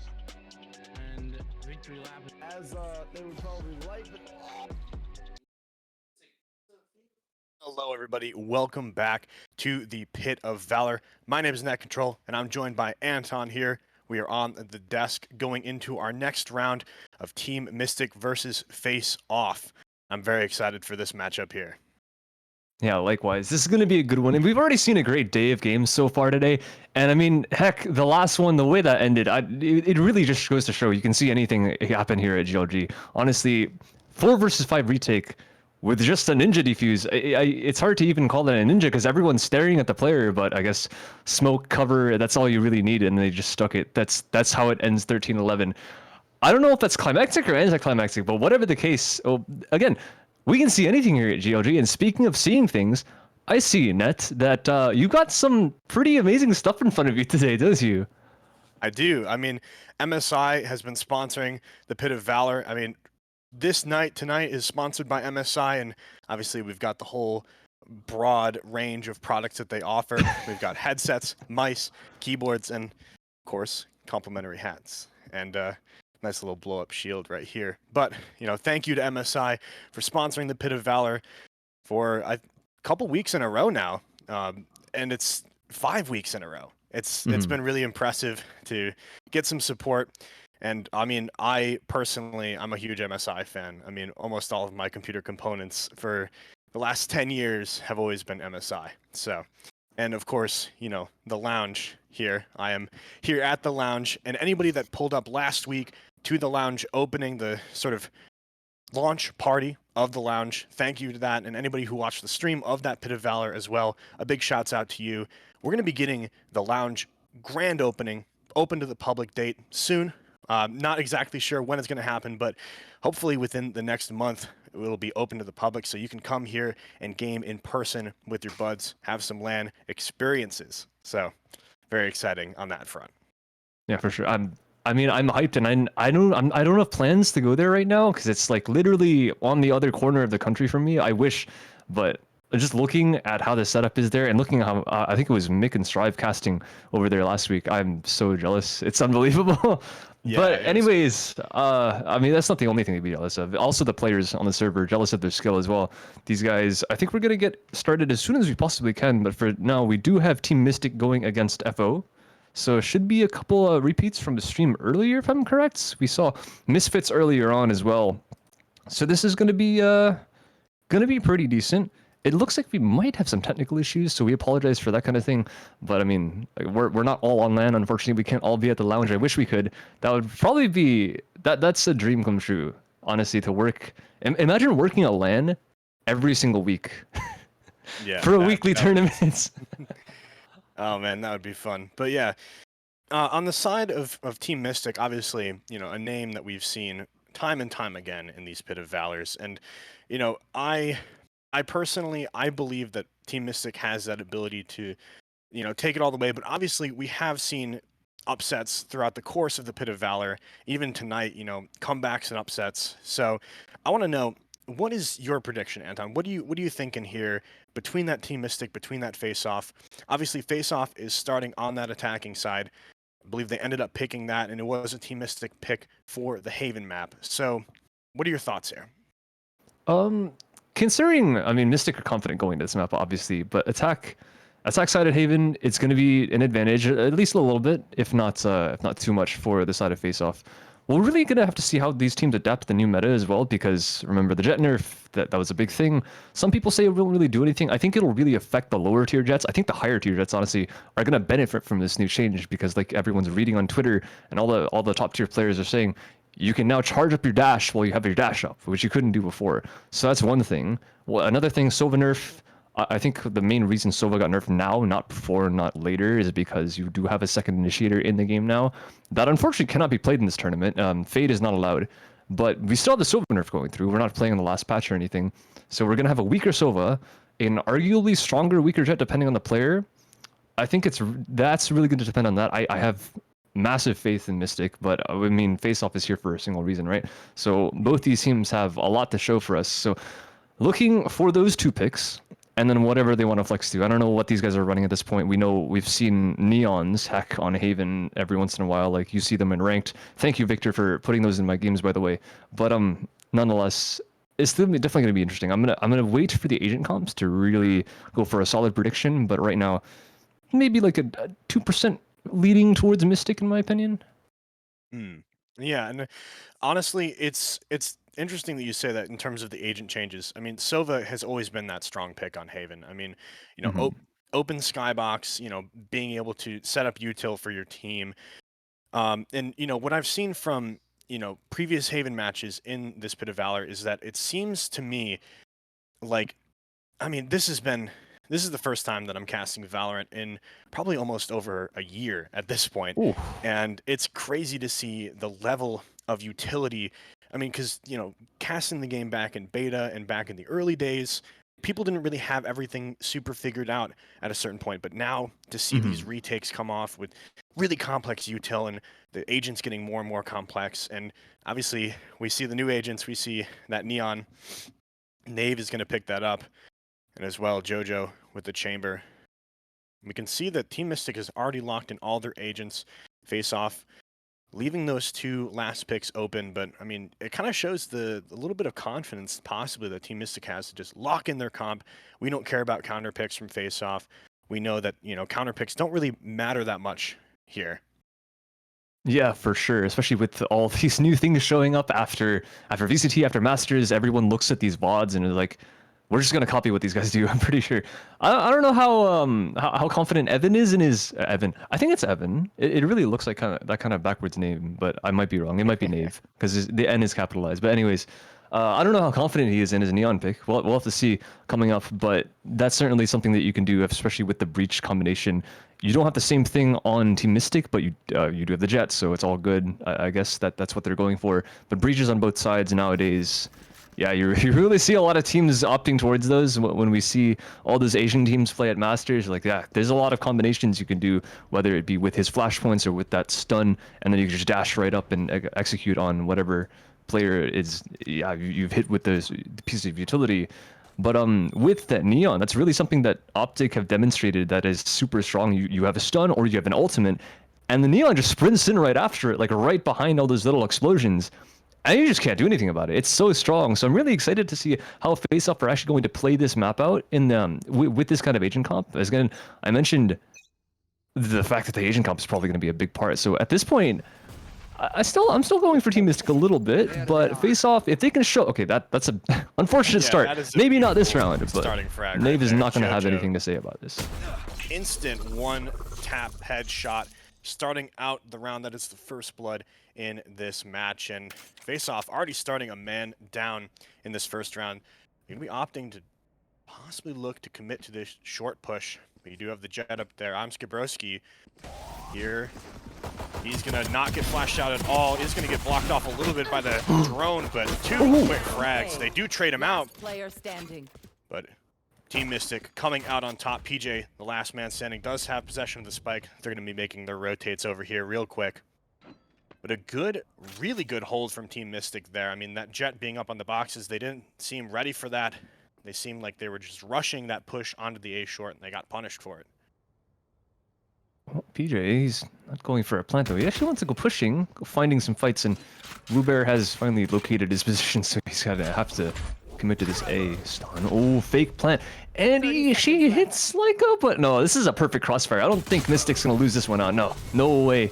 Not in a million years. Very nice double peek by Mystic just to hold that spawn and prevent the plant from the member of face-off. And now that is a pretty, not the cleanest pistol round in the world, but they at least made it work. I mean, Jojo getting that initial frag with the chamber queue, that is a really, really bad way to start your match and your round. And you can see they were it seemed like they were a little flustered. I mean, they had that plan to sort of go with that split, sort of try to take control, but instead they just kind of got pigeonholed into that short and really funneled into there. And the beautiful double kill by Skibrowski was basically the nail in the coffin for that push. A little Victor peek to start off that long C, get the orb for the Sova, and just reset right back towards that spawn, decide where to go after that. All they wanted from Seaside was that orb. Fair enough, charge up that Hunter's Fury, and that's the one thing that about Sova that didn't get nerfed, right? They hit the drone, they hit they almost hit his little like pull-out animation, but thank goodness they reverted that, because if not, rip like all the lineups in the world. But they're nice enough to let us still have those, because you don't want to hurt Sova too much. The shock dart's even a little bit of a tag there, but yeah, still looking not bad. I mean, they're looking towards this A, smoke going down towards spawn. There's a defensive Sova up towards this heaven, but one detection, Knave gets into hell though, and everyone stays alive for the time being. A little bit of a shock dart. I mean, yeah, that damage would be a lot more pre-nerf, but he gets the spike down nonetheless. And it seemed like Team Mystic, they were playing those sort of passive A. Faceoff took advantage of that, you know, Neon running up on the site, fully clearing it. They got the plant down, but here's the retake. Ooh. Mystic gets triple flash though. PJ able to get a frag, and I mean, that flash was beautiful. It's going to really hold them back from retaking this site. And Q59 with the triple spray down, making it 4 for that round. And what a hold. It seems like Team Mystic, that initial flash from the breach, PJ hitting all 3, able to get that frag, and Q59 getting another. I mean, really beautiful util play from Faceoff. That beautiful hold right there. And, you know, they will get around on the board now. Man, they didn't want to sit just on the site. They wanted to play for the aggression, which is fair. They have lesser guns. They need to get these kills, and if Team Mystic are allowed to get back into that site, that's a very different round. But yeah, that flash from PJ, absolutely flawless. That is single-handedly what won them that round. And yeah, Mystic got a couple of trades off of that back, but Q59er said we were Oscar Mike to go, and they just went for it, gotten 4 kills. It just doesn't happen every day, but that is definitely what you want to see if you're Face-Off. That first entry by Team Mystic that previous round was likely a bit of luck, at least. It's hard to get a kill that fast without someone running into you, but this one Face-Offer very quickly into that A-site. Spike already planted. It's going to be a 5 versus 5 for Mystic coming back into this retake, but they only have 5 classics. This is going to be nigh on impossible for them to come back into this round. Yeah, it seems interesting for me that, you know, Team Mystic is really opting to play this passive A. Cade is going to look around here, try to find this KJ. Not quite able to hit the frag, though. Automatic weapon over the pistol there. JoJo will clean up the frag, though. Anskabroski is going to try to make an attempt here. Leica, they're sitting up in heaven. TP down, not possible, though. Knave from under is going to take him down. And that's another round for Face-Off, and I'm thinking that Team Mystic, their default seems to be playing that super passive A. I mean, maybe it was the confidence from that initial pistol round, you know, JoJo getting that really early frag, but it seemed to me like that was their pistol strat, to play that aggro A, to get that early pick, and now once they start getting some more buys, they sort of play it a little bit more passive, but it seems like they're changing it up now. You can see the Jet is pushed up towards A, and the rest are kind of focused over towards that C, and this could be a really good read for Team Mystic. We'll have to see what happens, though. Yeah, they're all running into the sniper right now. The 24th is here. Yep, that's a great shot. And he's not even teleporting away just yet. He has to at this point. That's the breach stun. He can't scope back in after that hits. And Knave is already all the way at the back of the site. He's gone past like that's 2 frags for the side of Face-Off, but it's still a 3-on-3 because of that entry. Now, Hunter's Fury going through to try and prevent anyone from coming back in through this spawn, and it does do so. Spike planted now for Face-Off, but the 3-on-3 retake still with the Tour de Force in JoJo's hands. How much can he find? Boski is on the back lines trying to get a flank happening, but he's being delayed by so much. Even the double peek, he still gets one somehow. And now a 2-on-2. Both these guys from Mystic are coming in through spawn. Lotus, though, here on site, not able to hit the shot quite. Has to spray down last bullet.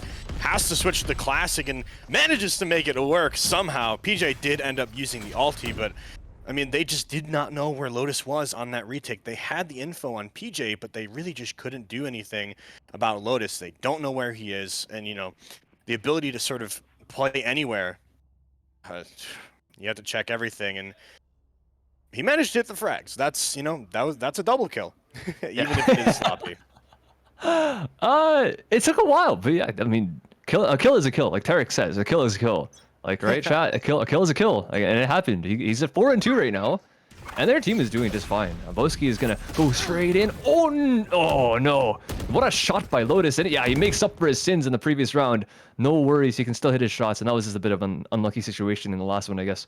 But instantly shuts down the Blade Storm from Team Mystic. And now there is really no foothold for them at this point. There's one rifle on JoJo, and I guess a Marshall on Cade, but Cade hasn't even looked that good in terms of the fragging department, and they're not even running into him. They're running away from all the guns. There's one, again, there's a rifle on B. The Chamber has it top sight, but he has to drop off because no one is there. One person watching flank is the closest engager they can possibly have, and he's already going to take 1 kill. They know where Lotus is, but there's really no flanking through this spawn at this point, because that is a full gun, unless they can blindside him with this pistol. Maybe he doesn't expect this breach on his sideways.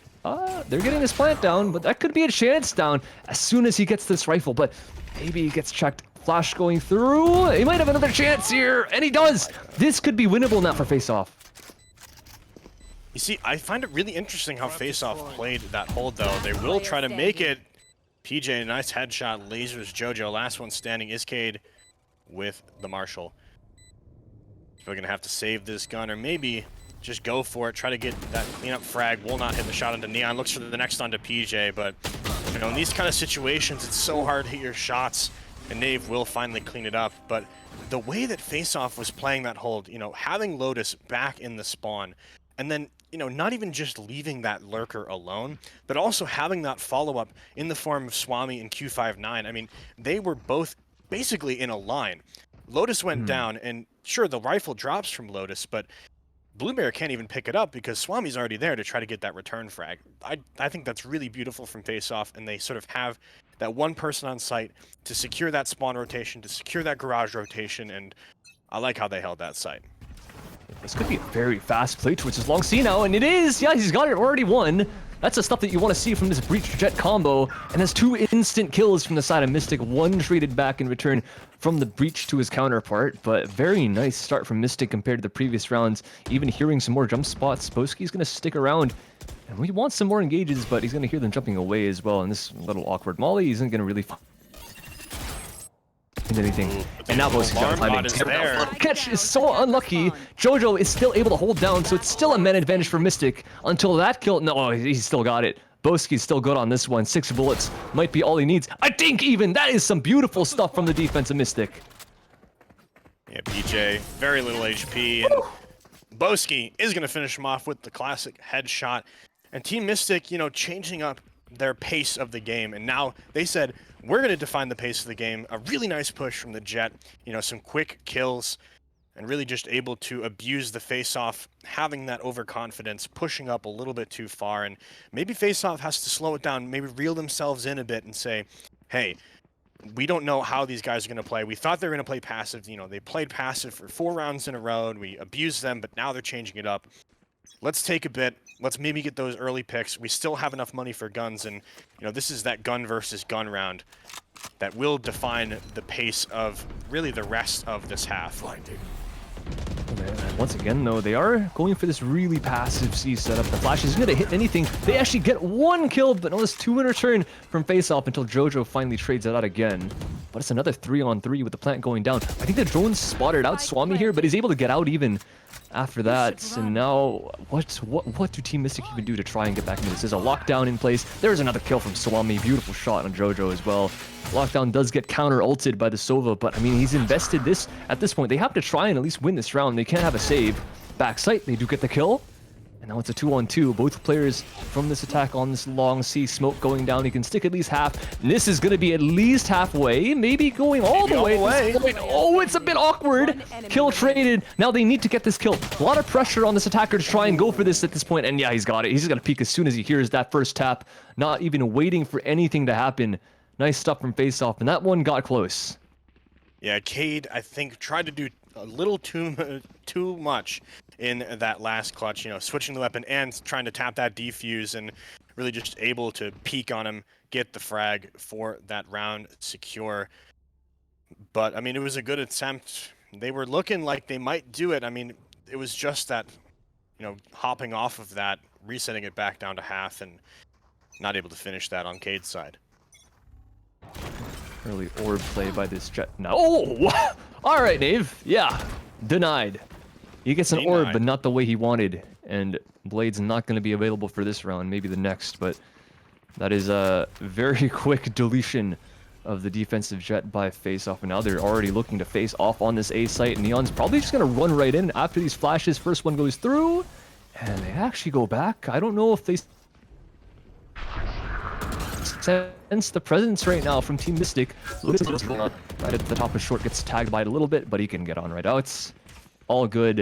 And that's still a lot of pressure on A. Mystic really don't know what's going on, and it doesn't even matter if they do. They're losing players left and right.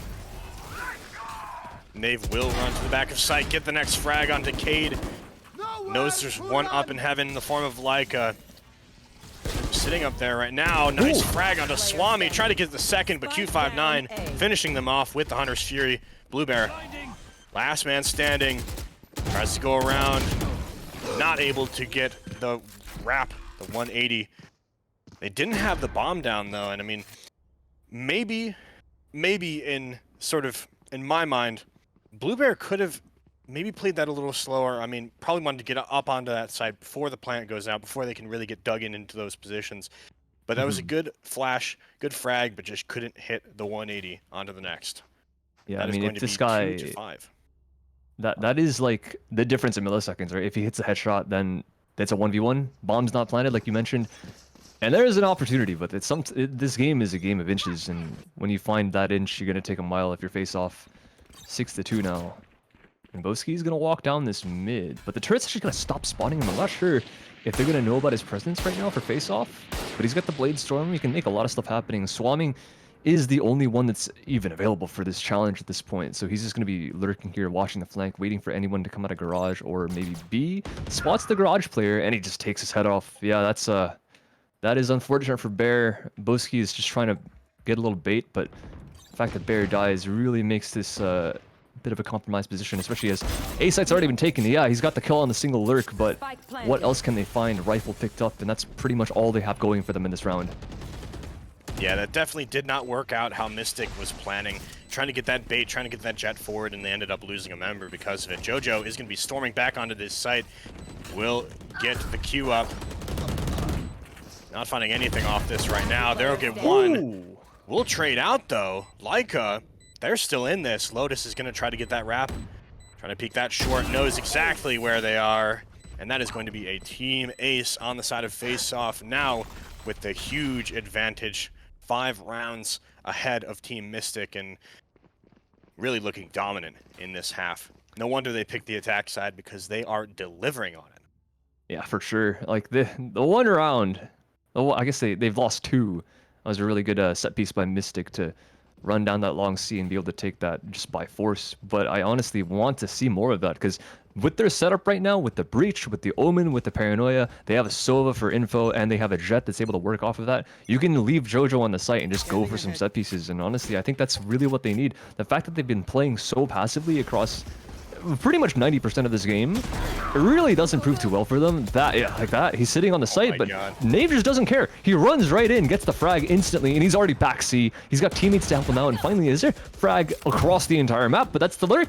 Smokes are gone, it doesn't matter. They're already down on this site. Shock darts with that little nerf. He's not gonna full kill Swami.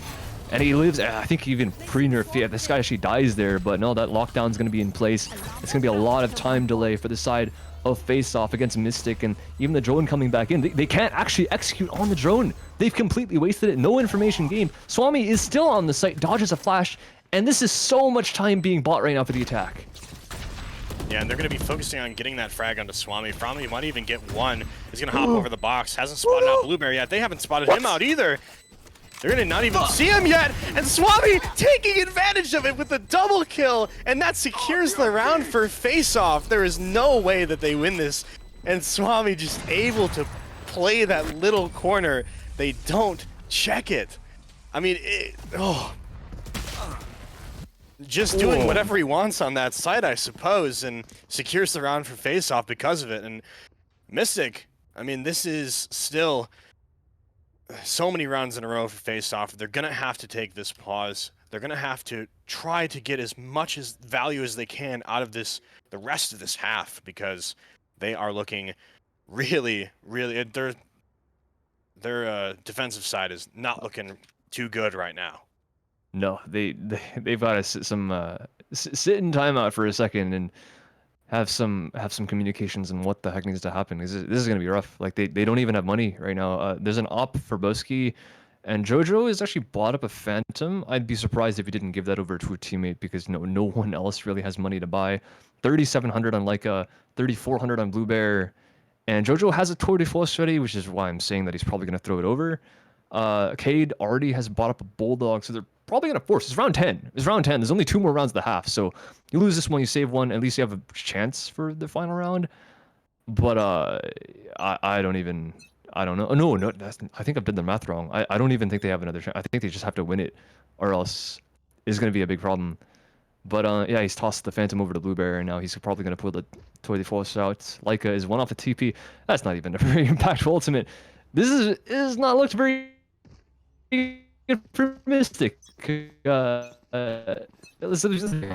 Round one, great set piece on round number 6, and other than that, face-off have just been absolutely indomitable so far. Just running to each of the sites, like you mentioned, they have picked attack for a very good reason. And yeah, this is a slightly attack-favored map. Haven, if I can look at the exact stats, it is about 52-48. So not even that much. This is an amazing performance right now from the side of face-off.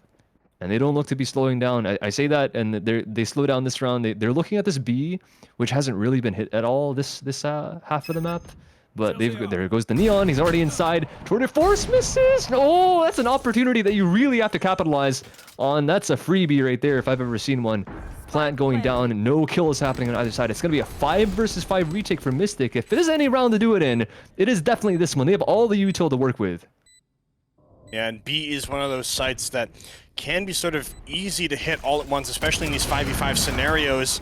Lotus will take down Jojo, though. The Tour de Force not hitting. Lotus will take a little bit of damage, but remember, he is the only one so far that has taken any damage. Swami will get killed by Leica.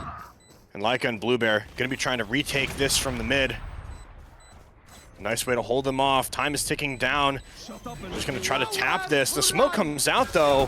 Hunter's Fury, though. They're going to get it to half before getting taken down by Q59. And look at this positioning from Q59 all the way back in the spawn.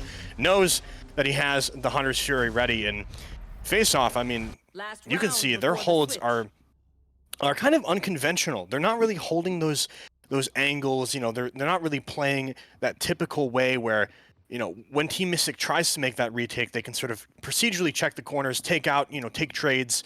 They're playing in this really, really interesting and smart way where they position themselves almost as if it's like, I mean, playing around the utility, of course, but I think back to the one time where they had that C hold. You know, they had Lotus all the way back in spawn, somebody to trade off of Lotus, and then somebody else to trade off the trade. It's really, really cool. Yeah, I mean, speaking of cool, I mean, you've got Nave just walking straight in. That's a bit unlucky. Didn't check the corner. Blueberry's going to stay alive for a little bit back sight, but instantly traded. Yeah, so many people just running onto the C from face-off, and you might lose the first player. Yeah, he had an ultimate. But when you get players like this, Swami, as well as Lotus trading off back sight, what do you even do? Maybe this is the answer, though. You just got to shoot them back in the face. 2-on-1 now for face-off. This is probably the most one-sided round that Mystic has possibly had in this entire half, but how much more can they do?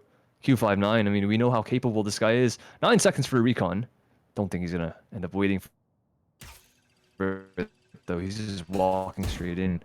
But he might have time if this works out for him. He's going at a decent leisurely pace, actually wrapping around the garage after shooting that dart out on the site. I don't know if Boski's going to have this mental timing for this to actually terminate, and he doesn't. 1 versus 1 now. Q59 has made this very doable. Hunter's Fury in his back pocket, but Cade, oh yeah, heads up play. Needs to go for that push and is able to take him out before anything else happens, anything else goes wrong. And that is a 3-9 half for Mystic. And I don't know, Net, if you believe in curses, but maybe Mystic can make some magic happen. Possibly. And I mean, I know, you know, from personal experience, when you end up playing a half and you win that last round of the half, that is the kind of boost you need for that pistol. And, you know, taking down that 5 win streak, not making it the 6 on the side of face-off, when you go into the next, you're like, okay, we won that last round. We made it at least not a bad score line. You know, we can work with this, right? But if you end off the half with a loss, then you kind of go in doubting yourself, not really sure. So we'll have to see if Team Mystic is really keeping that mindset and you know, maybe that win will pay off in more ways than one, not just in the round count, but in sort of the way that they're going to play this pistol. A little ping, goes to get spotted. Oh yeah, right in the Nave. Love to see that kind of thing from the Jet on Team Mystic, and that's exactly what you need. You need this aggression. Still 2 people on this A site available to defend, but the shots are going to land from Q59. And now it's very, very slowed down from Mystic. They actually have to reset towards the other end of the map, but this flank from mid, I think they know about it. Lotus, though, can he save his life? Can he preserve his own existence? And it looks like not quite. Traded right back in return from that B site. It's a 3-on-3 for Team Mystic. They are able to get onto the C for free, though. That's the question. There is a player from the defense already at the back here. Jojo tries to play off this flash bang, and they actually do manage to take him out. Second stun coming in from spawn. And now it's a very awkward logistical situation inside of mid here. I don't know exactly what's going on. The Q59s find a fight, and he actually avoids it for the time being and leaves Team Mystic in a 3-on-1. Biggest chance in a while, and this surely is the round that they end up winning. Spike planted. Maybe. Q59 still in it, though. Does get a nice headshot into Cade, and that's a good way to start it out. Both players are under that half HP mark, but so is Q59. Could get this next shot. He does. 11 HP to work with, and he's going to get it. Oh, my.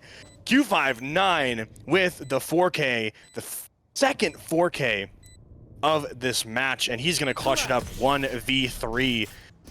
And just when we said, Team Mystic, this is looking good, this is looking like an awesome pistol round for them, and I liked how they played it initially, where, you know, you kind of give Skibrowski that space to play, that space to, you know, just go wild on A. Make his, you know, call as much attention as you can to this push. And then they sort of back off. They sort of wait for face-off to try to make those flanks and try to punish them for it.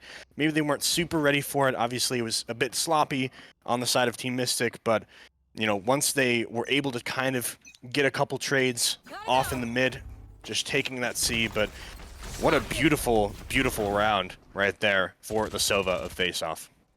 Even the movement from Knave is just absolutely flawless. Dodges that fault line and even sends out a stun of his own just to delay some time, and he is able to get back on the site. All good. Not a single issue. It's a force up by Team Mystic because they know that if they lose another round, that's essentially it. And Broski, he's spent the dash, so he's got none of that going forward in this round, and he's not, yeah, it doesn't take advantage of it at all. He doesn't really have anything that he could do. Maybe just run in and try and find a single frag with this judge, because he did buy up the shotgun, so very well could have made it happen, but already at the back of the site is Q59, the hero of the previous round. Some miraculous gunplay from this guy to show us what face-off can really do in this GLG tournament. 16-7 at the top of the scoreboard, by the way, and Sova, no less. That's like some Zekin numbers, really. And he's gonna have an engage here. Oh, okay, double entry on this A. Jojo gets another kill inside this mid as well. So this is looking absolutely amazing right now for Mystic. Force up working out splendidly. And now it's a 1-on-5, and it doesn't even look like PJ has anything to say about this 5 HP. Even a labored spray in the mid has no kill to show for it. Now he's gonna be deleted, and that is a flawless force up from Team Mystic. And that was really, really nice from Team Mystic, the way they're waiting for that entry, waiting for those two players to entry in onto that A site, and then Jojo just executes on that mid, catching two players out. You know, it seems like Faceoff wants to be quick on that response for the retake, wants to, you know, as soon as they hear that comm, they're just making a beeline to that site, but they have to be careful because I feel like this is the way that Mystic is going to play the rest of this T side. They are going to be in these weird spots, you know, trying to make these plays against Face-Off, trying to catch them on their rotates. And, I mean, Jojo walking fearlessly up, puts down the rendezvous, trying to entry in onto this side. Nice smoke is going to prevent Lotus from making anything happen. And he's going to get taken down by Skibrowski anyway. Q59 is going to try to deny the plant, though, and will get it. Spike is down. Team Mystic still has that man advantage, though, bringing it down even farther by taking out Q59. Swami from behind. And Knave with the frenzy. They've got to play this so slow. And, I mean, Team Mystic, they are paranoid right now. They are checking. They are watching behind. They have to make sure that they're not going to get flanked by these guys because they have no idea where the last two members are. They don't know that they just have pistols just yet. I mean, they probably have an idea that they're light bot. Knave, trying to take some engagement, is just going to get dinked up and back off. Swami possibly looking for some exits with the shorty, but there is really not much more that Face-Off can get out of this round. Player standing. Ouch. Yeah, shotgun buckshot to the face, and Swami's got his own, but yeah, nothing work. It's a nice round for Mystic. I mean, coming off of force and converting off of it, a face-off is never going to have a good economy going to the next round, and now they do at least have all the rifles, but 3 of their players are actually on half armor. So no matter what, it's actually crazy how the economy works. If you lose your second round, if you lose the anti-eco, you are absolutely screwed for like 3 rounds. It's insane. So Team Mystic, they have a very real chance right now. And even Boski's going to have this judge, but he's going to upgrade into that Vandal actually. And they're going to have even more leeway if they lose this round, which they shouldn't considering how everything's going right now. They have Jojo with a potential sniper rifle in his pocket. They've got 2 off blades for Roski if he can get a kill and maybe get an orb or something like that. It's going to be very, very nice scenes for Mystic coming into this one and even the next. So face off, if they want to close out quick, they have to close out in 2. And that's a beautiful start for Mystic. That is exactly what you want. Droning right along that wall. Boski knows that angle and he just goes for it and he gets it. Yeah, they still have Knave to try to hold this A. Lotus will get a nice frag over towards mid. Jojo not going to be able to make any cheeky plays up mid this time around. They're looking to try to commit to this A. They just need one more pick to really secure their spot into this site for V4 situation. And they're slowly creeping up. Lotus is here to try to get some frags. The smoke is going to come out, and here comes the execute. They still have no idea that Knave is in here. Lotus trying to dance around these boxes, possibly baiting him into this angle. I'm Skibberski finally finding him. Knave is still here, finds the frag onto short. Cade is going to be wrapping around, looking for the next. Has to unpeak, though, but help is on the way. The other 2 players of Face-Off coming in with a nice play, but they're not able to get the trades. Leica, they just gun them all down. 3 kills to finish off that round, a nice triple kill, nice target selection. I mean, just going from one player to the next in a great angle, and they will take a pause on the side of Face-Off. Man, Leica, that triple kill. Honestly, that round could have gone either way. If that reload had come through from Knave, that could be completely different. He ran out of bullets going for that kill on Leica, and it would have been a 1-on-1 if that kill had gone through. But that is unfortunate. And honestly, you can't really blame Knave for not reloading in that corner because you don't know if you're going to get pushed. You don't know if someone's walking up short or whatever. So in hindsight, obviously he has to go for it or else he loses. But hindsight is 2020. So what else are they going to do? 6-10 now. So this is a very nice comeback so far from the side of Mystic. They're looking up on their attack, and maybe this map is honestly more attack-sided than the stats really show, especially on these not tier 1 tournaments. Of course, these guys are a bit more puggy than rosters that spend literally hours on end every single day being paid to play this game. But I mean, that's quite one-sided. Yeah, this round, as I mentioned before, Misfits have had. Or sorry, not Misfits, Mystic, different miss, but they have a buffer, and they still have one. They have blades on the Jets, even if they don't want to invest, but they do, it's fine. They have so much money in the back pocket, and now their opponents have nothing to work with. Face-Off have 4 sheriffs, and then Q59, the top frag for their team so far, by a large margin, by the way. He's got 4 kills above the next player on PJ, and Knave is sitting close to the bottom at 11 on the duelist, so not exactly what you want to see.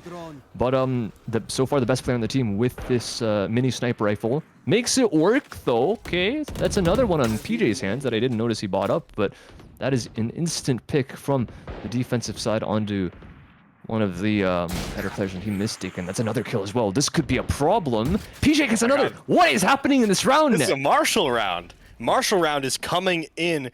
This is Marshall season. All 3 frags on the side of Face-Off have been from those Marshalls. Jojo trying to sneak up towards this mid, seeing if they can get anything out of this, but Cade coming to support. They still have possession of that spike in the form of Cade. They could make this round work, especially because Face-Off is on this sort of broken buy. PJ is here, though. Could he hit the next headshot? He's ready to peek. Will get taken out by Jojo, though. A nice swing. And now they're just going to wrap it over towards this A site. There are 2 players holding there. They have to be careful. Lotus is going to be the first responder here. Swami, possibly with the trades. Able to get 1. Knows where the last is. 31 seconds to plant the spike. Oh, but that is so smart. Just spamming that deagle. Get him to stop planting. Cade fell for the bait there. And now he's just absolutely getting swarmed by this Face-Off side. And Swami, really nice heads-up play there. Doesn't want to risk too much in trying to peek that. Just tapping to see if that is the fake plant. You know, just spamming that deagle, buying time for the teammates to come in and just all converge on that last player. Really nicely done. honestly, I feel bad for Cade there. Like, what is he gonna do? You're stuck between a rock and a hard place, and then also like 10 guns. There's a guy coming from long, there's a guy in heaven, there's a guy coming from Swan. There's nothing for him to do. Like, you just either insta headshot everyone or you just lose, and that's exactly what happened. And now it's 6-11.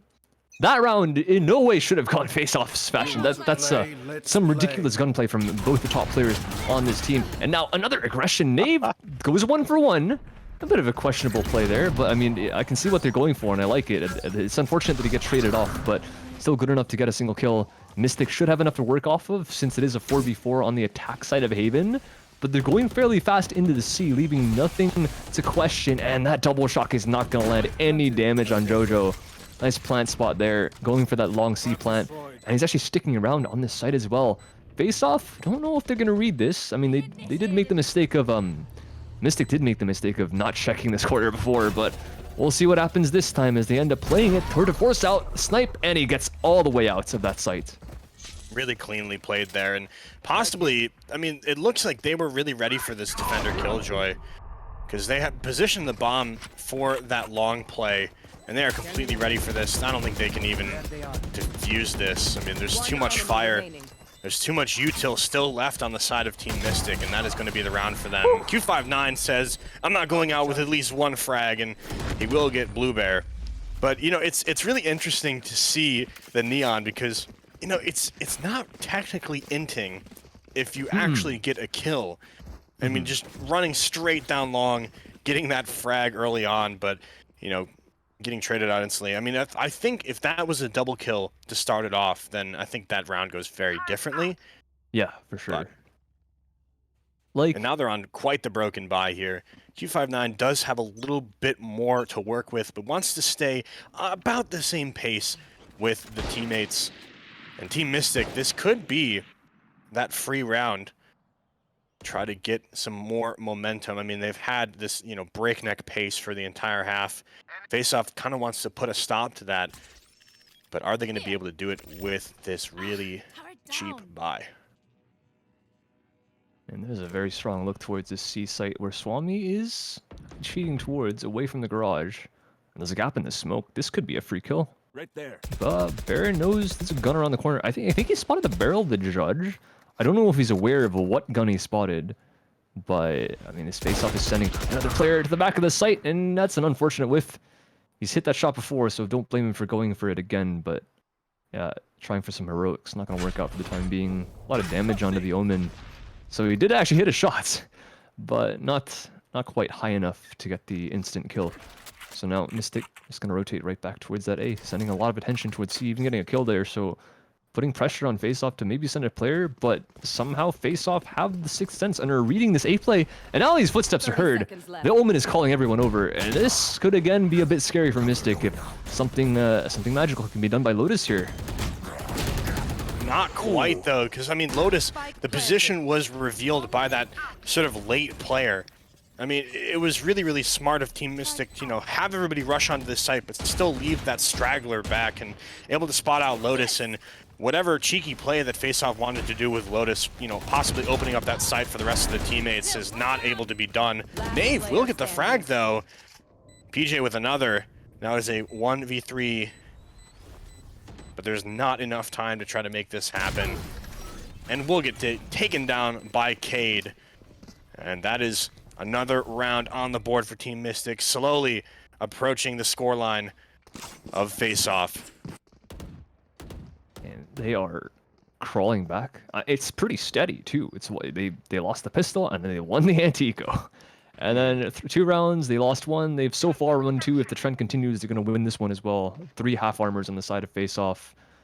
2 ultimates that are decently impactful, if I might say so myself. Maybe Lotus a bit less, but Nave at least is the, you can call it the hot hands, or it's only one finger that's really hot, but I mean, if you can make something work with it, maybe can upgrade that, but right now, he hasn't had too much success as of late with that ultimate, because he did get instantly removed when he ran in to C-site that one time, but we'll see if he can recover any better performance off of that.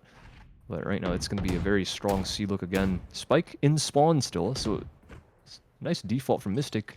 Unfortunately, they do lose ahead to Knave instantly. Blueberry goes down. That's one of the best initiators on the side of Mystic that's been removed. And Swami playing that really forward angle catches Leica off guard as well. And Mystic have fallen apart very, very quickly. 40 seconds into this round, they've lost 3 men.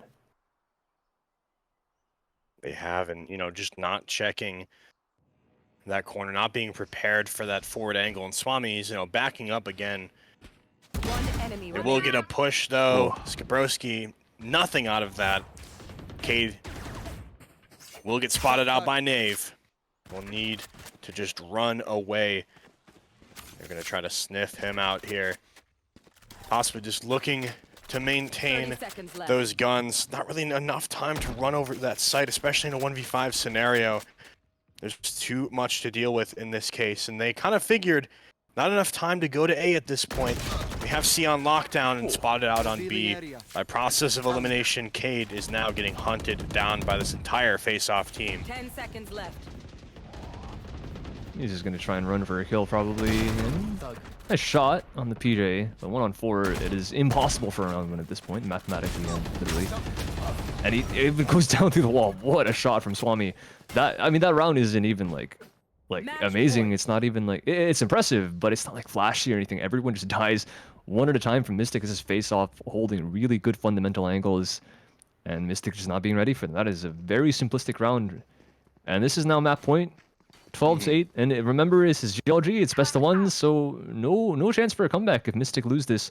2 half armors on their side this time, and Cade has probably one of the best ultimates in the game, but Q59 has also the same one, and they've got 2 more that they haven't used in the previous round, so now this is just a disaster right now, and Q59 even going for a blind ultimate, and he's gonna get a lot of damage. So many people standing at that A lobby, and he's gonna get one!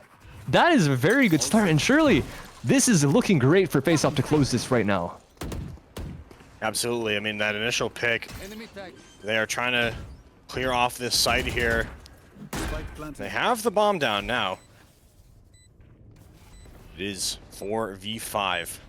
They're all going basically into the same lane, waiting for that recon dart from Q59 to pop. There's the smoke, the recon. They're going to be trying to make this happen. Jojo will take one down, Q59 with a return frag. They're going to be sweeping out. Lotus not able to hit that frag, though.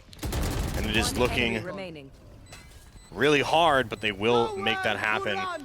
The Hunter's Fury, though, it's going to hold him off from the bomb. He's going to not quite hit it, but there it is. Cade. Oh, no! Oh, my. Leica. Oh, man. Oh, no! This is so close. That was such a close round. Face off, I mean, not able to make it happen by, Cade hitting that last Hunter's Fury. And really nice. Yeah, I gotta give it to Cade. That was a nice Hunter's Fury. He's playing a great position for that as well, because the farther away you play from your enemy, if you guys didn't know, I mean, think about it. When you rotate, the longer the distance, the rotation is it covers a bigger distance across your screen.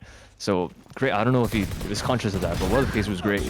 This round even, Face Off is just trying something. They don't have anything to play with, so they're just going for a mid play, and this is not working out. But yeah, beautiful clutch, and just an unfortunate little falling from heaven, falling from grace, literally. He wanted to land on a little platform. You can tell that he just missed it. That was an unfortunate movement. Oopsie there, but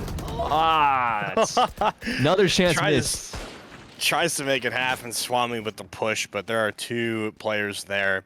Q59 does hit the nice shot with the Marshall, and it is PJ and Q59, the Marshall gang, seeing what they can do in this case, but they're going to have to try to make these rotates as quickly as possible. This is entirely possible for Face Off to win it right here. All they have to do is just hit a couple clean shots, maybe lucky shots, you never know, but PJ will switch off to that Spectre. Q59 is holding on to that Marshall. Is going to spot out one. PJ is going to send the Tremor through.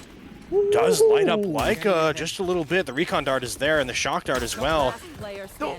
Shock dart is not going to connect. And this is looking like another round for Team Mystic. Will come away with a nice frag there, but that is caught short. Team Mystic, they have those double digits, 2 rounds away, and somehow just on a razor's edge, they're able to hold on to this game. It is match point, so we will be going to overtime no matter what. Even if, you know, Team Mystic gets these next 2 rounds, we go to overtime. But, you know, like I said, that Razor's Edge face-off wins 1 more round, and they could do it here. They are going to force up. So at this point, it's close it out or go to overtime. Dude, it's so We'll have to scary see. for Mystic. I'm genuinely afraid for them. There's 4 ultimates for face-offs this round, and they're all pretty much... They're all good. The Omen teleport is a bit less, but I mean, but the way they're playing, like, again, they find an inch, they take a mile, and even that's Q the in the pug way. last round... Sorry? The pug, you know, this is... At this point, it's going to get really scrappy from here on out in the rest of this game. It's really going to come down to who gets that initial pick. Whatever team kind of gets those initial 2 picks, they can kind of run with the round here. And, you know, when you're in this desperate situation, Face-Off is desperate to try to close this out. Mystic is desperate to try to hold on. They're going to just, you know, possibly take more risks here. And they do have the site open. A is fully controlled. They're just waiting for those rotates. Skabrowski will get up into heaven. Q59 seems prepared for it. Did it get the audio cue? Will get that first frag. Spike is going down. And the defender Killjoy as well. And they're just throwing util at this team, Mystic team. They're going to try to make this comeback here. Jojo does get that first frag. PJ does have his ulti ready as well. They're kind of just deducing where are they here. And here it comes. PJ is going to be able to dodge that. Goes through the smoke, finding Jojo. Blue Bear will get a frag. Q59 trying to wrap here. Not able to get it, but PJ will trade out that frag. PJ goes down to Blue Bear. And now it is all up to Lotus. Running out of time here, and he will get killed by the shock dart. What a beautiful read by Cade. And, you know, the audio comms coming through. And Team Mystic, 11-12. What a round from them again. 3 rounds in a row that they've just barely held on. And now face-off, they committed fully to that round. They have basically nothing this round. They're going to have to pull a miracle out or go to overtime. And they definitely got some miracle dust in their pockets. They've got Q5 with this Hunter's Fury. He's not got the best weapon in the world, but Spectres, it's Valorant. Anything can happen. They've got PJ still with this Rolling Thunder as well. He didn't commit it in the last round. And Nave has a borderline, like, an insane gun for this kind of level of play. Like, if he just keeps moving and he's able to track well enough, he gets free kills off of that. So all good. And it recharges the entire mag now when you get that kind of kill. So, okay, PJ's gone, so that's a bit unlucky for them. And they recover the spike still on their spawn, and there's still a hard default from Mystic, which is what I love to see. I mean, they've had very great aggressive showings early in the round in the second half, which is what they have needed and what they've had work for them so far. Contact A play in the previous. This time it looks to be a contact C. They're just going to walk straight up and face off for gambling that it won't be that kind of thing. But there goes smokes right through. And there's no presence here at all from the defense. There's nothing. There is not even a bot. There goes a molly to prevent anyone from getting in the corner, but they're not even up there yet. And Flash is going through. They full clear the back of the site. Everything's good. They should have a free plant. And it will plant for long again. He actually gets out, and the Q59, that Hunter's Fury is almost completely wasted. 1 kill, and now it's a bit scary, but it's still a 3-on-4. Mystic still with the man advantage. And the spike is down. And they have a bit more of an advantage here. Not only in players, but they will get the frags as well. It looks like we might go to overtime here unless Q59 has shown up for face-off. Has to show up truly. And that will be the frag to bring it to overtime. Jojo with a 3K in that round. Some really, really great holding, preventing that retake. And, you know, it was interesting to see that lack of presence on C. And, you know, even though there are people there ready for those rotates, you have somebody in garage that isn't present on the site if you can simply just smoke them off and make them any effort, no. So we'll have to see. It is that win by 2 overtime, so it is still just as close as it's ever been in these games. And there's no ops right now for anyone on the server, not even Jojo. And this might just be scrappy. I mean, it is still a default from Mystic. They're sending 2 towards the C and 3 towards A. I mean, look at the stack right now from the defense on the C side. They're going up fast. That's an Omen flash, and right up goes the Jet, and he gets two off of that. That is a beautiful entry from the side of Mystic, and this is what I'm saying. This is what they have to do. They have to get aggressive on their defense, because that's exactly what their setup is for. They've got so much stuff to just initiate. They've got two. They've got the Sova, they've got the Breach that can go for those flashes and the stuns. That's exactly what happened. Everyone on face-off was just blind. No one can retaliate, and even the timing from Mystic, oh, there's another chance. He doesn't even need that kill, but he goes for it anyways. That's some great stuff, and it's unfortunate that he whiffed another shot, but face-off now in a 3-on-5. This is going to be so hard for them to get back into this. They've isolated their spike on this A site, one to help, and the Neon does run through this B. So now there's a wrap on this solo chamber here, but sitting on top of the box, I don't think they're going to read his position. He should have a free one coming up long. There's one looking for the second, and a nice transfer right there. Last member of face-off, Swami, knows exactly where JoJo is with the teleport away. Nice little bait there. Fakes the spike. Is going to commit to it. Actually, JoJo is just wrapping around, but Lotus quicker on the punch there. Or that's Laika, excuse me. Quicker on the punch there. And they will pick up the first round of overtime. Now they just need one more. They just need to win what is arguably the easier side on this map. And, you know, the side that they have been performing on. So, you know, Team Mystic fans, they're already calling it here. But the face-off fans, they're believers. You really, truly have to believe. And it's really interesting to see, too, is that on each side, they had the same score line. 3 rounds on the defense. 3 rounds on the... This is something that we haven't seen before, though. Face-off now, not only with an off, but they don't have like an opera agent. They don't have a Jet. They don't have a chamber at all. But their op is on the Omen, who has not been performing particularly well, and they already lose a player. Their best player on the server, 259. He's 26 and 18 right now after that death. And now he's gone. And now, another kill from Skiboski. That is a beautiful entry. Yet again, he gets a double kill, both rounds in overtime. And now, what do face-off even do? They've lost their best player. Their Omen has an op. Looking towards his A, and he's looking at the wrong site. And Mystic have free reign over the entire map on this B and the C. Swami is the only one that's even remotely here. And they really haven't used any util either. I mean, Mystic has that full kit. And they're going to use it. C site is locked down at this point. Swami is up here, but is Skiboski gonna push through? A nice flash as well. Follow up for the 3K. JoJo bringing it down to a 5v1 Lotus with the operator. Skiboski pulls out the knives, looking for that final 4K with the knives. Seems like they know exactly where Lotus is, exactly where he's coming from. And that is gonna finish it off. Skiboski.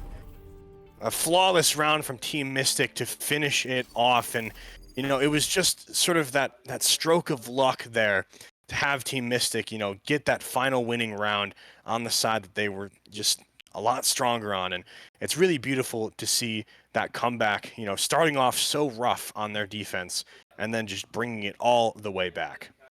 I mean, I'm not one for superstitions, but I mean, it happens. It happened. 3-9. They came back.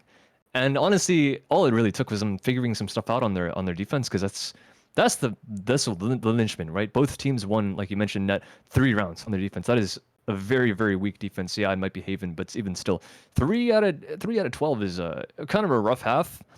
And as soon as they go over to that overtime, I don't know what happened. They talked some stuff out. Obviously, they had an entire half to review what they did wrong on their defense, and they instantly go back to the thing that worked. One of the 3 rounds that worked, they went straight up that long C. Flash, dash, and they got the kills. And this time they did it again. And that's what it took. And they didn't have the same response on the enemy team. It was the same thing. Boski walks up long A this time on the attack and gets the 2 picks. And honestly, Jet heads up play. Very nice stuff on the final 2 rounds to be able to at least bring them over the finish line. And sometimes the heroics is what it takes, right? Because we saw Q59 having the same kind of heroics. The 2 4Ks on his own team to win them 2 singular rounds. Beautiful stuff on their anti-eco as well. So enough players just to be able to win those rounds that you really shouldn't be taking. And yes, FO had enough that I thought they had enough of those. They won a couple anti-ecos, But let's be real, Mystic won a couple of those too. Like I mentioned, they work the magic and they live up to their name. Mystic take it all the way back from a 3-9 half. And I guess if there's any team to win from a 9-3 curse, it's these guys. I mean, it's in their name. Absolutely, and we will be following them into the next match, which we are very excited to see. Hopefully, not really going for that Haven, hopefully they get to really pick that side now that they're stronger on for the beginning, because it ended up just, that really rough half. I mean, if you look at it, and it's kind of absurd, the level that Face-Off really was so close to finishing off that match. They had that match point off of the same scoreline that Team Mystic had on their defense.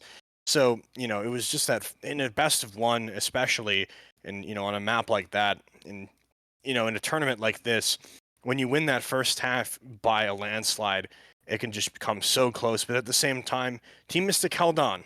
They really did. And I'm excited to see their performance throughout the rest of the Pit of Valor. But as of right now, I believe we're going to be shooting it over to a short break. Give our players some time to rest, recuperate for this next match. But we'll see you in a bit for the next one. Looking like it's all over. Hold up. Maybe not! Are you what? serious? My name is Ben Garvey, and I founded Great Lakes Gaming with one goal: to create an exclusive club for casual and competitive gamers to come together, full stop. Every week, GLG hosts esports competitors of all ages with real prize pool tournaments and a live broadcast to Twitch. One actually does come through for Jenny. The second, the third, the fourth. With thousands of followers and hundreds of weekly players, the GLG community is thriving more than ever. And now we're building a better experience for our players. And we're setting the bar high. No, literally, 22 stories high. Welcome to the Gaming Lounge, the first of its kind, located on the 22nd floor of Innovation Square in downtown Rochester, New York. That's right, this space is built just for you, with the latest and greatest in gaming gear and plenty of space for you to claim that little bit of glory. As you enter the Gaming Lounge, you'll be welcomed at our reception desk, and behind that, our main office. Here, we'll produce our professional broadcasts and turn those sick plays into the GLG highlight reels you've come to love. LAN tournaments, viewing parties, that all happens here in the viewing room. And if you need a little practice to start actually winning for once, spend some time in a team practice room. At some point, you'll need to touch some grass and maybe grab a bite to eat. So we partner with local cafe and restaurant, By Rochester, to provide fresh and healthy snacks at our cafe in the clouds. And of course, the crown jewel, the gaming room, stacked with hardware from limited edition consoles to top-of-the-line gaming PCs. Yeah, that's right, we've got GPUs. And if that's not enough, we've got 2 more private streaming booths fully prepared to take your following to the moon. The GLG Lounge is the ultimate space to stream, host, and hang, with no compromises, all built for your next win in the clouds. Grab your GLG membership today at glgaminglounges.com.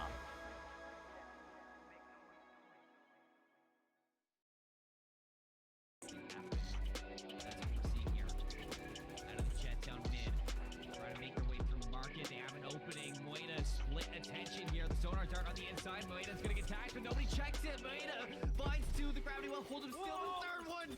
Oh no, Moeda would run away as well as 3 the other way from the jet on the other side. Nobody can tame these duelists. Tell you who can. Their name is Poster.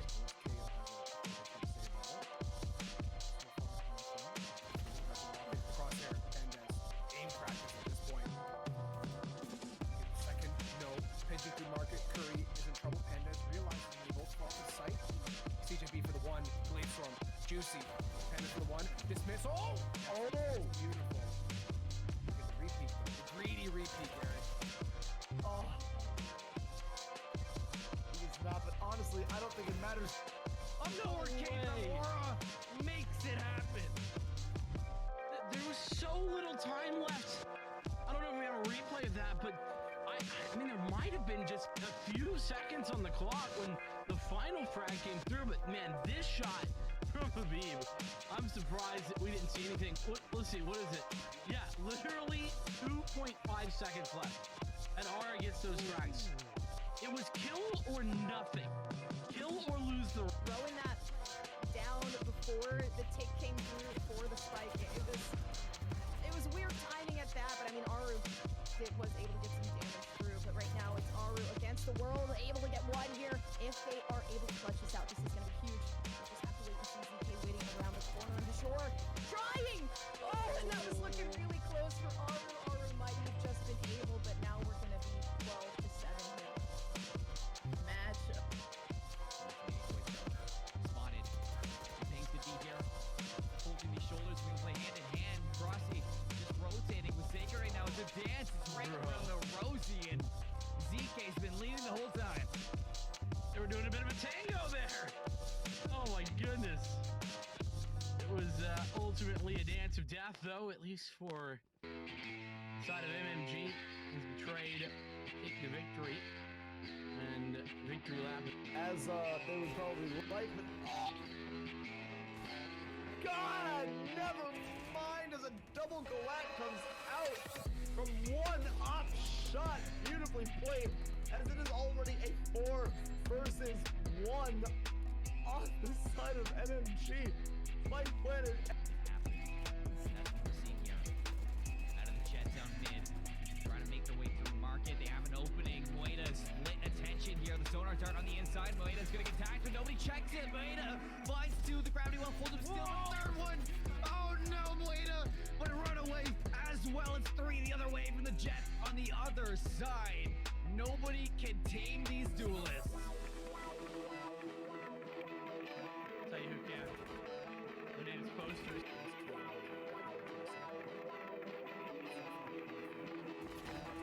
Crosshair, aim practice at this point. Get the second, no. Pinching through market, Curry is in trouble. Pandas realizes they both fall to sight. CJB for the 1, Bladestorm, Juicy. Pandas for the 1, dismiss. Oh! That's beautiful. We get the repeat though, the greedy repeat, Eric. Oh, Enemy remaining. he does not, but honestly, I don't think it matters. No arcade from Aura makes it happen. There was so little time left. I don't know if we have a replay of that, but I mean, there might have been just a few seconds on the clock when the final frag came through, but man, this shot from Habib, I'm surprised that we didn't see anything. Let's see, what is it? Yeah, literally 2.5 seconds left, and Aura gets those frags. It was kill or nothing. Kill or lose the... Throwing that down before the tick came through for the spike. It was weird timing at that, but I mean, Aru was able to get some damage through. But right now, it's Aru against the world, able to get 1 here. If they are able to clutch this out, this is going to be huge. We just have to wait and see ZK waiting around the corner on the shore. Trying! Oh, and that was looking really close for Aru. Aru might have just been able, but now we're going to be 12 to 7 here. Matchup. Just make a quick note. Spotted. Things can be here. Holding these shoulders, we can play hand in hand. Frosty just rotating with Saker right now. It's a dance. It's right around the Rosie, and ZK's been leading the whole time. They were doing a bit of a tango there. Oh my goodness. It was ultimately a dance of death, though, at least for side of MMG. Has betrayed take the victory. And victory lap. As they would probably like, but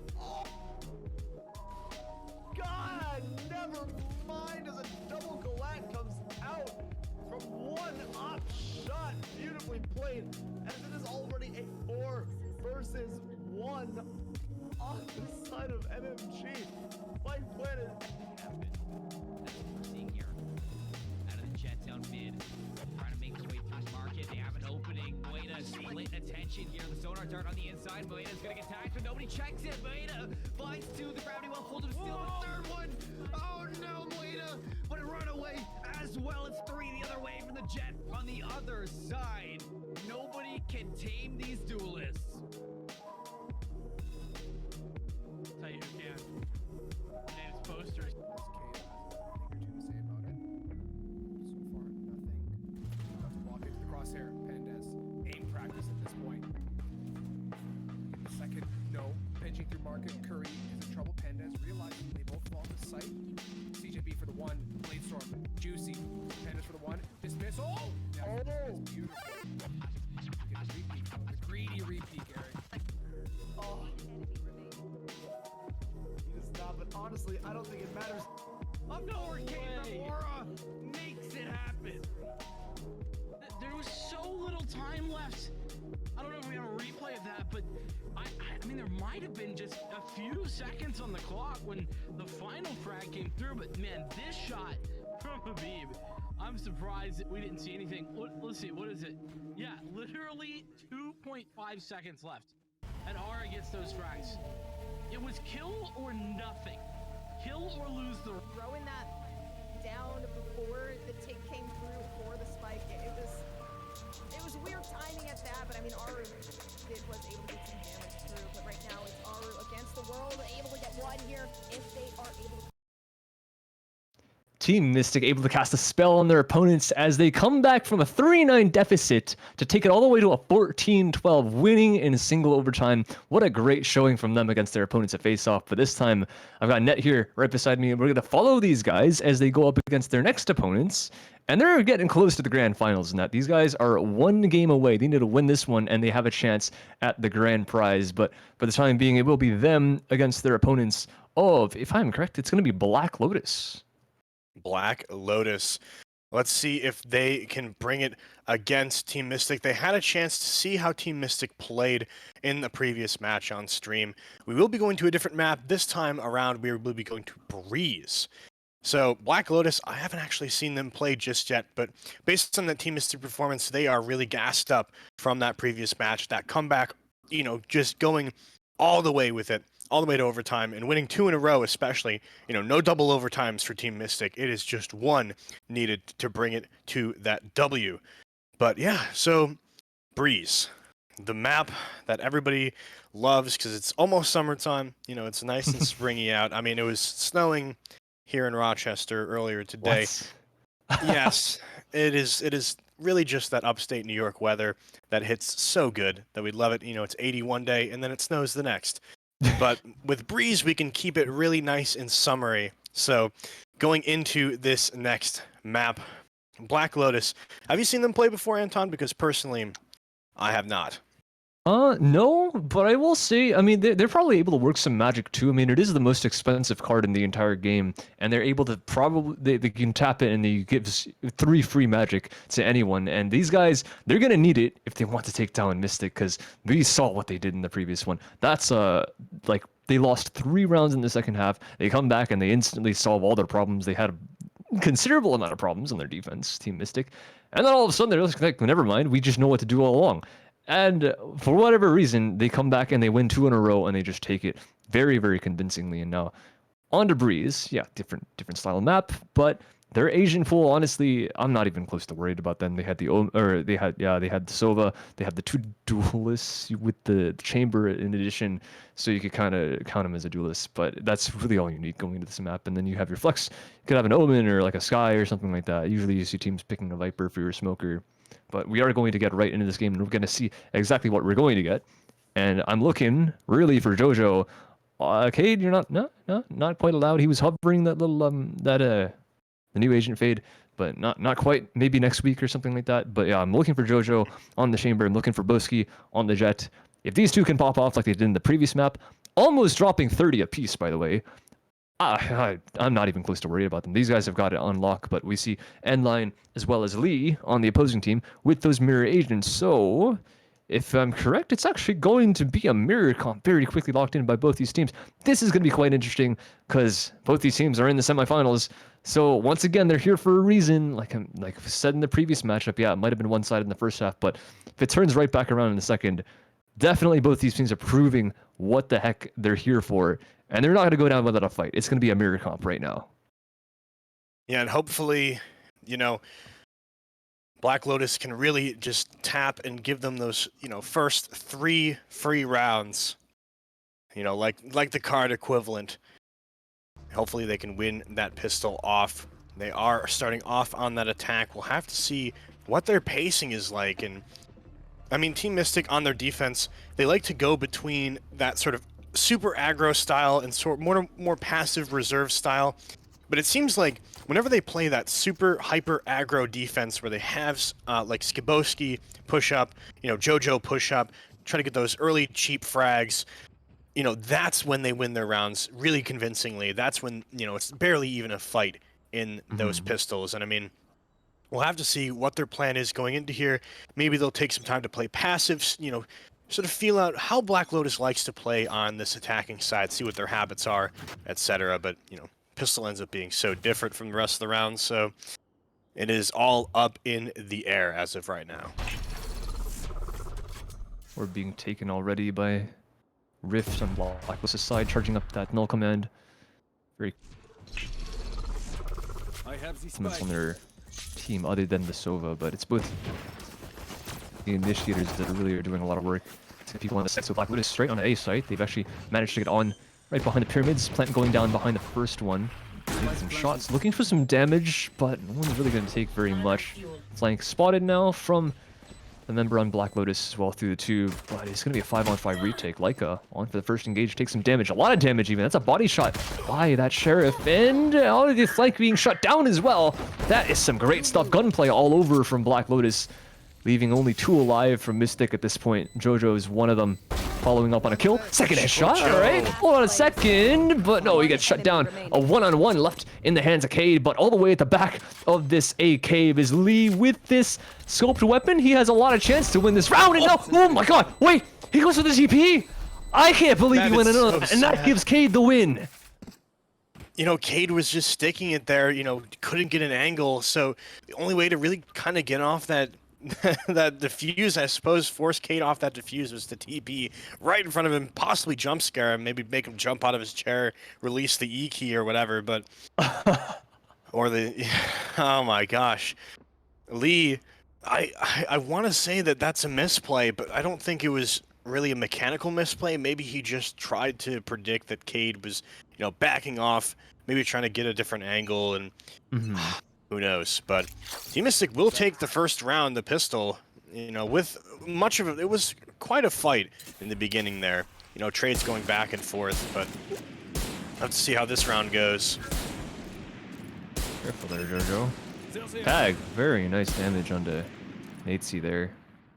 He's in the corner. I don't think Jojo really knows. There's no way for him to know. Oh, this is some close shots. If that lands to the wall, I'm pretty sure it still is an instant kill from that Marshall. But, oh, they're all going to creep through. Flash! Oh, no, he doesn't even get to throw it! Rift! There's even a dash from the jet, but it doesn't even work out. What a hold from Jojo, and there is one trade, but that's the only one that's going to come through so far. Darrow's going to try and at least get his team onto this B site, and they managed to do so successfully. One kill happens, but that is the only one yet again. Black Lotus so far not having any foothold in this map, and Mystic up 2-0. No scope required, but, just makes it work anyway. And it will be the second round for Mystic. This is going to be the first buy on the side of Black Lotus, so we'll have to see what their plan is going into this next round, because they do have the gun advantage over Team Mystic. They don't have the economical advantage, because this is sort of one of those all-in rounds. They will get, a little bit of a chance possibly to get a broken buy into the next one, but, you really don't want to lose this kind of round that you're committing to. So this is an important one for them for the first half of the first half. Oh, wow. That started slow, and instantly Line just deletes the Sova on the defense. What a kill. And yeah, you got to watch that kind of angle. I mean, you can't let him walk up mid, but that's a hard fight to win. Another kill. Trade back onto Line, but Jojo wants to challenge this A main. He's only got this pistol, and it might be a good one, but Lee has an even better rifle on the other end. Same agent, so he can do exactly what his counterpart can do. Takes his header right off. Black Lotus now with an advantage onto this A site, but a quick retake, maybe even before the plant goes down, doesn't even need to happen unless 2-on-2 now, with the Util having all the kills. Now Black Lotus is stuck at the back of the pyramid. There's one guy here. I think they know. Leica has every idea, and he gets flashed out. There is a chance for Rift to get out, but he doesn't want to. And he's still just sticking in that position. But Daryl finally activates from the back lines. That is what they needed, and Rift with that instant headshot right afterwards finally wins them that anti-eco, that bonus round from Lotus. Man, that's all they really needed was guns in their hand, and they just absolutely storm through Team Mystic. I mean, just clean shots lasering them at every turn, and really playing that well, too. And it was interesting, with the KO in the back, you're just like, oh, trapped back there. But Darrow was making an entire wrap around. They weren't even ready for it. And now, as we go into the next, I mean, Team Mystic is going to choose to upgrade. They were holding on to those cheap guns for too long. So this is that first gun versus gun round, full buy versus full buy. And I believe in Black Lotus here. After that showing they had last one, it wasn't even that they, were winning gunfights just because of gun advantage. They were just, out positioning and out peaking them. And look at this is it right here. The one tap from the KO onto JoJo. The Tour de Force stood no chance against what looked almost like a running headshot with that AK, but I guess that counter strafing is just hitting too hard, and Blue Bear is going to be basically the sole defender at this point. The jet dashes through, hits the kill onto Blue Bear. They will trade it out though. They still have control of the site though, and Black Lotus is going to try to get this bomb down. Cade trying to spray through the smoke, but Natesy done and dusted this round looks to be, as they do still have the Viper's Pit. Leica trying to get any kind of opening to let Skiboski get onto this site. But maybe Skiboski is going to be the one engaging, but gets engaged by the enemy jet. And Black Lotus, they are on fire right now. Spotted. Leica, kill. Good for one. Good for almost two. Oh, thank goodness Lee is chamber. Because if not, that is a one-on-one freebie now for Leica. But yeah, he has no idea where the teleport even went to. Has the spot on the second player, but doesn't expect to be on the right side angle as well. 9 cleans that one up. And net, honestly, I think you're right. That is Black Lotus. All they needed was guns. And now they've got their wands in their hands. And I don't even think they are struggling at all, especially with Rift's kill inside of mid. That is, I mean, if you can win those kinds of gunfights, that's really all you need. Like, that when you just shoot heads, every advantage for JoJo in that mid fight, and he just gets absolutely ulted forward. It's like Rift went over to his computer and shut down his game for him. There was nothing that he could have done. And you have the fastest firing sniper in the game. It is a one hit to basically everywhere on the body, and he didn't get a chance to shoot it. That is how fast Black Lotus is. Yeah, but looking like Mystic wants to try to turn that on their head. JoJo is going to get a nice push up onto Darrow. You also have Skiboski here as well, pushing up with the knives. The rest of them are nowhere to be found. Leica will get a nice return frag, and this is the Team Mystic that we were looking for. Black Lotus was playing super aggro, getting those gunfights, getting the jump on those gunfights with Team Mystic. But now Team Mystic, they're saying, no, we're going to play aggro here. We're not even going to give you the space to walk around. And JoJo with a triple spray down. And that is Team Mystic back into this game, shutting down any momentum that Black Lotus had after those 2 gun rounds. And this is what we saw in the last map as well, is Team Mystic, when they play these defenses to choke out the attackers, they win the rounds almost 100% of the time. When they play these angles, when they play, to hold, and especially against what seems to be like Black Lotus's precision aim, they're going to lose if they play angles. So what they have to do is just try to reduce the amount of space that Black Lotus has to run around, to strafe around, and they win these rounds. But Black Lotus, they are still on it. They are not deterred whatsoever by that last round. They're going to be pushing up. Leica is going to be here on the defense. And N-Line looking to peek here. Recon Dart, what a beautiful bounce right there. Leica will take it out though, and Cade is going to spot one out. A lot of pressure There's here. the first Leica's. Yeah, he's just going to hold, and he's got the headshot clean. There's even an op up here. He has a dash ready, but okay, Lee. That, I'm like, exactly like you said, that it's like when they hold, they just get deleted. But when they go aggressive, I mean, that's what they've done so well in the previous map. And it's a different dynamic as well in this one, because on Haven, they have the breach, and it's very like tight choke points and everything. This is exactly the opposite here. They don't have a breach. It's a very open map, Breeze. And it's like in the last map, what they're doing is the way they're putting themselves in advantages is by handicapping their opponent. Here, it's literally just by taking advantage positions and having Sova darts and being in smokes and everything like that. And now, running in, they're just having this clean hold. It is beautiful from them, and Black Lotus only get a couple of kills in that round. But Mystic just completely locked down all the sites after that. Nothing else for Lotus. And now they go into this one. Finally, they have their guns back, and they have a couple of ultimates, so Black Lotus surely have to end up winning this round out of any. But Mystic, they seem to have solved the problem. They seem to have the solutions so far for what they have to do. They have set pieces down mid. They hopefully, it looks like this round they're looking for towards an A, and look like maybe a retake B setup. They have the Viper stuff there and the Sova's quick response. He's going to be looking down this mid, probably helping on his chamber with some recons or some shocks or whatever, and a drone likely later in the round. But that's an instant op kill, and yeah, that's something that's just going to happen. You're going to be holding with these ops. That's why I mentioned that if we're going to see Boski, we're going to see Jojo just with these long-range fights. And he's used the dash perfectly, and he's got almost another one. Bluebear steals that, but any other day, Boski gets that frag, and it's already a 3-on-2 for Black Lotus, or 3-on-5, excuse me. 1 enemy 2-on-5. What am I saying? Bluebear and Skiboski are just tearing up this A site right now. No other teammates required. They will split the 5 between each other. Skiboski coming out on top with the 3. A great hold right there. You know, that is what happens when you don't full push onto a site, when you give those 1v1s, especially when Skiboski has the operator in his hands. You know, it seems to me like this is sort of one of those crossroad moments in the game right now, is that will Team Mystic start to run away with this? You know, they've got that 3-round advantage. They're going up against Black Lotus with really only sheriffs in hand.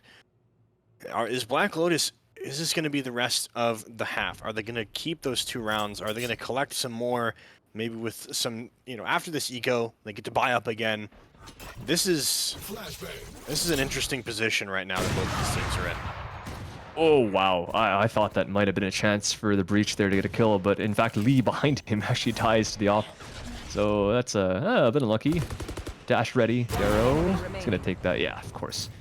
Easy frag for Skiboski, and 1-on-5 now for Lion. Maybe able to get one. He had a chance, and now he's stuck between 10,000 different weapons, and he's going to go down for free. And that's a flawless round for Mystic, of course, against pretty much nothing out of Black Lotus's pockets. And now they're going to be buying back into this. But honestly, given the way a couple rounds ago went, Mystic are not having very many issues with the weapon buys of Black Lotus. They just took everyone down one by one. And it's just, it is super clean. This is a lot cleaner than they had on Haven. And yeah, this is the advantage side for Breeze, but they don't even look like they're breaking a sweat. They've got 3 ultimates. They're 1 off of the blades. They're 2 off of Jojo's sniper again, which he made some pretty decent work with. Well, he got instantly shut down, but at least they've been doing well. Other than that, but if he gets another sniper, a double op setup on this map, this is absolutely devastating, considering how much Black Lotus cannot seem to deal with it. We'll see what they can do in this round, because they finally smoked off Skiboski. He's chiming off a couple shots, not really having any success this round so far, but still backside, still available for any kills if he doesn't get taken out very soon. Nice little fast default plant. The Hunter's Fury will come through. Cade is going to end up getting one. Darrow and Rift, though, taking advantage of sort of the back position of Cade, not really able to respond if they can just kind of walk on. They will try to revive this KO, not quite, though. And Darrow getting that triple, Natesy with another as well. You know, finally that KO ticking down. And that was a clean run from Black Lotus. They finally decided, you know, hey, if we push onto this site together, if we don't give them these individual 1v1s, you know, they won those 1v1s in, you know, round 3 and 4, you know, because they were able to sort of pre-fire those angles. They had really good crosshair placement when swinging out. But now Team Mystic adapted. They said, we're going to play a little bit stranger of angles. We're going to be shifting around. You know, I'm not just going to unpeak and repeak the same angle. I mean, we saw in, you know, the previous round with Skiboski as well. Once they got one kill, they shifted around. They shifted their position. But here is the play. The play is towards B, and there's really nobody there to respond. The Hunter's Fury will basically confirm that. The rotate has to come through. 5v5 retake. Seeing what Mystic can do to try to maintain their lead in this first half. The Viper's Pit is down, and they are dug in. Does Jet know? Sova's right in front of him. I think he's playing Trigger Discipline right now. Yeah, okay, Neasy finally does go down. There's a knife to prevent the attacking Jet from dashing away, and Lion is going to be holding this, and he actually gets a double kill. That is honestly maybe all they needed. Lee gets a frag from backside as well, and another op frag from Lion. 1 versus 4 from Cade. Hold on a second. He's on for a couple. Even some damage on the player through the box with that ping as well, but he can't land the shots to finish it off, and Rift shuts him down. That one honestly got a bit tight. That double op kill, thank goodness that line landed that frag, or else something could have really gone wrong with all those kills happening from Cade at the end of the round, but even still Black Lotus are able to recover off of that. And what a collateral right there by Line, and you know, Line lines him up, and that really just put a pin right into Team Mystic's retake. I mean, that is a hard way to lose a retake, and it seems like Black Lotus is finding their footing again, but let's see if they can get more than just 2 rounds in a row. Let's see if they can take it to that 3 into the rest of this half, perhaps tying it up with Team Mystic at the halftime. We'll have to see, though. It is going to be that aggressive play from Team Mystic, try to choke out that space. They're getting punished so hard here. Jojo is going to get some support from Leica.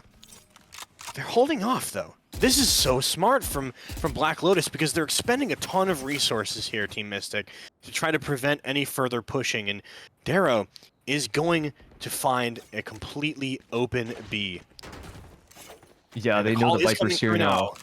The rotates are coming from Team Mystic, but are they too little too late, especially with this forward position of the enemy Viper, the Darrow? See if you can catch Jojo here. I mean, is he actually going to go for this? Line's already got a kill, and I mean, that kind of secures the round at this point. It doesn't even matter what Jojo does here. He needs so many different frags, and he's not even going to... They don't even know the Viper's there. That's the funny part. They don't need to activate. Cade is on the back lines. He's behind everyone. Maybe he catches the chamber if he TPs, but I don't even think it's going to happen. He gets an off the hands of Bloodline, so at least it's a lot of money off the board, but in the 1-on-3, the round is surely not going to be won. Breaks the TP, so doesn't even have a chance for another kill if he ends up going for that. But yeah, he wanted to jump down and save this operator. No, he tosses it back. And he gets... Wow. Wow. I guess there's no chance for a save at this point, right? Lee has to run all the way to the back for that. No, he still gets it. He still got it. It didn't even matter what happened. That's crazy. Oh, man. And it is the last round of the half. Black Lotus looking to tie it up with a 6-6 scoreline going into the next half even. And, man, I mean, they played similarly. It was an interesting play because I believe the fast one that Black Lotus pulled on Team Mystic here is something that Team Mystic did against Face Off in the last map, where you get those really early picks and you think, we have a lot of momentum onto this site, you know, we open it up, but then they sort of back off and go to the next site, you know, they go to B. And so there's the expending of resources to try to prevent a push that is not occurring. And it's really interesting to see Black Lotus kind of use that strategy against Team Mystic, and they will get that initial pick. Spike planted. They get the spike down. Nice hold from Line right there. Lining up the shots. Looking for the next on Skaboski. Does now show where Skaboski is. Those 2 shots. He's going to jump down. Not a lot of members to work with here, Team Mystic. Take it down. Body shot with the Tour de Force. It is looking like it will be that 6-6 half. Line is going to finish. And Rift with the final frag of the half. 6-6, all tied up going into the next. It ends up being very, very clean for Black Lotus towards the end of the first half there. 4 rounds in a row. Matching Team Mystic's 4 rounds in a row. Yeah, they're all evened up. It's 2-2, 4-4. And admittedly, like, yeah, Mystic had some good ideas. I really think that what they were doing would have worked, but Black Lotus adapted really quickly to the aggression that Mystic was bringing out, and they didn't have another mid-set piece. That was unfortunate, because that's probably one of their best plays that they had. They had really simple stuff outside of A. They have the KO flash for the Jet, and he just walks up. First time, no one was there, so they did it again, because no one knows it's happening. And then it just doesn't work, because Natesy just walks up and shoots everyone. That's all you need to do. He ignores the flash. I think it goes past his head, so he's not blind. Takes out Boski and then just goes right in and walks forward into the KO. It's throwing a molly. And when you don't have a gun facing against you, that's exactly what you want. And Black Lotus are capitalizing on the fact that Mystic have not had success with those A main aggressions. Now side flop. It's reset completely. They have to figure out what Mystic are doing again. It's going to be a mid take, probably a mid to B, considering this one player is still outside this B main. They spot a player back site, and now there's a pinch going on from this position. But Jet maybe coming out the mid doors. I don't know if both Jets are going to take an engage here at the bottom of mid, but whatever the case, this might be the linchpin of the round, whether this defensive Jet can actually activate from this A main position. And yeah, she can. She gets a kill, and Natesy holds down at the back of B as well. Yeah, and wow, another shot right there from N-Line. And they're just cleaning a house right here. Team Mystic now in a 1v5 with just Cade remaining. They do have possession of the spike. 43 seconds remaining. They will get the frag on a Natesy. Will get a little bit of damage. Just above half HP now. Cade still has plenty to work with, but gets taken out from behind. Lee on the flank, and I mean, Black Lotus, that looked like a really, really strong round just because they weren't really giving Team Mystic that opportunity to open up on them. You know, you have the two players on B playing those super long angles that unless you get, you know, a lucky shot, basically, you're not really going to hit that headshot, but it's still going to prevent you from really pushing up even further because, you know, now the information is there and they know what choke point you're going to want to go through, whereas the defenders, they can shift to whatever angle they want. So, I mean, really nicely played from Black Lotus to defend it from that long, and then, you know, you just sort of cheekiness of the Sova, get those frags, and some more cheekiness perhaps. Lee with a nice boost up there, taking out one. They still do have the spike, but a man down, and guns down as well. And Rift will take out one, followed up again by the Chamber. Jojo with a nice headshot though, possibly an NS in the chat. Jojo looking for more. He's out for blood, and he's going to get another with a classic, not able to finish the last. Now it is all up to Cade yet again in a 1v2. Has the shock dart ready. Is going to throw it out. It's not going to deal any damage. The defuse is coming out. He's going to have to spam through the smoke. Darrow's just sticking it. He's shaking his head. He's like, I got this. Easy peasy. And he's going to do a little spin for the style points as well. And Black Lotus, 6-8, winning those first two rounds in the second half. And what an entrance to that second half that Lotus has been having, and it should be a bit more of a struggle this time when Mystic have guns. But the fact that Lotus have just been able to deny pretty much every advance that Mystic have shown, it's good showing for them. And this is where they really need a breakthrough. Mystic need to find some random stuff here. Just open up on whatever, because you're going against 3 pistols, and I guess one of them would be a kind of a mini sniper from the chamber, but even still, it's a pistol nonetheless. N-Line even going for some heads-up play, working his way into the corner. We've seen this do damage before, but he's just going to get pre-fired. Blue Bear very aware of that. Nice stuff. I mean, why would you not pre-fire that?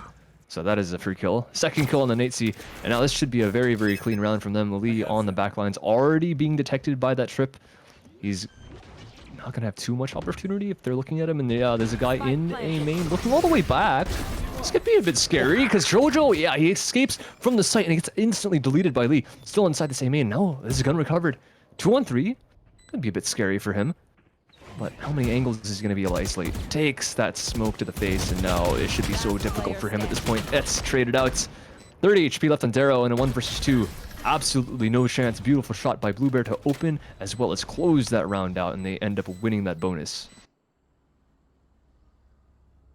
Yeah, and you know, that's a nice little stop right there. And I mean, it's kind of looking similar. I mean, putting a stop to that 2-round, you know, maybe Mystic can get those 4 rounds in a row like they did in the first half. We'll have to see.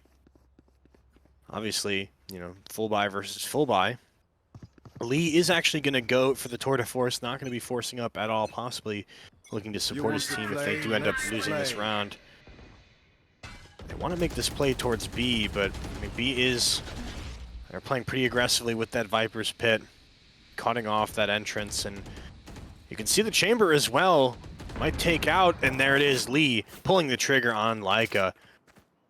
Not really much of a chance for Leica there. That was a beautiful, aggressive angle from Black Lotus. You know, playing that sort of choke game that Mystic likes to play when they're, you know, back against the wall. Line is going to dash away, is going to smoke off. Did spot out one. They have some support as well. They're trying to converge on this site before the plant goes down. Blue Bear is going to put it down. Lee with another frag with the Tour de Force, taking down JoJo. Blue Bear with the flank, though. They have no idea where he is, but will get peeked away. And Black Lotus, they're not going to let Team Mystic really get anything out of that round. No, I mean, the plant even went down, but they just couldn't capitalize on any positions that they had. And even all the kills, all the 1v1s taken by Black Lotus were won. All the 50-50s, and they technically were 50-50s because both chambers had snipers out, but JoJo just missed this shot, and Lee did not miss his.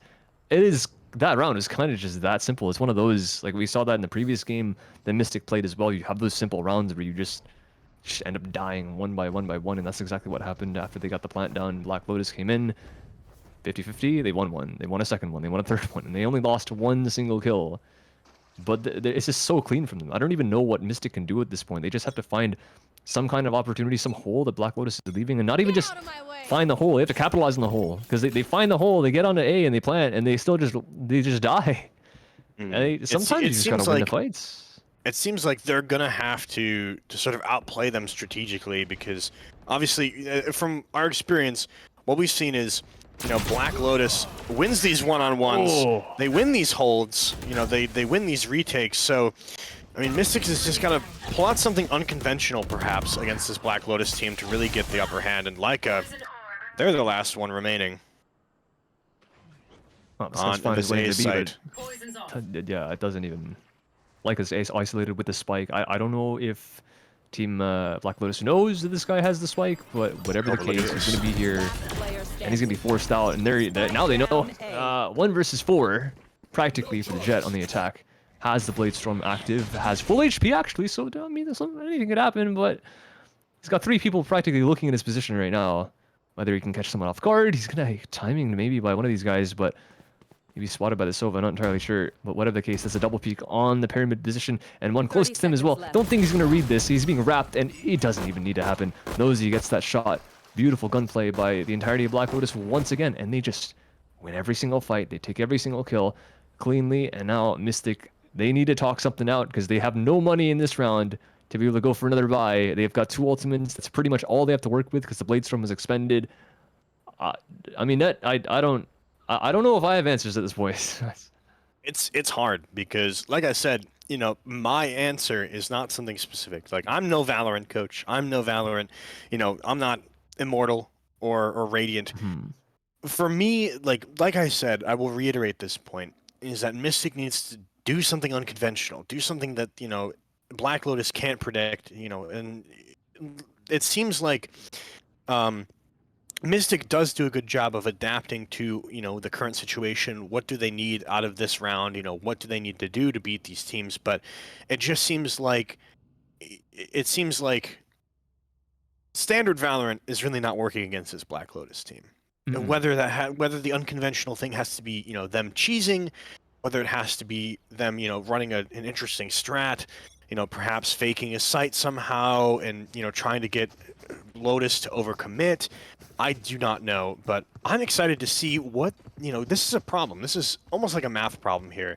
And I'm really willing to see Mystic try to solve this some way or another. We've got an interesting little loadout to do it with. Cade's got the sniper, decent for long-range fights, but are they actually going to make anything happen with it? That's the question. Right in, Darrow instantly cuts down the Jets. Space taken only for a split second, and they all have to just drop right back. Right through these walls. That's so much utility being thrown at this B main. There's 2 kills happening from line. Oh, only 1 response so far from Blueberry, but he's a very low HP as well. Still sniper available all the way at the back of the window, but line takes him out. Great gunplay from Blueberry. It's going to be difficult for him to do anything more, but I mean, he's put in some good showing. A couple of Twitter clips there, maybe. Great tracking from him with the Spectre, but that's all he has to say about this round. And Black Lotus now up to 11, only 2 off from taking this map off of Mystic. And, you know, what secured them that round there was that recon dart. You know, just the identification of all those players, realizing that the play was towards that B. They know exactly, you know, 4 of them are pushing up into there. And, you know, Team Mystic, maybe if they hadn't gotten spawn out like that, you know, maybe in that case they win that round. But I mean, a beautiful timing and placement of that recon dart to just find every single member of Mystic basically, and they just get shredded by Line and company. Man, I want that lineup. That's quite a nice one, isn't it? Coming from top mid into tons, or well, B main on Blue Bear. Unfortunately, gets knifed from his counterpart. There is a trade 1-for-1 in that window, but losing out on your jet is not exactly what you would really want on the attack side of Breeze. Spotted as well as Blue Bear and Natesy. Blue Bear did not understand that he was so close to the wall, and it's the closer angle to take the swing and take his head off. Leica, though, has found a very nice timing into this A site. The question is, can they actually get into here and capitalize on this space? And they have done so. Cade also taking his own space, but there goes the ultimate, and now Jojo in a bit of a trouble. He takes a tag, but thank goodness for Cade, able to save one of his teammates temporarily. Gets taken out from the back of the site. Leica needs to do some work of his own, but it's not going to happen. Cade now needs to ace if he wants to win this round. Excuse me, a 4K. He's gotten 3 so far, up against only 1 remaining on this Rift. I don't think Leica knows. It's so weird. Yeah, Cade can't adjust to that in time, and Rift is able to land the shots and able to recover that round. You know, even though the interesting thing too is, you know, Rift kind of misplayed that, but no punish coming out from Cade. Maybe Cade was just a little flustered. Maybe he was, you know, just not ready for that angle, seeing him there and just not making that adjustment on time. But man, it just seems like, and I'll make this call here, I'll make this judgment call here. Black Lotus seem like the mechanically better players here in this matchup. And, you know, whether it's maybe Breeze is not that super practiced map for Mystic, maybe they don't have everything they need, they don't have the full, you know, tool set for this map. But Black Lotus has demonstrated time and time again that they're going to win these aim duels, they're going to stop pushes, they have perfect timing on utility. I mean, to top that all off, you know, just to have this sort of cool, calm, and collected demeanor throughout the entire game. You know, they're not really, you know, flicking around, you know, trying to make desperate plays. They just seem to be in control the entire time. But, I mean, Team Mystic, maybe I'm making all these calls too early because it is still 5v5. They're sending all these players here. Blue Bear is going to have that trigger discipline. Maybe not for long enough, though. He will take down 1 before getting traded out. Lee will bring it back down to that 3v3. Rift coming around. Jojo is sitting up in this Viper's pit. Here comes down, though, and they're just executing. Cade has the shock darts, but it's not going to be enough. Bomb is not planted well enough, and that is GG. Black Lotus taking it convincingly, 13-7. And, you know, that feels to me like... That feels to me like an intense 13-7. Like, that wasn't even close, 13-7. Yeah, that's some good stuff. I mean, even just looking at the scoreboard, it's 2 people from the side of Black Lotus just at the top, like above and beyond everyone else. It's 19-12 from Lee, and Lion at 17-15. It's the players that I called out at the beginning that really have to show up, and they ended up doing so. It's the players that were holding pretty much the sniper players that are able to lock down these very long angles on Breeze. You've got the chamber at the top, you've got the jet right beside that. And yeah, it is Jojo and Boski to follow that up right beside their counterparts on the opposing team. But they're not even close. They're 13-16 and 14-17 respectively. That's a rough one. They're both negative. The only player positive on their team is Cade, actually, sitting at 15-14. So he tried his best, obviously, with that almost quad kill clutch on that A site that really boosted his stats a little bit.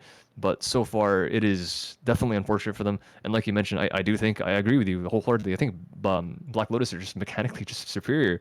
They were just landing all the shots. Every single 1v1 they took, the 50-50s, they won. And sometimes it's that simple. Like Valorant is as a first-person shooter at the end of the day, one of the win conditions is killing the entire enemy team. That's exactly what Black Lotus did so well every single time. We saw some great showings from Mystic with their set pieces, especially like I mentioned before, down mid, they sent that Sova dart, the Jet's in her own smoke, is able to spot out anyone if it pings, and he's able to like practically smoke bang anyone from his high ground.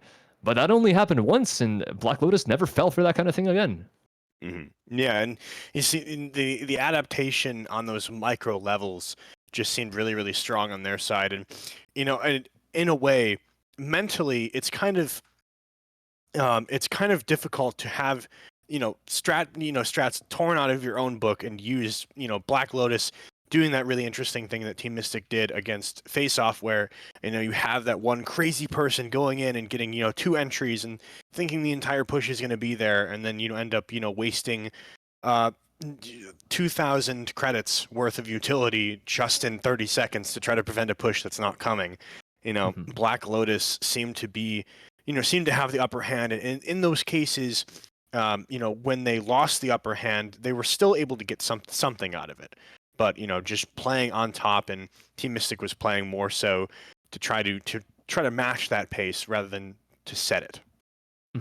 Yeah, for sure. So we're going to see Black Lotus move on to, if I'm correct, the grand finalists. So they're up against. I'm gonna try and find the team for you guys right now. I'm not entirely sure if the other game is actually finished yet, but whatever the case, we will get that information to you as soon as we possibly can.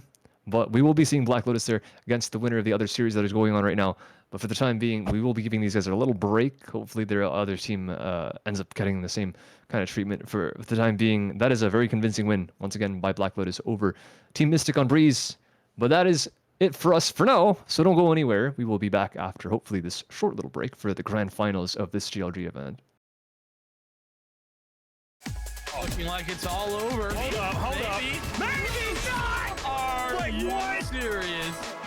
My name is Ben Garvey, and I founded Great Lakes Gaming with one goal: to create an exclusive club for casual and competitive gamers to come together, full stop. Every week, GLG hosts esports competitors of all ages with real prize pool tournaments and a live broadcast to Twitch. One actually does come through from Jenny. The second, the third, the fourth. With thousands of followers and hundreds of weekly players, the GLG community is thriving more than ever. And now we're building a better experience for our players. And we're setting the bar high. No, literally, 22 stories high. Welcome to the Gaming Lounge, the first of its kind, located on the 22nd floor of Innovation Square in downtown Rochester, New York. That's right, this space is built just for you, with the latest and greatest in gaming gear and plenty of space for you to claim that little bit of glory. As you enter the Gaming Lounge, you'll be welcomed at our reception desk, and behind that, our main office. Here, we'll produce our professional broadcasts and turn those sick plays into the GLG highlight reels you've come to love. LAN tournaments, viewing parties, that all happens here in the viewing room. And if you need a little practice to start actually winning for once, spend some time in a team practice room. At some point, you'll need to touch some grass and maybe grab a bite to eat. So we've partnered with local cafe and restaurant, By Rochester, to provide fresh and healthy snacks at our cafe in the clouds. And of course, the crown jewel, the gaming room, stacked with hardware from limited edition consoles to top-of-the-line gaming PCs. Yeah, that's right, we've got GPUs. And if that's not enough, we've got 2 more private streaming booths fully prepared to take your following to the moon. The GLG Lounge is the ultimate space to stream, host, and hang, with no compromises, all built for your next win in the clouds. Grab your GLG membership today at glgaminglounges.com.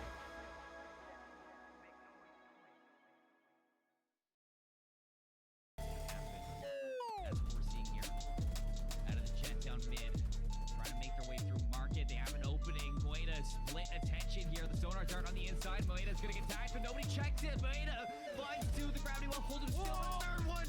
Oh no, Moeda would run away as well. It's 3 the other way from the Jets on the other side. Nobody can tame these duelists. Tell you who can. Their name's Posters.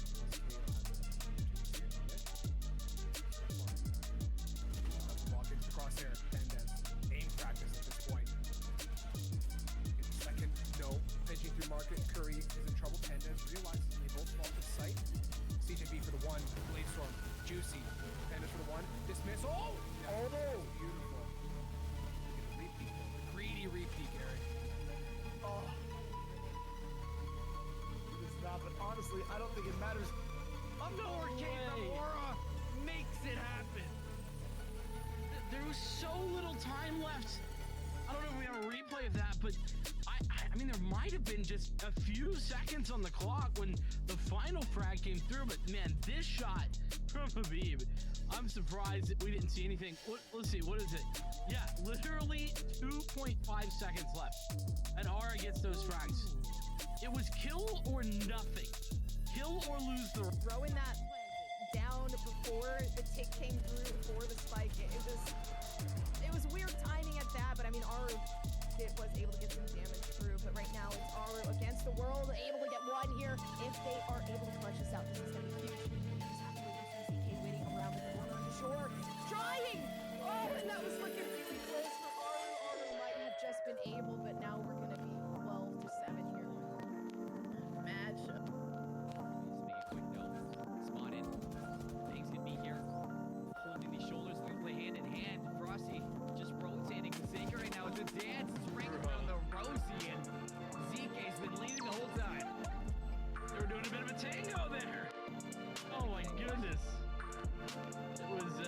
ultimately a dance of death, though, at least for side of MMG.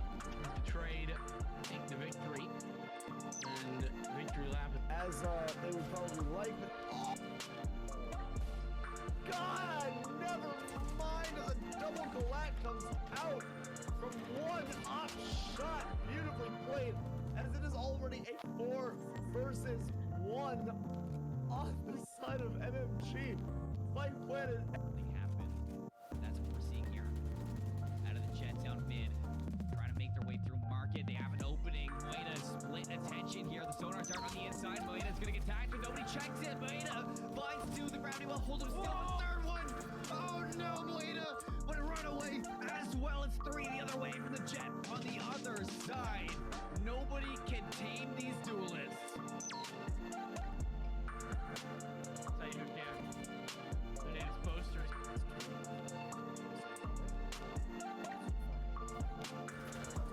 Crosshair. Aim practice at this point. Second, no. Pinching through market. Curry is in trouble. Pandas realizes he both off the site. CJB for the 1. Blade Storm. Juicy. Pandas for the 1. Dismiss. Oh! That's beautiful. Repeat.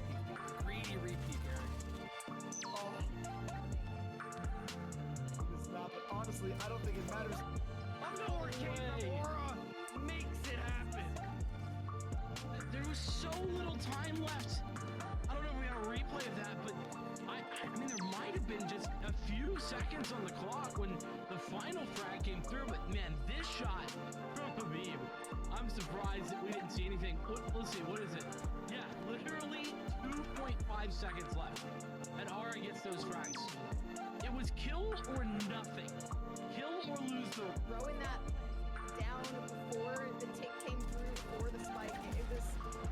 It was weird timing at that, but I mean, Aru was able to get some damage through, but right now it's Aru against the world, able to get 1 here. If they are able to clutch this out, this is going to be huge. We just have to wait and see. ZK waiting around the corner on the shore. Driving! Oh, and that was looking really close for Aru. Aru might have just been able, but now we're going to be 12 to 7 here. Matchup. Spotted. Things to be here. Holding these shoulders, we play hand in hand. Frosty just rotating with Saker right now. It's a dance ring around the Rosie, and ZK's been leading the whole time. They were doing a bit of a tango there. Oh my goodness. It was ultimately a dance of death, though, at least for side of MMG. Is betrayed, take the victory, and victory lap. As they would probably like. But God, never mind as a double Galat comes out from one up shot. Beautifully played, as it is already a 4 versus 1 on the side of MMG. Fight Planet. Happened. That's what we're seeing here. Out of the jet down mid. Trying to make their way through market. They have an opening. Moeda split attention here. The sonar dart on the inside. Moeda's gonna get tagged, but nobody checks it. Moeda finds 2. The gravity will hold him still. The third one. Oh no, Moeda would run away as well as 3 the other way from the jet on the other side.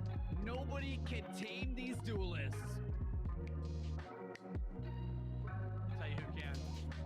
Their name is Posters.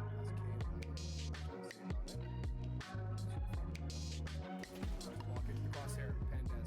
Aim practice at this point. Second, no. Pinching through market. Curry is in trouble. Pandas realizes they both fall off the site. CJB for the 1. Blade Storm. Juicy. Pandas for the 1. Dismiss. Oh! That was beautiful. The repeat, though. The greedy repeat, Eric. Oh. Stop it. Honestly, I don't think it matters. Aurora makes it happen. There was so little time left. I don't know if we have a replay of that, but I mean, there might have been just a few seconds on the clock when the final frag came through, but man, this shot from Habib, I'm surprised that we didn't see anything. Let's see, what is it? Yeah, literally 2.5 seconds left, and Aura gets those frags. It was kill or nothing. Kill or lose the... Throwing that down before the tick came through for the spike. It was weird timing at that, but I mean, Aru It was able to get some damage through, but right now it's Aru against the world, able to get one here. If they are able to clutch this out, this is going to be huge. We just have to wait and see ZK waiting around the corner and shore. Trying! Oh, and that was looking really close for Aru. Aru might have just been able, but now we're going to be 12-7 here. Matchup. Spotted. Things could be here. Holding these shoulders, we can play hand in hand. Frosty just rotating with Saker right now. It's a dance. It's ring around the Rosie, and ZK's been leading the whole time. They were doing a bit of a tango there. Oh my goodness. It was ultimately a dance of death, though, at least for the side of MMG, as the trade take the victory. And victory lap. As they would probably like, but God, never mind as a double Galat comes out from one up shot. Beautifully played, as it is already a 4 versus 1 on the side of MMG. By Planet. That's what we're seeing here. Out of the jet down mid. Trying to make their way through market. They have an opening. Moeda split attention here. The sonar dart on the inside. Moeda's going to get tagged, but nobody checks it. Moeda finds 2. The gravity well holds him still. The third one. Oh no, Moeda. But run away as well. It's 3 the other way from the jet on the other side. Nobody can tame these duelists. Tell you who can. Their name's Poster.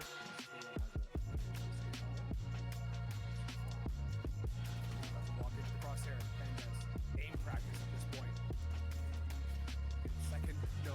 Pinching through market. Curry is in trouble. Pendes realizes they both fall to sight. CJB for the 1. Blade Storm. Juicy. Pendes for the 1. Dismiss. Oh! Oh, that's beautiful. Look at the repeat, though. The greedy repeat, Eric. Oh. He does not, but honestly, I don't think it matters. I'm nowhere Kate Aurora makes it happen. There was so little time left. I don't know if we have a replay of that, but I mean, there might have been just a few seconds on the clock when the final frag came through, but man, this shot from Habib, I'm surprised that we didn't see anything. Let's see, what is it? Yeah, literally 2.5 seconds left, and Aura gets those frags. It was kill or nothing. Kill or lose the... Throwing that down before the tick came through for the spike. It was weird timing at that, but I mean, Aru was able to get some damage through. But right now, it's Aru against the world, able to get one here. If they are able to clutch this out, this is going to be huge. We just have to wait and see ZK waiting around the corner and shore. Trying! Oh, and that was looking really close for Aru. Aru might have just been able, but now we're going to be 12-7 here. Matchup. Spotted. The things could be here.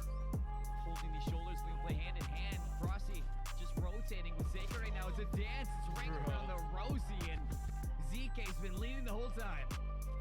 They were doing a bit of a tango there. Oh my goodness. It was ultimately a dance of death, though, at least for the side of MMG, as betrayed take the victory. And victory lap. As they would probably like, but God, never mind as a double Galat comes out from one up shot. Beautifully played, as it is already a 4 versus 1 on the side of MMG. By Planet. Happen. That's what we're seeing here. Out of the jet down mid.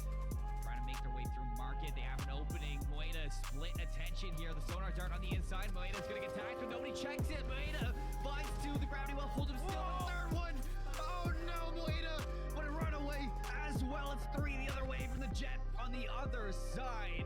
Nobody can tame these duelists. Tell you who can. Their name's Poster. Unless KO has something or two to say about it. So far, walk into the crosshair. Pendes. Aim practice at this point. Second, no. Pinching through market. Curry is in trouble. Pendes realizes they both fall to sight. CJB for the 1. Blade Storm. Juicy. Pendes for the 1. Dismiss. Oh! That's beautiful. Look at the repeat, though. The greedy repeat, Eric. Oh. He does not, but honestly, I don't think it matters. I'm nowhere Kate little time left. I don't know if we have a replay of that, but I mean, there might have been just a few seconds on the clock when the final frag came through, but man, this shot from the beam, I'm surprised that we didn't see anything. Let's see, what is it? Yeah, literally 2.5 seconds left, and Ara gets those frags. It was kill or nothing. Kill or lose the... Throwing that down before the tick came through for the spike.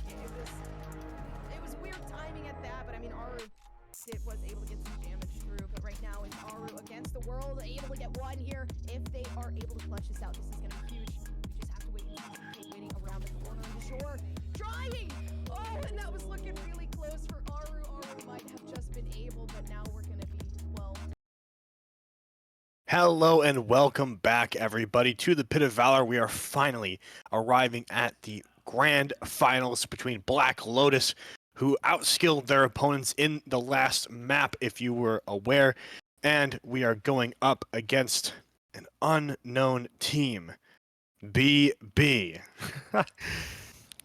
What do we have about what do we have about this BB team?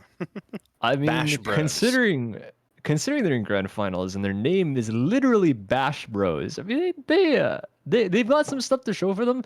This is gonna be a curious one because I haven't seen this map casted today. It's an icebox, so we have some different stuff. We've casted 3 different maps. That's not something that happens every single day in GLG, but I'm glad we get to see some variety. It's a new patch. We get to see all kinds of new stuff. We've seen Sovas, we've seen Jets across both these games, which is really lovely to see these teams already adapting to their new playstyle. And speaking of adapting, I mean, the way Black Lotus did manage to adapt to their opponents in the previous matchup was definitely so nice to see. The fact that they ended up losing a couple rounds with the heads-up plays that their opponents were having of Mystic, and they just were like, okay, never mind, we figured it all out. Doesn't matter if you guys get aggressive, we can counter all your aggression, and we can just shoot you in the face. That's what wins us the map. So they're coming in this grand finals, looking to win some keyboards, hopefully, and some money to boot. So they've got some stuff to show for themselves. We're going to see what they have to actually show for themselves in terms of agent select as soon as we possibly can. But probably nothing too different, right? We're probably going to see some Sovas on both teams. The Vipers are going to come out on both these sides because why would they not? It's Icebox. It's one of those maps. Jets, maybe less likely so, depending on what these what the teams really prefer. Like personally, that's probably Icebox is probably the least jet friendly map that we've had that we've casted net of these three maps. So with the nerfs, I'm not entirely sure how prevalent she's going to be, especially with the way that you usually play her. We might see more Chambers and especially Sages than the Jets, but again, it depends on what these teams really want to bring out. So yeah, I'm excited to see what we're gonna have in this new age of Icebox. I'm sad that we don't get to see Fade again. Not allowed in this tournament for the time being. A Pit of Valor number 87. This is the grand finals, so hopefully by the time next week comes around, maybe she'll be fixed up enough. Whether or not there's some issues with her, which there are, you can like alt her. Her alt when it goes into a Viper's pit will completely reveal everyone to the Viper's vision. So there's some issues which are interesting. So hopefully those get ironed out, and we'll have her available to play as soon as we possibly can. But for the time being, again, because Viper is so prevalent on this map, we don't want any kind of issue possibly happening with some unfair fights. So we're not going to have her. But we are, of course, getting into this map as soon as possible. We are just going to instantly have Vipers. Like, why not? Big Popback is going to have that hovered over. Doro is just going to lock that immediately. The entire team of Lotus is, in fact, going to lock all their agents. And it looks like we don't have that many differences other than the double smokers on their side, apart from the KO, which we saw from Natesy in the previous matchup.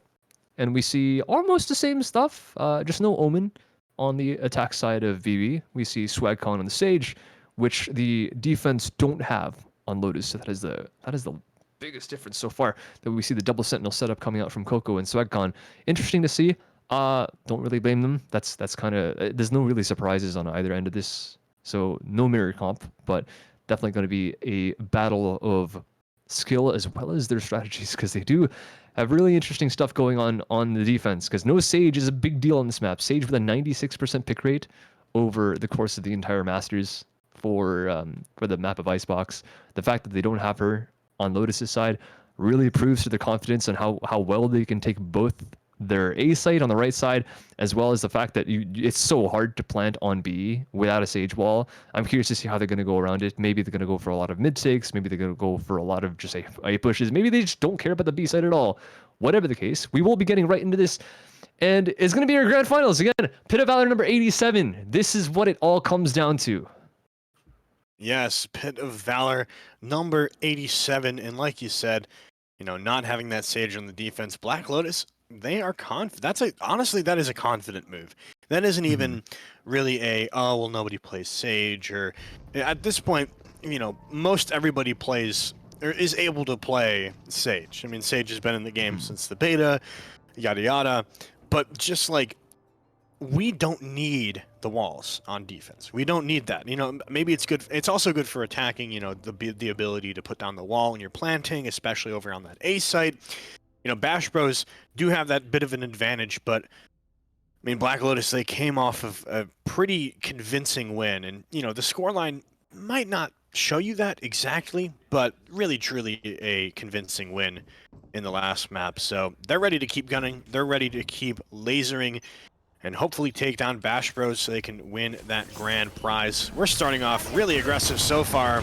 Swag is going to put the wall down. That stops all of the aggression from Black Lotus. A little bit of a scary moment, almost as if like, you know, like a dog running at you, but they get stopped by a fence. That was really the situation there for Bash Bros. As Black Lotus, they just heard everybody there. They have shifted their focus now, reading this play really, really well. Spike will go down, not without some trades going out as well. Woo! But it seems like Bash Bros is coming out on top. They will win those trades. They still have to be careful of the last two players, though. Brought down to the last player standing in Bash Bros. They're saying, hey, remember that confidence you thought you had? Well, we're gonna stop that for a second, and we're gonna take control. We're gonna take this pistol, and they're gonna buy up into this next one, hopefully to get some more momentum. You know, it seems like Black Lotus is not going to even buy anything other than maybe a little bit of util here and there. Yeah, what a mid round as well by Bash Bros. I mean, I say mid round, pretty much 10 seconds. They encounter a lot of resistance towards mid. They put the wall up, of course, and they just rotate right towards A because they know no one's there. That's beautiful stuff, and a couple interesting things to see in that round. I think that's the first time, at least for me, that I've seen a Jet get 2 kills and use a dash and still have a dash in her back pocket. And now it's already a frag. I don't know if he's already popped it, but whatever the case, he's got one more towards the next, and already an entry kill. Like you mentioned, is not really anything for Black Lotus to play with. There goes the wall. Default stuff. It's just super standard what you see on the B site. That's exactly how you take it. And that's just the Lurk getting so many different frags inside of mid. They want to hunt this guy, and yeah, it's low HP, but at least still needs to land either 2 or this little headshot on the pop back, and he's not even going to get a chance to see any targets as SwagCon blindsides him. 2 rounds, very, very nice and clean from Bash Bros. Yeah, very, very clean, and you know, Bash Bros looking very, very strong. We will see them choose not to upgrade as of right now, as Black Lotus, you know, gets the usual 3rd round buy, loss bonus kicking in. So this is, you know, like we've said many, many times before, this is one of those important rounds for them. You know, this is their time to find their own pace in this game, find their stride in this game. We'll have to see what the plan is. Looks like it's going to be a nice little split from Bash Bros, though. They are spreading themselves all across the map, just trying to take up as much space as they can. And Coco with a beautiful shot onto Natesy. And what a way to start that round. Already taking the gun out of his hand. And Darrow will get a return frag onto SwagCon. They do have some response, though, over towards this A side. Darrow is going to swing again. He's going to find another, but Coco is just hitting these shots. No gun required. All he needs is that chamber gun.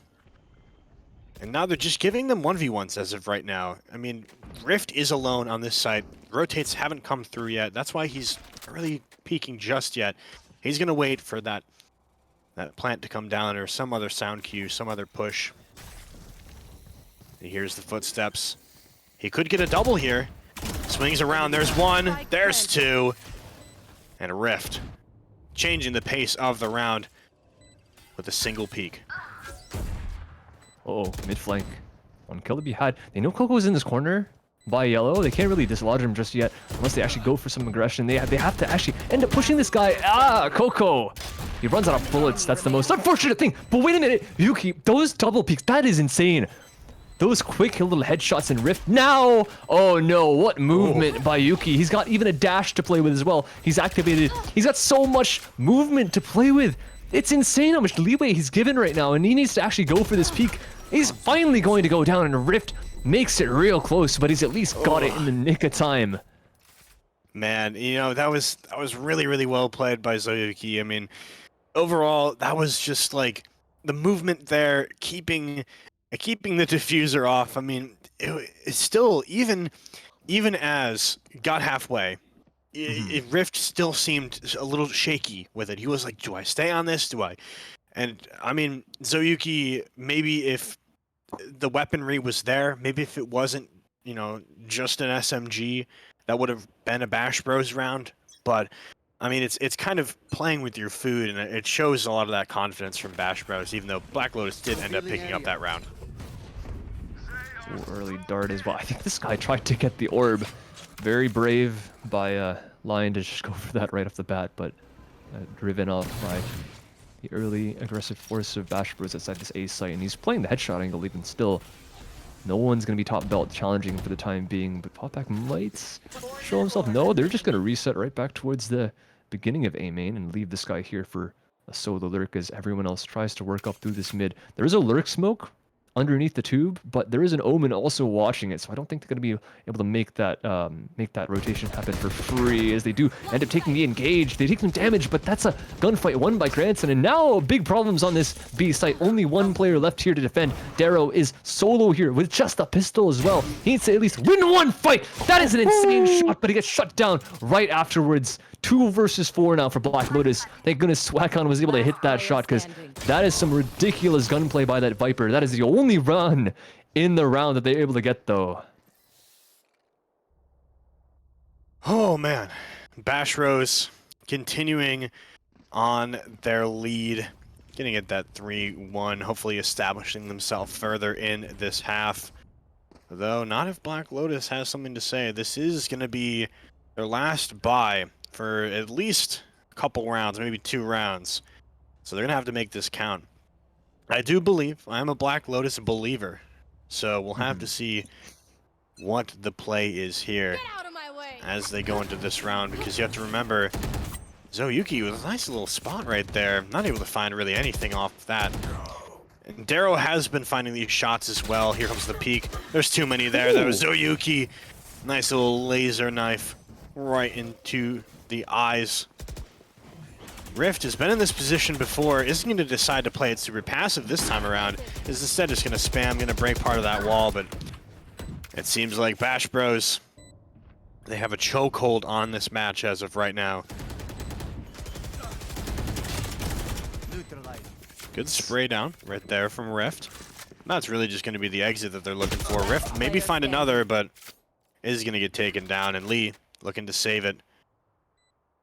Really know where Lee is just yet, so possibly could get a few more exits here, but Grandson circling around. Not quite. I think he's going to be able to get out, probably. No one else is even close to them right now. What a round from Bash Bros, even. They've had some good ideas, and even if the ideas fail, they have plan Bs. The double updraft gets pretty much no value inside of mid. Oh no, he actually dies. Wow, he wandered all the way to top belt and got punished for that one. That's unlucky for him, but once again, Bash Bros, they're looking great right now. They're up against nothing in this round, so they're likely going to go up 5-1 unless Black Lotus have some kind of ridiculous set piece that we haven't seen before. With just pistols, with 4 sheriffs, Lee has his headhunter, so he can work with that. But given how clean Bash Bros have looked, even with Black Lotus on guns, I honestly don't even... There's 2 people on Black Lotus with 0 kills, by the way. One of them is a Jets. Endline did so well in the previous matchup, and now this being 0-5, that's telling. That's telling how well Bash Bros are just shutting him down. They've got 2 ultis in this round to work with. I don't think they're going to need to pop either of them. Black Lotus working up outside of A. At least they're getting some space, so they know exactly what's happening in this round, probably. They've kind of narrowed it down to just a B-long take from Bash Bros, but they have to be able to do something about it. That's the only thing. location revealed. And here comes the rotate. Rift is still here. They have some people coming from behind, but the superior firepower of Bash Bros is gonna do a lot of damage. But Natesy with 2 clean headshots, instantly taken down though, and possibly a panic jump and, you know, just accidentally pressing that space bar. And Black Lotus, they're looking flustered. That's the best way I can describe this here is Bash Bros is doing what Black Lotus did to Team Mystic, and it is just outplaying them at what seems like every turn of this game. And Black Lotus has got to try to turn on, you know, maybe some of those creative juices, try to figure out a way to solve this problem. They will put the operator in the hands of Line, and Line has been scary with this op. Maybe can open up Bash Bros just a little bit to give Black Lotus a little bit of that space. Yeah, an unlucky situation. They're not even looking at his sight. They're going down this mid. I mean, they could split B, so we could still maybe make something work through this orange position, but no, dash straight up on the top boiler. Oh my goodness, this is a lot of space being taken. Suyuki is gonna be able to win that fight. Coco with the trade back on a Rift as well after his teammate gets taken out from inside of A, and it's this hectic all over this A site. They're going to maybe go for a res here. There is one available for the plant, but no, he just sticks it right on top of this A towards the mid position, and the Viper's pit is going to be completely almost useless. He does emerge out of it, but there goes the res. It's now a 1-on-3 for the Viper. Darrow, how much can you do in this situation? Full HP, still able to take each isolated gunfight, but no, after that one, yeah, Molly going out. He's going to be standing right in the midst of that poison, and there's nothing for them to say. Bash Bros, very, very clean, 6-1 against a potential and another eco round from the side of Black Lotus. Yeah, and you know, this is just a little bit of a tidbit, but really the only case where Black Lotus has won, they haven't prevented any kind of plant from Bash Bros yet. I mean, they even the round that they won, Bash Bros did bring it to that situation where, you know, they had to. It was a desperate 1v1 really, and it was really only because the Bash Bros hadn't upgraded their stuff yet, and Black Lotus was running those full guns. So the superior firepower, and you know, but even in the round where Black Lotus won, still incredibly close. But you know, that isn't to say that the rest of the game will look like that. But as of right now, they're in a pretty tough spot. Yeah, this is. N-Line may be able to maybe catch someone slacking here. Oh no! Oh, what is that? What? Oh, what? How does he win that? I don't even. They're aware of it. They're mollying him out, and he still wins a fight. Fair enough. I mean, you take those whenever you can. And Darrow is still up at the top of yellow, kind of. He's taking a very aggressive angle here, but yeah, not going to catch out the chamber. He's going to have a TP. And now it should be clean towards his A side. There's only one player here, Rift. We've seen his gunplay before, but one of his teammates gets deleted by Coco and then mid lurk, and he's not going to be able to find anything past this wall. That is a very unfortunate situation. Gonna want to save this Hunter's Fury for the next round, see whatever exits he can find. But wow, Bash Bros, even if they lose that initial frag to the pistol, hold on a second, Rift, making something work here. Second! Whoa! That's a freaking he takes out the Viper's pit, but he doesn't know this guy's behind him! What is this logistics? Coco removes another one, and finally, yeah, they stabilize. Bash Bros maybe a bit scary in the middle of that round with that pit up. No one really knows where the enemies are coming from, but geez, shots landing from Rift. If he land a couple more of those, if his teammates can follow up on those kills, maybe something can happen. But once again, Bash Bros, like I mentioned, they're super aware of pretty much everything that's going on. And the only thing they aren't aware of is when there's just smog all over the screen. But if they can see you, I mean, the fact that they're just mauling out N-Line from that default angle, yeah, fine, it is a default angle, but they have no info he's there. They're just guessing, and they guess correctly. And when you guess correctly, 8 rounds in a row, stuff just ends up working out. What a miraculous situation. First initial pick from the Jet with the excuse me, I almost said AWP. Whoa, the OP. That's a good way to start out the round for Black Lotus. We'll have to see if they can turn that into anything else, but N-Line has to be careful with Grandson here. Did get tagged by the Recon Bolt. Still peeks up.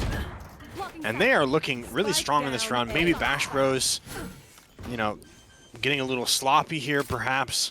Or maybe Black Lotus has just found their footing here. They do have the spike down, though. Yuki, so Yuki does get one, tries to spray down another. Last player standing, pulls out the knives, has to 1v3 this, but not able to do it. And that is going to be the second round for Black Lotus, ending the Bash Bros streak. Man, I think you put it perfectly. I think Bash Bros got a little bit sloppy there. It was interesting. Especially like inside the tube where he gets tagged by the drone and he just kind of walks up with his knife out. Yeah, they're getting a bit complacent. They're 7-2 up. I don't really blame them. They've been looking absolutely beautiful, and you can even see losing that round. They're just fine on their economy. They've got Grandson literally max money right now. He's probably going to buy up an op for either Yuki or Coco. No? Okay. They just play around with the money there, but they're still all good. And Black Lotus, I wouldn't say they're struggling, but yeah, Rift is $0. And if I could check his utility, he's got everything in his back pocket, so he doesn't really need anything per se. But it's still Black Lotus against the wall, and Bash Bros, if they just pick it up a little bit, if they don't walk up tube with a knife out after you're being wall hacked, maybe they don't lose a round in that kind of fashion. We still see Black Lotus wanting to put up a fight, but it's going to be up to Bash Bros to not be sleeping at the wheel. Let's be real.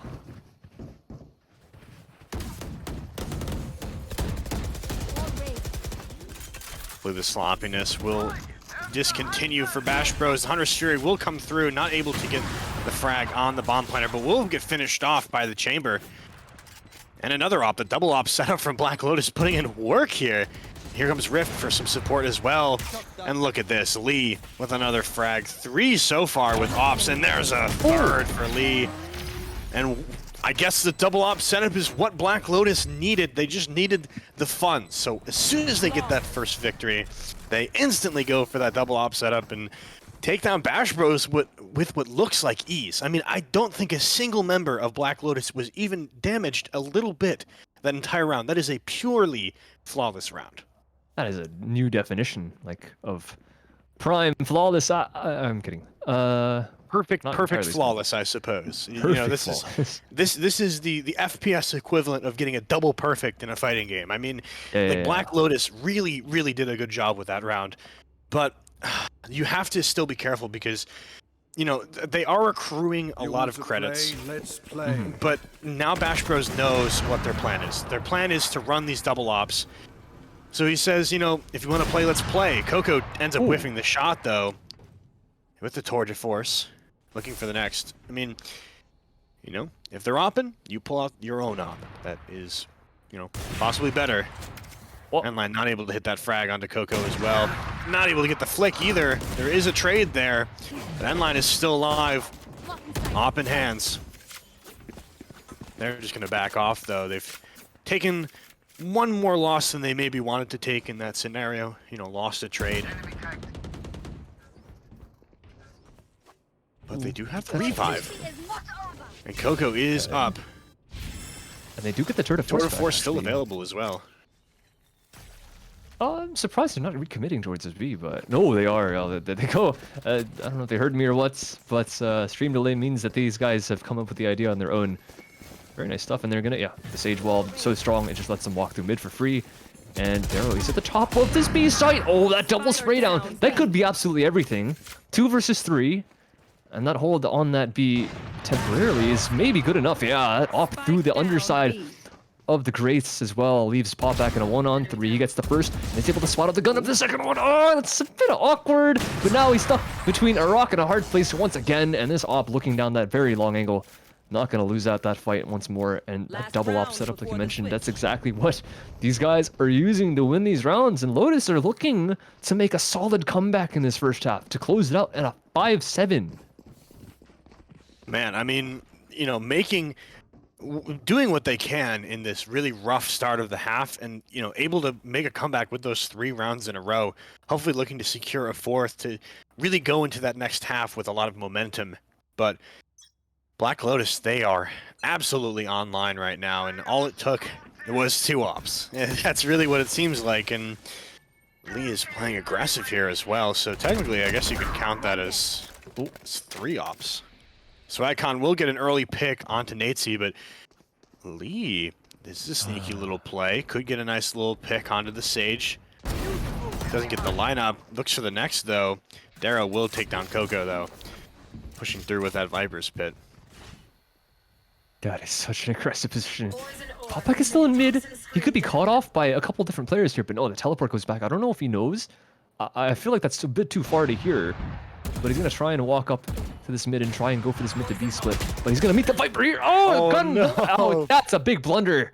Bash Bros now in a 2-on-4 off that frag, and that is a beautiful shot by Grandson all the way at yellow, but he can't follow up on it. Down B. Op holding a very tight angle, but he's not going to find too many of those free kills. At least not anymore. Okay, dude, it's awkward everywhere. I don't know what's going on right now. There's a lot of missed shots, a lot of really interesting engages being taken, but still, Black Lotus end up recovering. And yeah, it is a 5-7 scoreline after being 7-1 down. 7-1, turning it into that 7-5, which is a very, very respectable halftime score. Very close. So I'm excited to see what they can do as we switch off the sides. You know, attack on Breeze did seem like their stronger side versus Team Mystic, absolutely.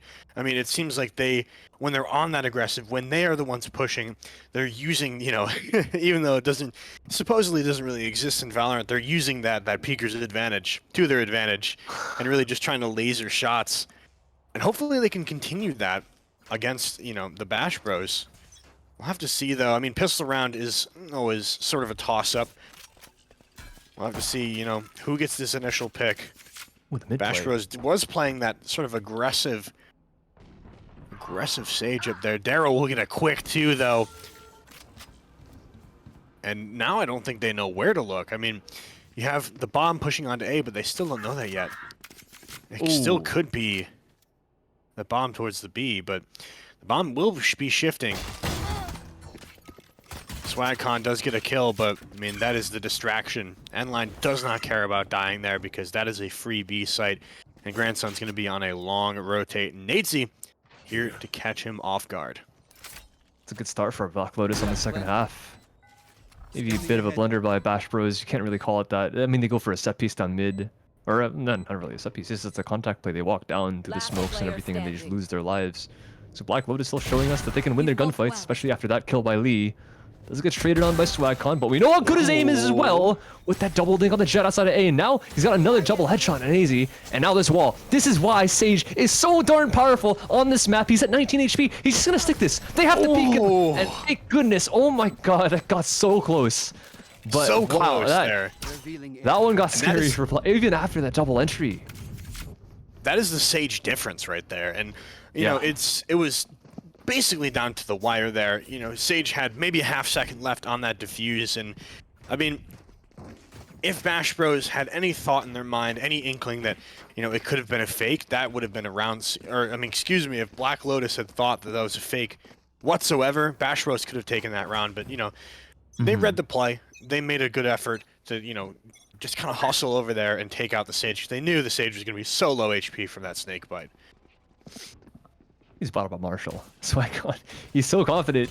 He's one of the two players. Usually, you really want to see your duelists on those, like, force weapons, quote-unquote. But it's going to be the Sage. And Tsuki's got one as well. He's hit a body shot, so maybe gives his Sage an opportunity to land a bit more damage. But Lion is just lining them all up and just deleting them. Yeah, he's... Oh, okay! Hello! Welcome to the Valorant. We are a game where shooting matters. Precision gunplay. Well, that's the only one they're gonna get, unfortunately.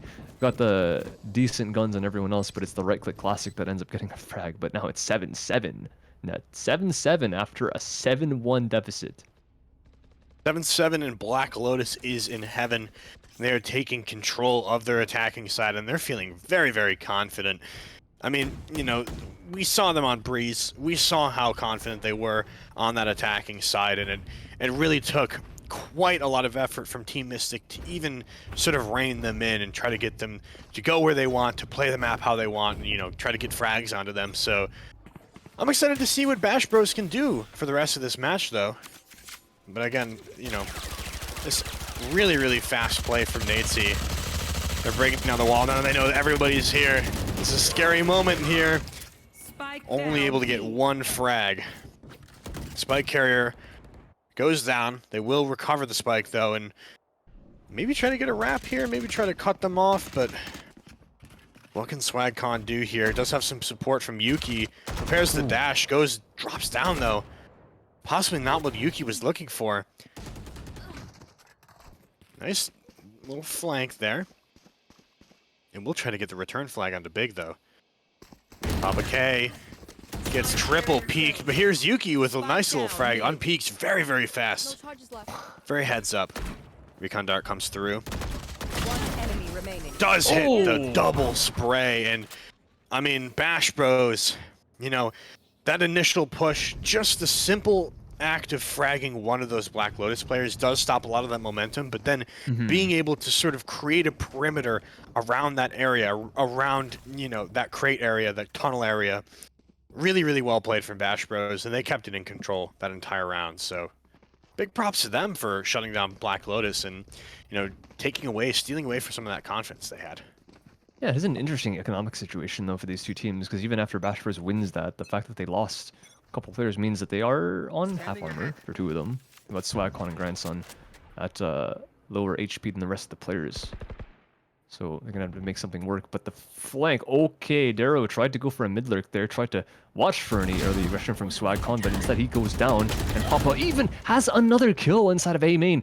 That is a very good start, even with technically lesser armor, slightly lesser buy, but the weapons are all they really need to end up winning these rounds, because Bash Bros, when they get the guns, they end up getting the frags, they just land the shots. And yeah, it is just the 50-50 down mid. That's won by the defense. It's a 50-50 inside of A site. I guess he just wasn't aware of pipes. Grandson even with another kill on Ali, and that's a double aggression. Each person watching each other's back. It's just beautiful fundamentals from the entire team of Bash Bros. Nothing going wrong. And Black Lotus have not only not found an opening, but instead they've been aggressed on by the defense, and now they're on the back foot. 1 versus 5, Rift can't really do anything. He's probably just going to take this time as like a pseudo timeout for the rest of his team to just talk things out. But maybe a kill or something would help. He's revealed the Yuki in the corner. No dash, so he's able to get a kill. Nice stuff. 3-0. Yeah, not a Only chance. gets one, though.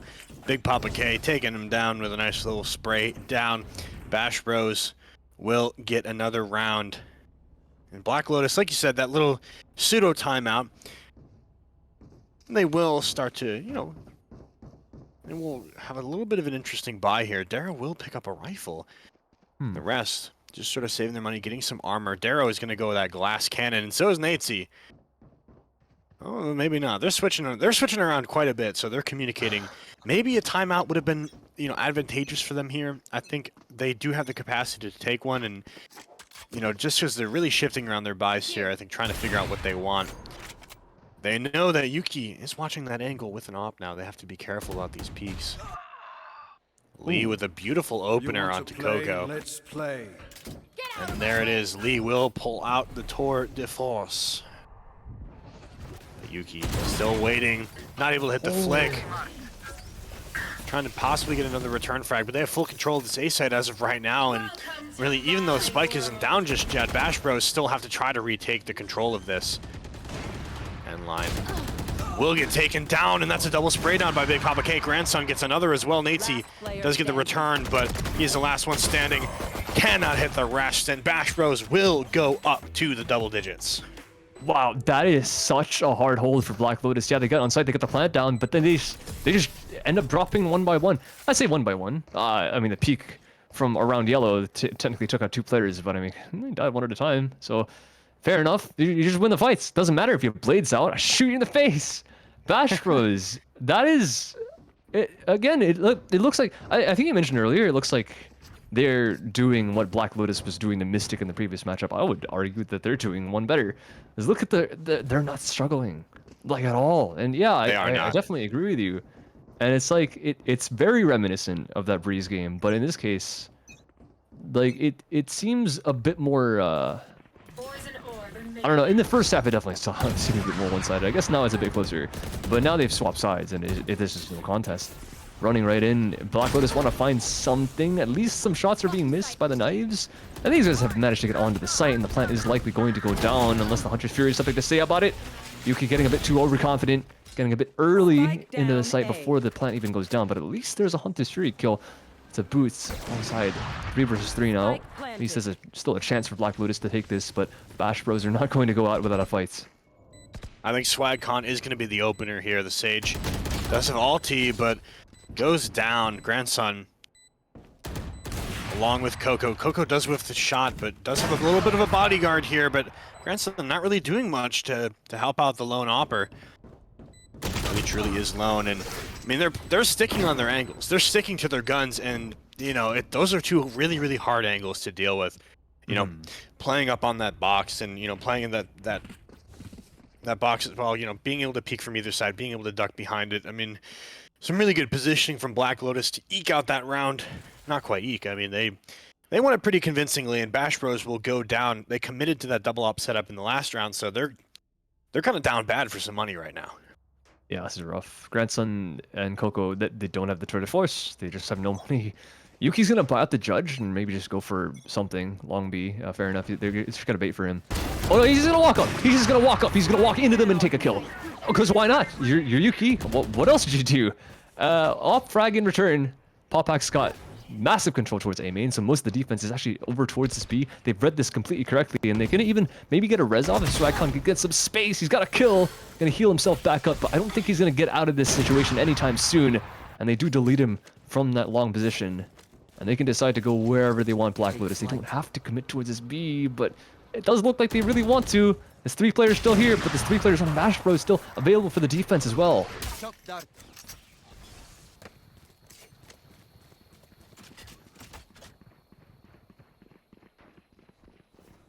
Footsteps are here. Big Papa K does hear him. They are going to cross without really a lot of damage going on to them. They are leaving one to try to catch.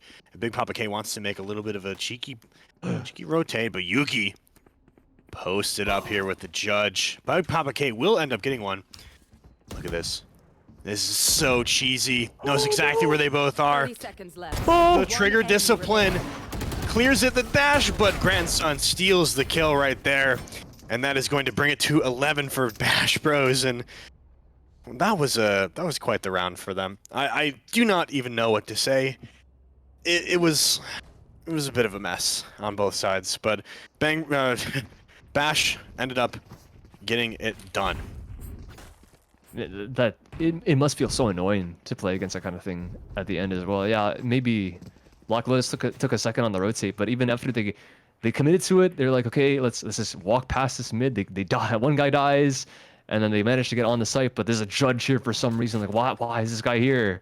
There's just, it feels so oppressive. Finally an opening for Lion, but that's few and far between. He really needs more of those if he wants to do something. And finally, he does shut down the aggression by the Viper. I guess maybe trying to go for an early ultimate. He was just trying to get a forward angle, so fair enough. They managed to remove him from the round early on. But that is too much information given to the drone, though. That, you know, seeing those 2 players there, you know, maybe just seeing one, that's fine, but, you know, that's the drone being able to spot out both, but I think this is a little too early of a rotate towards that B site. And these smokes might actually fake them out as well to rotate one more, you know, from the Sova in mid. They're actually going to execute onto A, and they can get one of those frags. Grandson is still alive. They're going to plant the spike, and there's not much he can do to prevent that, but buying some time for the rotate as well. Spike isn't just down yet, and they're going to back off, possibly play for those snake bites. They do have an AWP in their hands. Here comes the Hunter's Fury. They're just going to have to wait that out. Coco does get a trade onto Lee. Is not able to hit the frag. Yuki, now last player standing. Coco gets one. He's going to have to kill at least one more until he gets it, but just, you know, messed up by the smoke there, and Darrow's able to get the frag. It was almost like a bit of a little bit of a one-way there, perhaps, as he jumped up into it. Yeah, that's exactly what it was. So good on the plant spot, and then Natesy hasn't been doing too well in the frags, but he solidly, he might have just straight up won them that round. I mean, if he dies there, if the vision is had by Grandson, maybe that's a kill. But yeah, it really does seem like Black Lotus had a solid idea on what they were going for in that round, and they just went for it and executed, and it just worked. Like, they had Natesy with the ultimate all the way at B, the solo fake, the 2 smokes, and he even sends a paranoia through the site as well. Completely bid on it, Bash Bros. Like, they sent 2 people there. So very weak A, yeah, there's a kill from screens, but it's just impossible to hold that down. And even the TP back from that Omen as well, all the way from B to A. Some great stuff, but you're not going to have that every single round. Bash Bros I don't think they're going to fall for that twice in a row. And of course, they won't need to. It's not happening again from Lotus.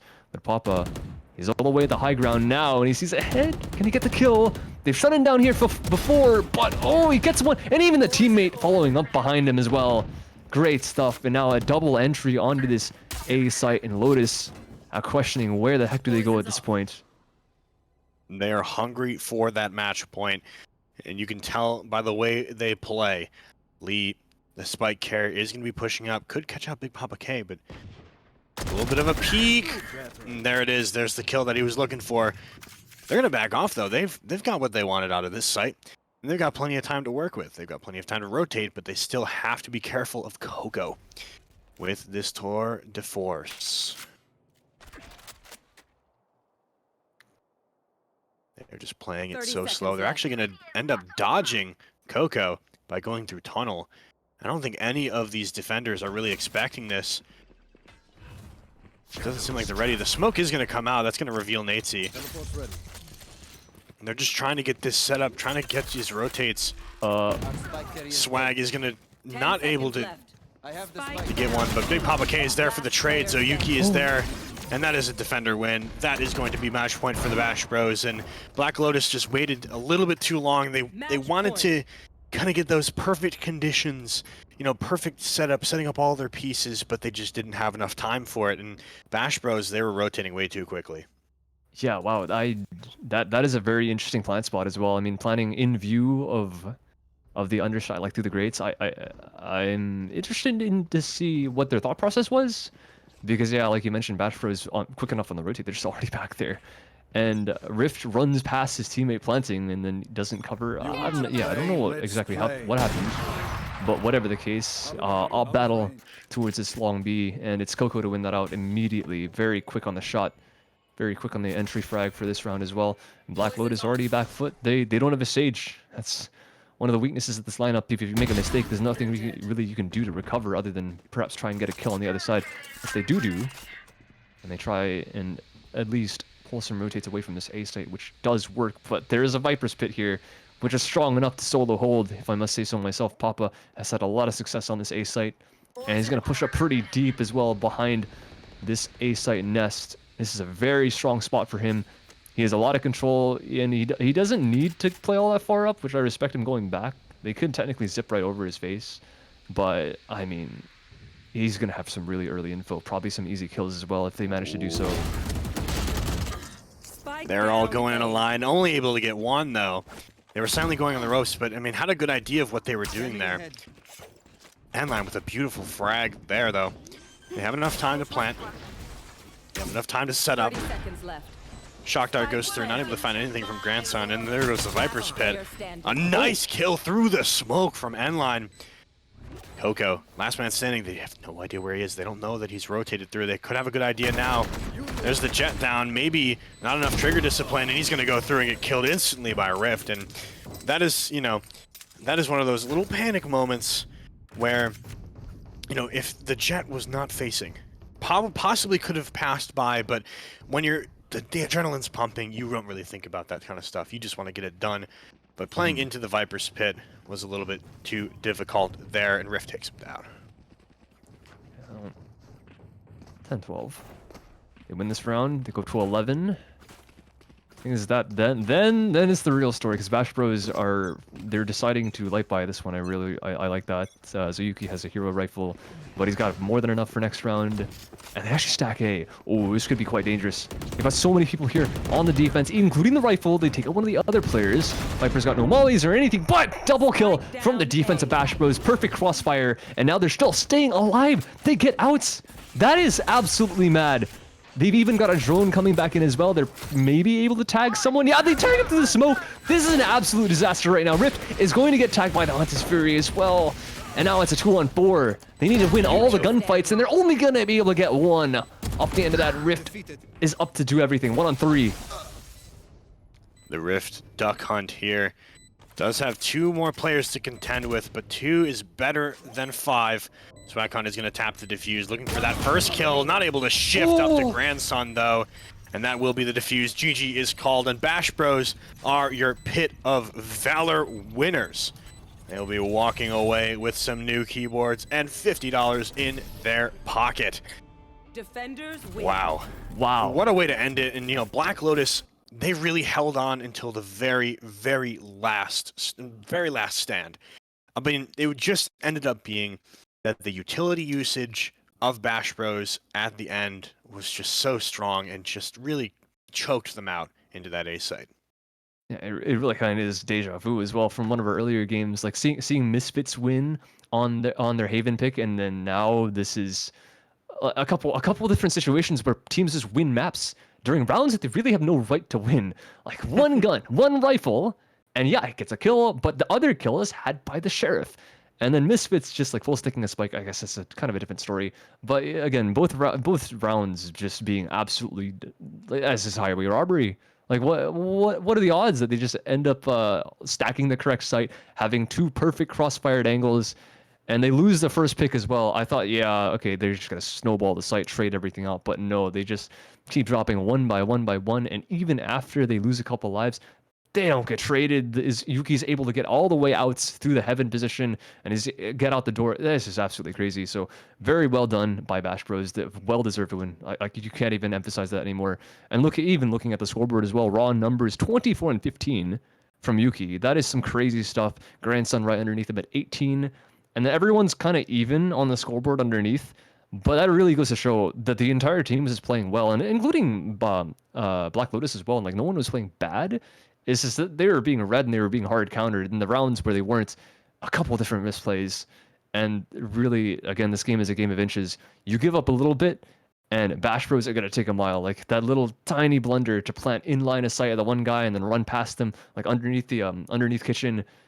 The little things, like when you mess up like that, of course, it's gonna lose you some rounds. And at this point, it's the grand finals. Can't be making those mistakes against a team like Bash Bros. Very well done by them. 13-10 victory, and they take Pit of Valor number 87. Yes, and speaking of other winners, we have to announce the $25 Valorant card. Who wants it? Well, there's only going to be one winner, and it is Carson from Team Poopy Whoopy. And congrats, Carson. You have $25 of Valorant points. You can go to that Valorant shop. You can go to that night shop, get whatever you want. It's like a gift. You know, it's like your parents giving you that allowance money and be like, hey, go get something nice for yourself. You know, treat yourself to a gun skin. You know, your night shop may not be that nice right now, but you know what? You can get something from it anyway. But congratulations to Carson from Team Poopy Whoopy. You are $25 worth of Valorant points richer. And right now we are waiting for our MVP. Once we find out who our MVP is, we will get the announcement for them, and they will win an MSI GM41 gaming mouse on top of the prize that they have already won from winning the Pit of Valor. So I'm looking forward to that, and it will be Big Papa K. Had a beautiful performance right here. Overall, just really fragging out on both Ascent and Breeze. I mean, really finishing out that icebox with a lot of frags under his belt. And I mean, overall, it really ended up being that the entire team of Bash Bros put in a lot of work, but Big Papa K just ended up getting those really, really important frags in each of the rounds. I think we might actually have the wrong member here. I think this is Zuyuki. Yeah, okay. Zuyuki. Sorry. Excuse me. Sorry if you got a little bit excited, Big Papa K. But maybe, Zuyuki will share the mouse with you. You'll get it on like Monday, Wednesday, Friday, and then the other days it'll be Zoyuki's. So, but at least you get the keyboard, I suppose. I mean, you look at his performance, you can see why. Yeah, his team was setting him up, but this guy, like, he's taking the frags. I mean, he walks around yellow, gets 2 kills. You remember the map. You remember the moments where he was making the plays, and 24 and 15. In the final map. What a player, what a gamer. I mean, above and beyond everyone else. And I said the grandson was like right behind him. That was kind of a metaphorical statement. He was 6 kills off. So yeah, 22 Yeah, and but 9 on their Ascent game, 13 and 3. Like 13 to 3 and dropping 22 frags. That means he's averaging like almost 2 kills a round. This guy is an absolute monster, and he's doing everything they need for his team. Only 2 entries so far. That's because Grandson is just taking all the entries. So it's just crazy. Everyone else on the team playing amazingly. He is just the one being put in positions to capitalize on all the utility, on all the kills, all the spot. Like he's taking space inside all the sites, and he's winning the gunfights. So fair enough. That's exactly why he's getting the MVP and getting a new mouse on top of that. So congratulations to him. Congratulations to everyone on Bash Bros as well for the victory. And of course, thank you to everybody who participated in this week's Pit of Valor and has been participating in Pit of Valors for weeks on end. We're really, really excited to run these all the time and every single week. And of course, we've got some more events coming up for you. Specifically, we have Val and Chill returning this May, and it will be very, very fun. And also, don't forget, it's Saturday, this upcoming Saturday. We will have a Pit of Valor Invitational. If your team has won a Pit of Valor, you are invited, and it will be quite the bloodbath, because think about all the teams that have won, the perfect level of execution, the perfect level of play to win so many best of ones and, bring it to the top every single week, week after week, and then having to go against another team that has done that exact same thing. So be on the lookout for that this upcoming Saturday. It's a $150 prize pool, and they will also win keyboards. And you can type !invitational in chat for some more details as well. But really looking forward to that event.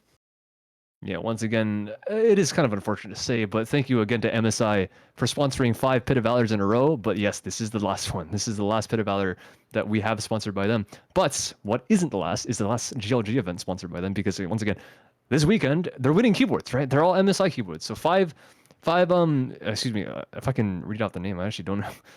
Oh, gosh, I apologize. But yes, they're going to be winning 5 MSI Vigor GK50 keyboards are the winners of the Invitational. So, I mean, they'll be fighting for money as well as some hardware, which is kind of exciting. So anyone, like you mentioned, anyone that's won is invited. Don't miss that. So that will be the final, for now, the final event from GLG that's going to be sponsored by MSI. And they're going to be giving away the last headset then as well. That's why we didn't announce it today. It's going to be happening this Saturday. So if you want a chance to win the final of 5 headsets, the final of 5 that we're going to be giving away at GLG, to win on Saturday, because that is going to be, that's the pinnacle event, right? That's like, for example, it's like the Masters of GLG. Like we play all these weeklies and then we go to the final event, which is the Invitational. Bigger prize pool, triple the prize pool of every other event. So you guys don't want to miss that. Yeah, absolutely not. But for now, up until Saturday, we are going to sign off for the night. But thank you to everybody who tuned in to this Pit of Valor number 87, and we'll see you in the next one. Have a good night. Looking like it's all over. Hold up. Maybe not! Are you serious? My name is Ben Garvey, and I founded Great Lakes Gaming with one goal: to create an exclusive club for casual and competitive gamers to come together, full stop.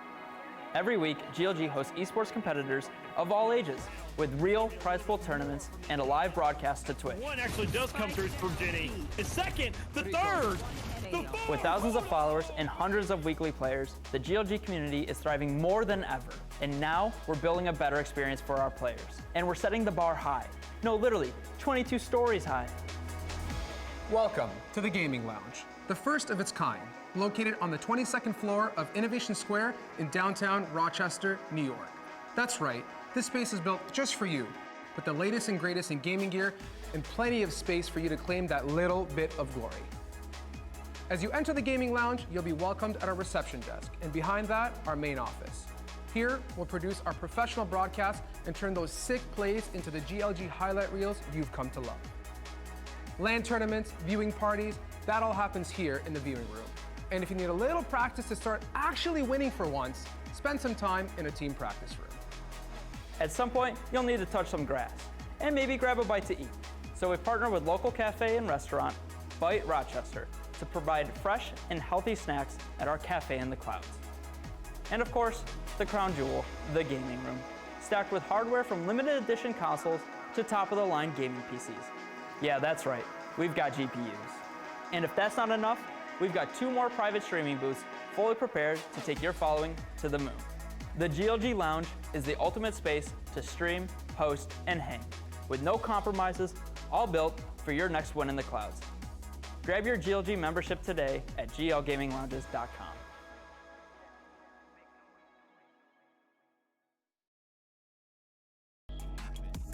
That's what we're seeing here. Out of the jet down mid, trying to make their way through market. They have an opening. Moeda split attention here. The sonar dart on the inside. Moeda's gonna get tagged, but nobody checks it. Moeda finds 2. The gravity well pulled him. Steal a 3rd one. Oh no, Moeda went runaway as well as 3 the other way from the jet on the other side. Nobody can tame these duelists. Tell you who can. My name's Posters.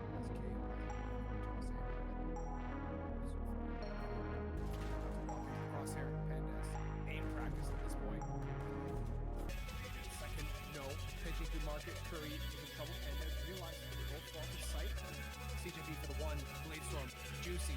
Pandas for the 1, dismissal. Oh, beautiful.